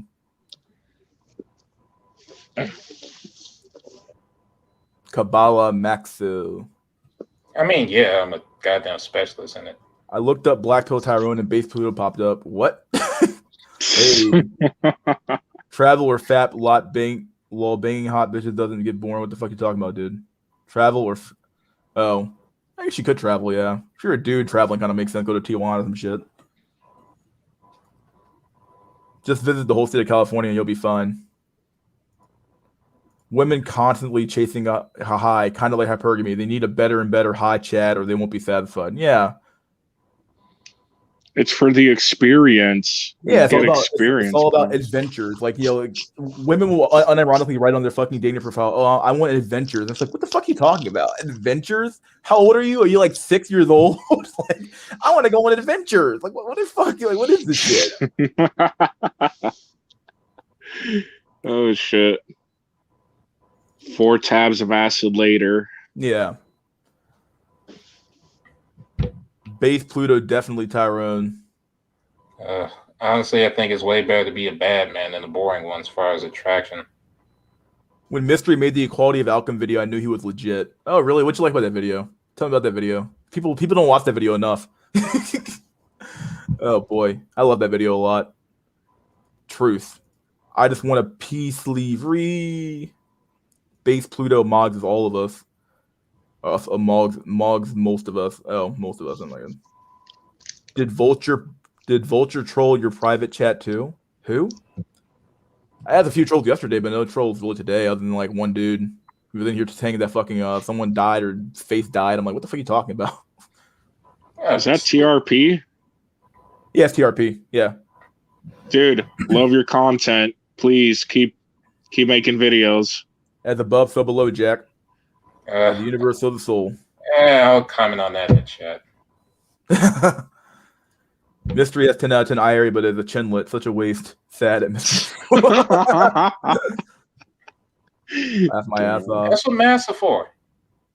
That's what the beard is for. Yeah. Just have that. Damn. Geomaxing is oversaturated to some extent, depending where you go. I'm here with my new laptop after a year of suffering. I can finally type better. My last keyboard was damaged. Dang. Tyrone out. No more streaming anymore, guys. Fuck you guys. I'm out of here. Tyrone has ascended. Grim blowing his head off again. Hypergamy kills the fun. You can't ever just have a good relationship without worrying about that. Yeah, it's true. Like you can never just fucking relax. Yeah, you're constantly on edge. Like he's constantly questioning you and trying to shit test you and do this and do that. And it's like, can you just like for once in your life let me fucking be? It's like just let me be, but she can't. She just can't. It halfway ruins the point of having the chick around. Constantly pushing you to like be higher and do better. And I want more, and I want more, and I want more. And it's like, okay, how much more can you really have? Like how much more can you handle? You know what I mean? Like at some point, just like the diminishing returns on that shit, you know? Like that's very true. That's something my my ex of 7 years ago would try to do, is just oh, you gotta do this and do that and make more money. And she tried so hard to make me this super, I don't know, super aggressive, just super fine, like have a lot of money type guy. And I was like, you know what, I'm happy. You know, I think that's what's going to differentiate some men from other guys. Some guys will put up with it and it'll be under the guise of, oh, well, she just wants me to be better. And other guys are like, you know what, if I'm gonna do this, I'm gonna do this for me. Honestly, I'm okay with where I'm at in life, and if I'm not good enough for you, you just like, you get fucking curved. Like that's what I ended up doing. I was just like, I'm sick of your shit. Like, I don't need you to push me because I know I'm capable of doing this without you. Like, I don't need you to keep telling me this shit. It's just nagging, like with Saffron Pill yesterday. Oh God, should like make a law or something from nagging, because I swear to God, I was so close to just like, woman, like you will be strangled. Get out of here. Thanks, brother. Let's see. Not going to a shithole country. I already live in one. It's called America. Oh, God. Much love. I think that was to you, Enrique. If Bates threw a 5 out of 10, then I'm a 7 out of 10. Have here joined for a bank heist to then be snitched on her by her. Yeah, that reminds me of Patty Hearst says. I might get a regular job to Latina Max again. Damn, what were you doing? Yeah, you gotta tell me that one, dude. What's the story there? Avoid the river of darkness, guys. Yeah, don't go down that river, dude. We don't endorse the rope here. You cope. McTaluigi. Is that Hitler? I've been seeing that a lot lately. Yeah, McTaluigi. Yeah. Oh shit! I thought that was Bummer Drummer, dog. It's like an all-you-can-eat buffet for roasties in the Hunger Games for us. We fight to the death for peace, leave boyos. Oh God, you're not wrong there. If she has a Chad and she meets a Giga Chad and it's over, she will start treating her Chad worse and worse. Yep. Damn. It's weird, but I've seen it. We've all seen it. I'll be good with a chick, then it's like, damn, can you not be satisfied? I just want a regular ass life, not like 50 Shades of Grey bullshit. Well, hold on, what you mean 50 Shades of Grey? I'll take a kinky bitch. Like shit, whatever. You need to be. Yeah, I just go outside your head. We fucking. Yeah, I can make that shit work. There was a joke that Dave Chappelle said on one of his stand-ups. He was like, you could put a man to work in an office 24 hours, like whatever, and he'll live there, eat there, whatever, and never leave. And the only way he'll be content is if you put a pussy in there. He's like, oh, he'll never complain about work. He'll never complain about his living circumstance.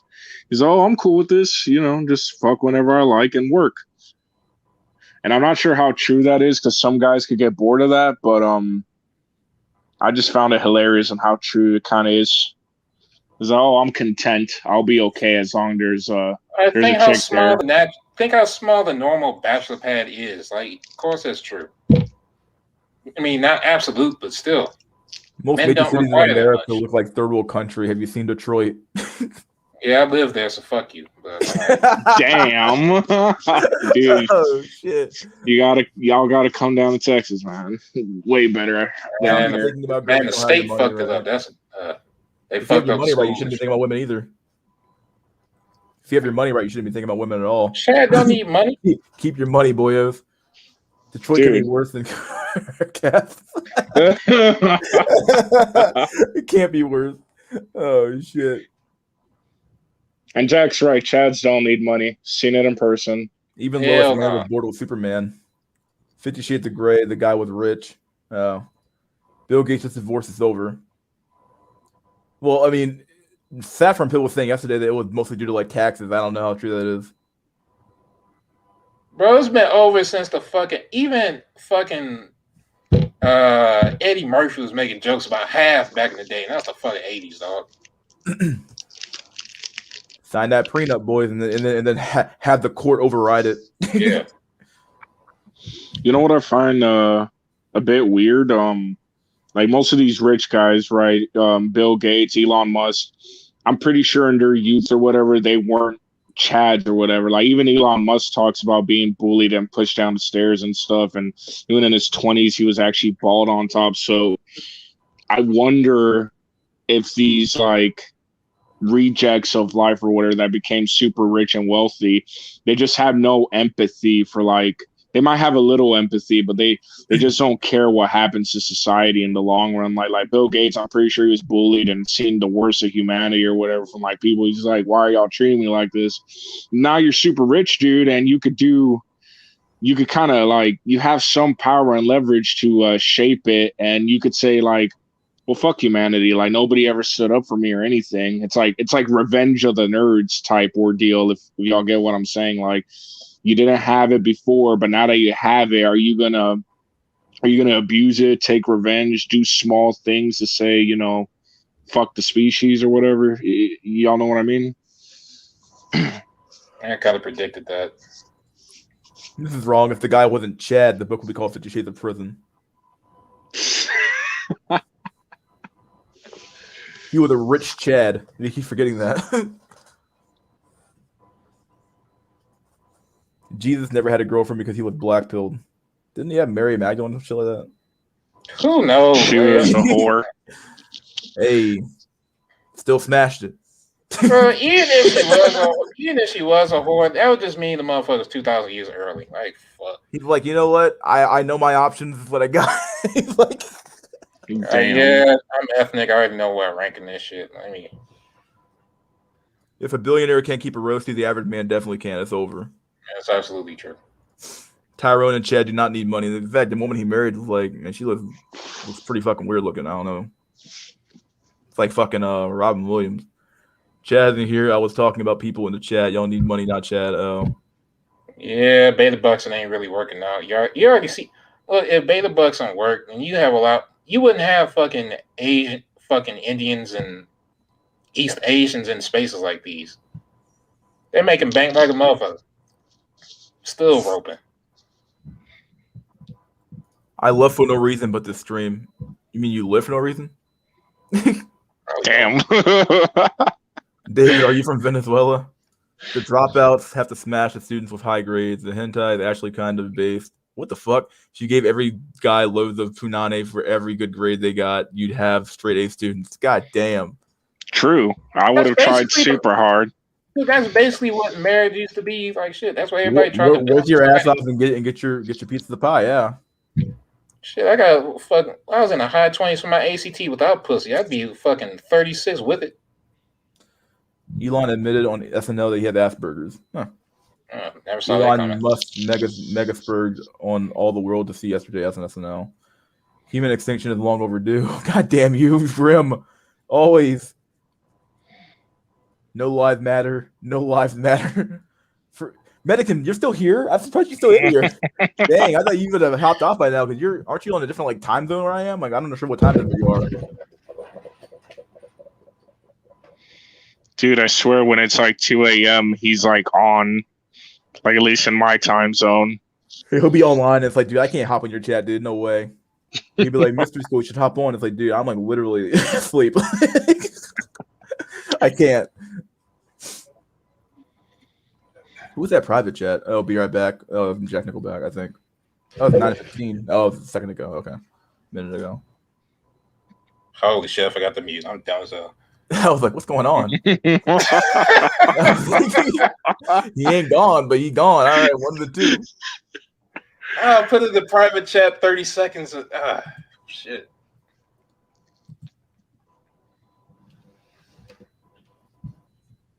Elon isn't bad looking. We want rich guys who were bullied to make the world a better place. No, you want them to go above and beyond what nobody else did, not let them do their thing. That's true. I agree with that. It's super weird. Really black pill to an extent. I would never expect to see that type of reference in life. That would have. What the fuck am I saying? Of course, I'm expecting to see that kind of reference in here. Jesus almost got cucked. The literally God on earth almost got cucked. I have no life. Medican, I understand, but I understand. Damn.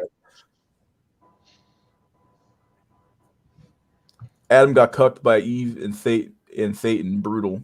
Man, hold on. That's Adam's fault. All he had to do was tell that bitch no. I'm surprised you still streaming. Yeah, I'm surprised too. 4 hours.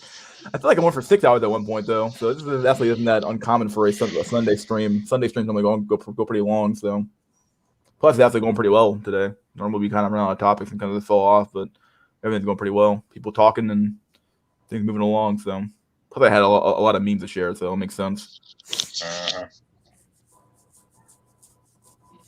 Yeah. What?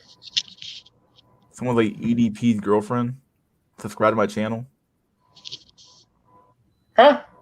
That's what it said. EDP. That guy. Who's EDP? You don't know the meme today? Wasn't that?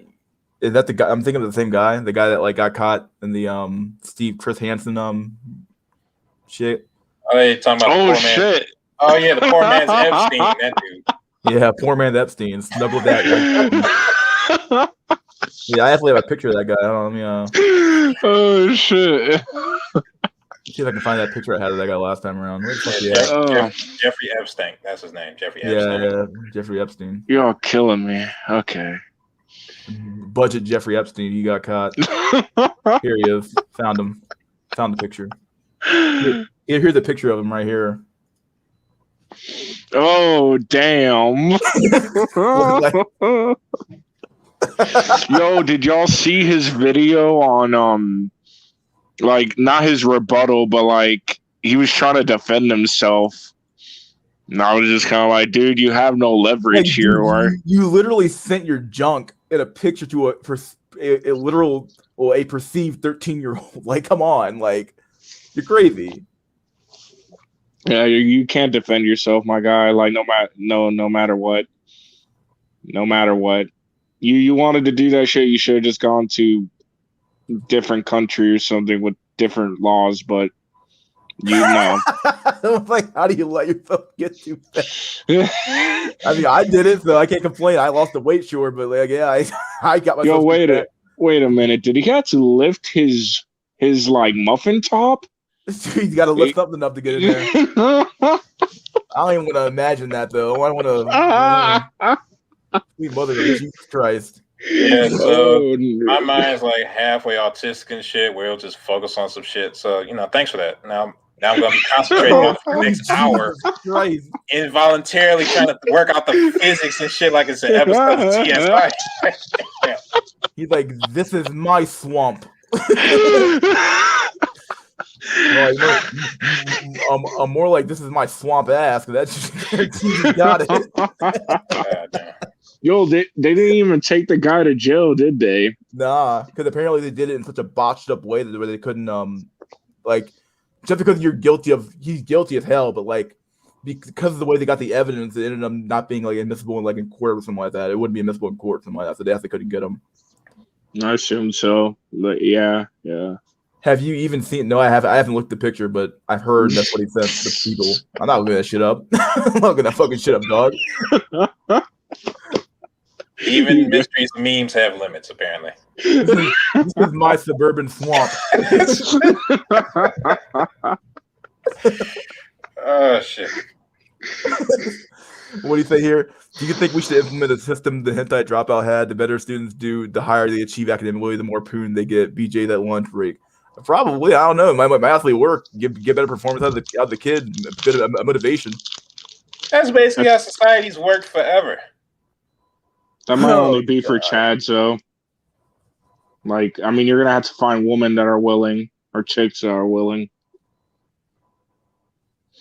Or we just go the genetic cat girl route. That's my Genetic cat girls. Oh god, you and your cat girls. God damn it. I stand by. That's the only way to save society. God damn. It's either VR bitches, robot bitches, or clone bitches. You got to have some version of a bitch. Like other than that, society's gonna fall. Cloning. I'm 100% for it. Over for Shrek cells. I love it. Oh, Jesus. Oh, he said, how can you even see it? How can you even see it? You probably can't. I said, have I seen it? I'm like, I'm fucking looking at dude's dick. Fucking mine. Like, fuck that shit. Yeah. Hey, you gotta remember this about Shrek. He still mocked a short cell prince. Like, that's the fucked up thing. Yep. Shrek was Chad in that movie. Like, a literal rich prince wasn't good enough for a fucking ogre bitch. Like, that's fucked up. On the cool though, that dude was extraordinarily short. Like they're short, like, but he was just too short, like below 5.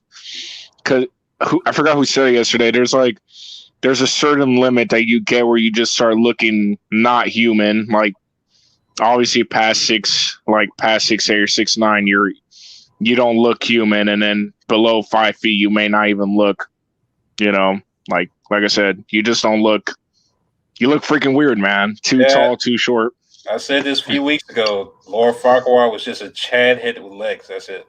Yeah. Oh shit. Oh shit. Dude, I've never realized that. You're absolutely right. It settled the height versus face debate a long time ago. We just didn't realize that shit. Bruh. Blew my fucking mind. Shrek 2 was the good shit, though. I barely remember that shit, though. Goddamn. 4.5 hours. Holy shit. Yes, sir. Going strong. Going strong. 34 people still here, too, which is odd. Dropped down from 40 down to 34.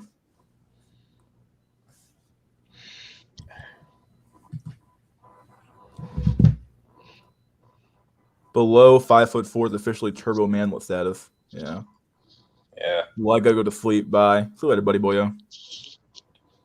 Stay I strong. will sleep pretty soon too, probably around 10 o'clock, but Yeah. gotta get prepared for tomorrow for that work week. Yeah. Yep. What do you do, Jack, for your wage slave? No. Yeah.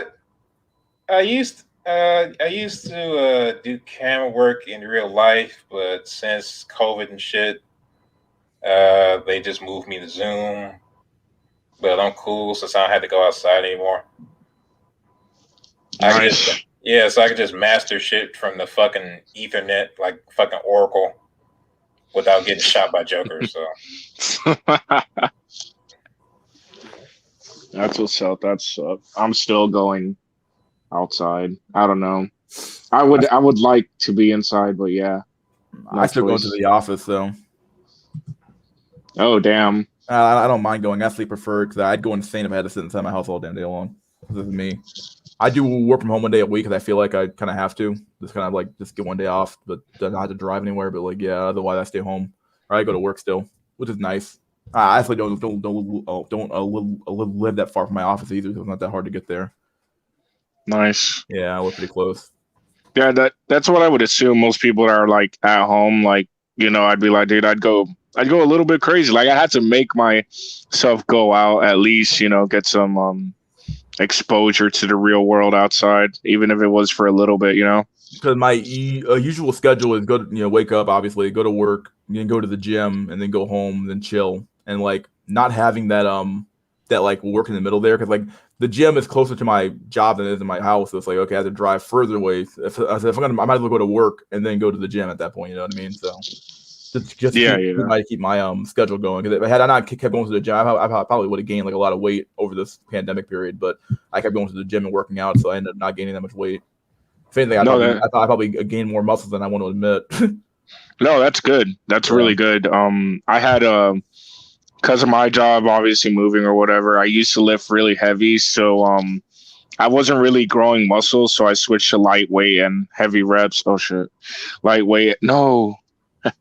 Okay, lightweight, heavy reps. Lightweight, high reps, and I do that when I wake up in the morning. Sometimes I have to go to work at like 6:30 a.m. or sometimes I go in at 7:30. So wake up around 3 or 4 a.m. Go to the gym for about an hour or two, and sometimes, if depending on the weather, I'll take my bike to work. So that's like an hour, and then well, not an hour, like maybe 45 minutes, and then I start moving. Come back, take my bike home. So a lot of physical to do. But I mean, what else is there to do? You know, like why not push myself to like a genetic or like just what feels good? You know, it just feels good. Like why not just see my limitations? Yeah, I do. I have a bike in my condo actually I can work out on. So I do that when I'm like going to the gym. I just like ride my bike for like an hour just to get a workout in. But otherwise, I have to go to the gym most of the time because like that's where most of the equipment is. So I can get my lifts in and call it a day. So I'm normally there for like an hour and a half, hour. So typically just an hour in the gym a day and then get over with and go home. Yeah, Nice. I pretty much wasted all my COVID time on like gun training and shit. So dang, I haven't touched a fucking weight since I was like 12. Holy shit! That bitch was a 10. That bitch was a 10-pound dumbbell and shit. Well, I mean, at least you got some skill. I definitely believe you're a good quick draw person. I don't have any real. I had to buy a BB gun. I ain't got no real guns yet. Shit. Oh shit! Oh shit! You said gun training. Yeah, I said training, not an actual gun. Like, it's like okay, let me just buy like $20 BB gun. I could train and shit. So when I actually buy one, I'll be set. The pre-training before I get a gun. Yeah. Oh shit! Gonna shoot someone's eye out. He's like, careful. Shoot your eye out, kid.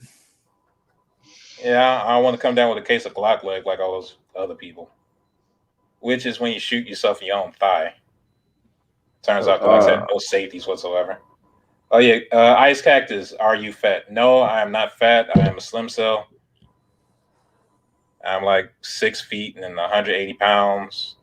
Fucking, I don't know. Definitely the weight you should be, I think, at 6 foot or something like that. You're pretty close to it, I think.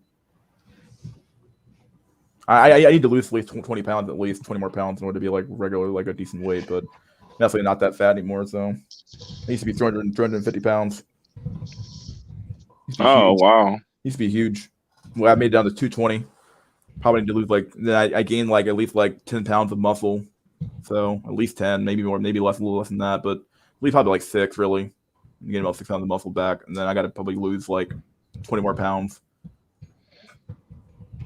But that's actually too much.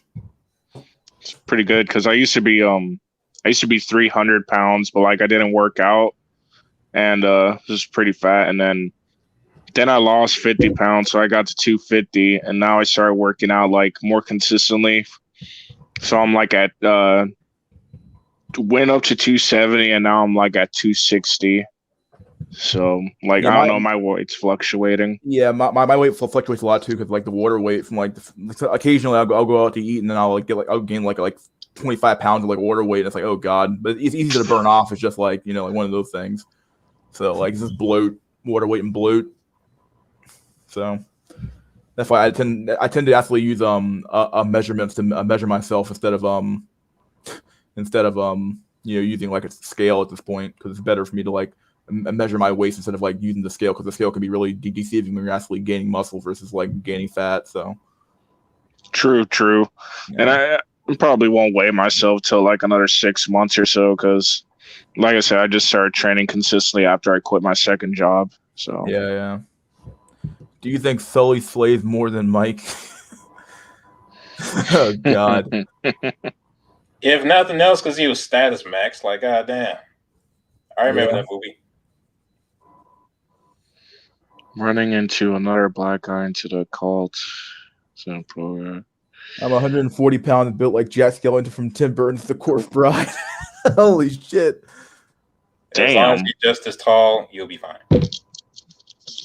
Get your weight up, Halloween. fellas. This is Halloween.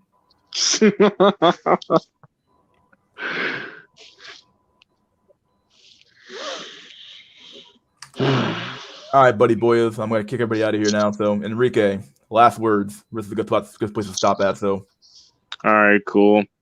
Don't rope, guys. Cope. All right, I'm out. all right, there you go, buddy. See you next time. Jack, you again. Last words, buddy boyo. Yeah, I'll just say this to everybody in the chat. I have no fucking idea if I'll make a stream or not. Like, God, I don't have social skills, man. I just have entertainment skills for some fucking reason. Like, shit. Oh God. Make a stream or make videos. I wanted to Yeah, too. if I had social skills, I'd be fucking. Yeah, there you go. Are those really gonna be your last words? Yeah, I can't think of shit. There you go, buddy. All right, dude. See you next time. All right. And mystery leaving us for Stacy again. Of course I am. Why the fuck would I stay here? Yeah, I always do last words for like the people I have on stream. We'll leave them with some last words. Tell them what they want to say and then get them out of here. Cactus stream. Purge 2021. Blue balls matter. God damn. Later, Coper. See you later, buddy, boyo. No pussy, no peace. Grim, you always spam these goddamn incel. Oh, and Radio Pushka now. God damn. Oh boy, oh boy, oh boy. Incel Akbar. This was a good stream. You good host. You are a good host, Mystery. Yeah, I try.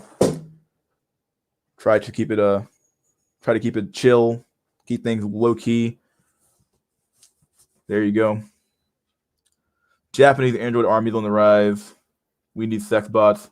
Stacy's lives don't matter. Oh, sweet mother of God. Cyborg Horihito will be resurrected. Great show, guys. Yeah, this is fun. This is a lot of fun today, actually.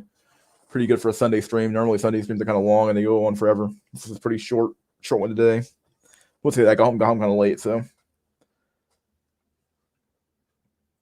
I wish you good luck. Good show, Mystery. That was fun. Had a lot of fun today. Oh boy, oh boy, oh boy. All right, guys. See you guys next weekend. Another SNI. We'll hopefully have more memes that'll accumulate over the week, and we'll do it again next weekend, guys. All right, guys. See you guys next time.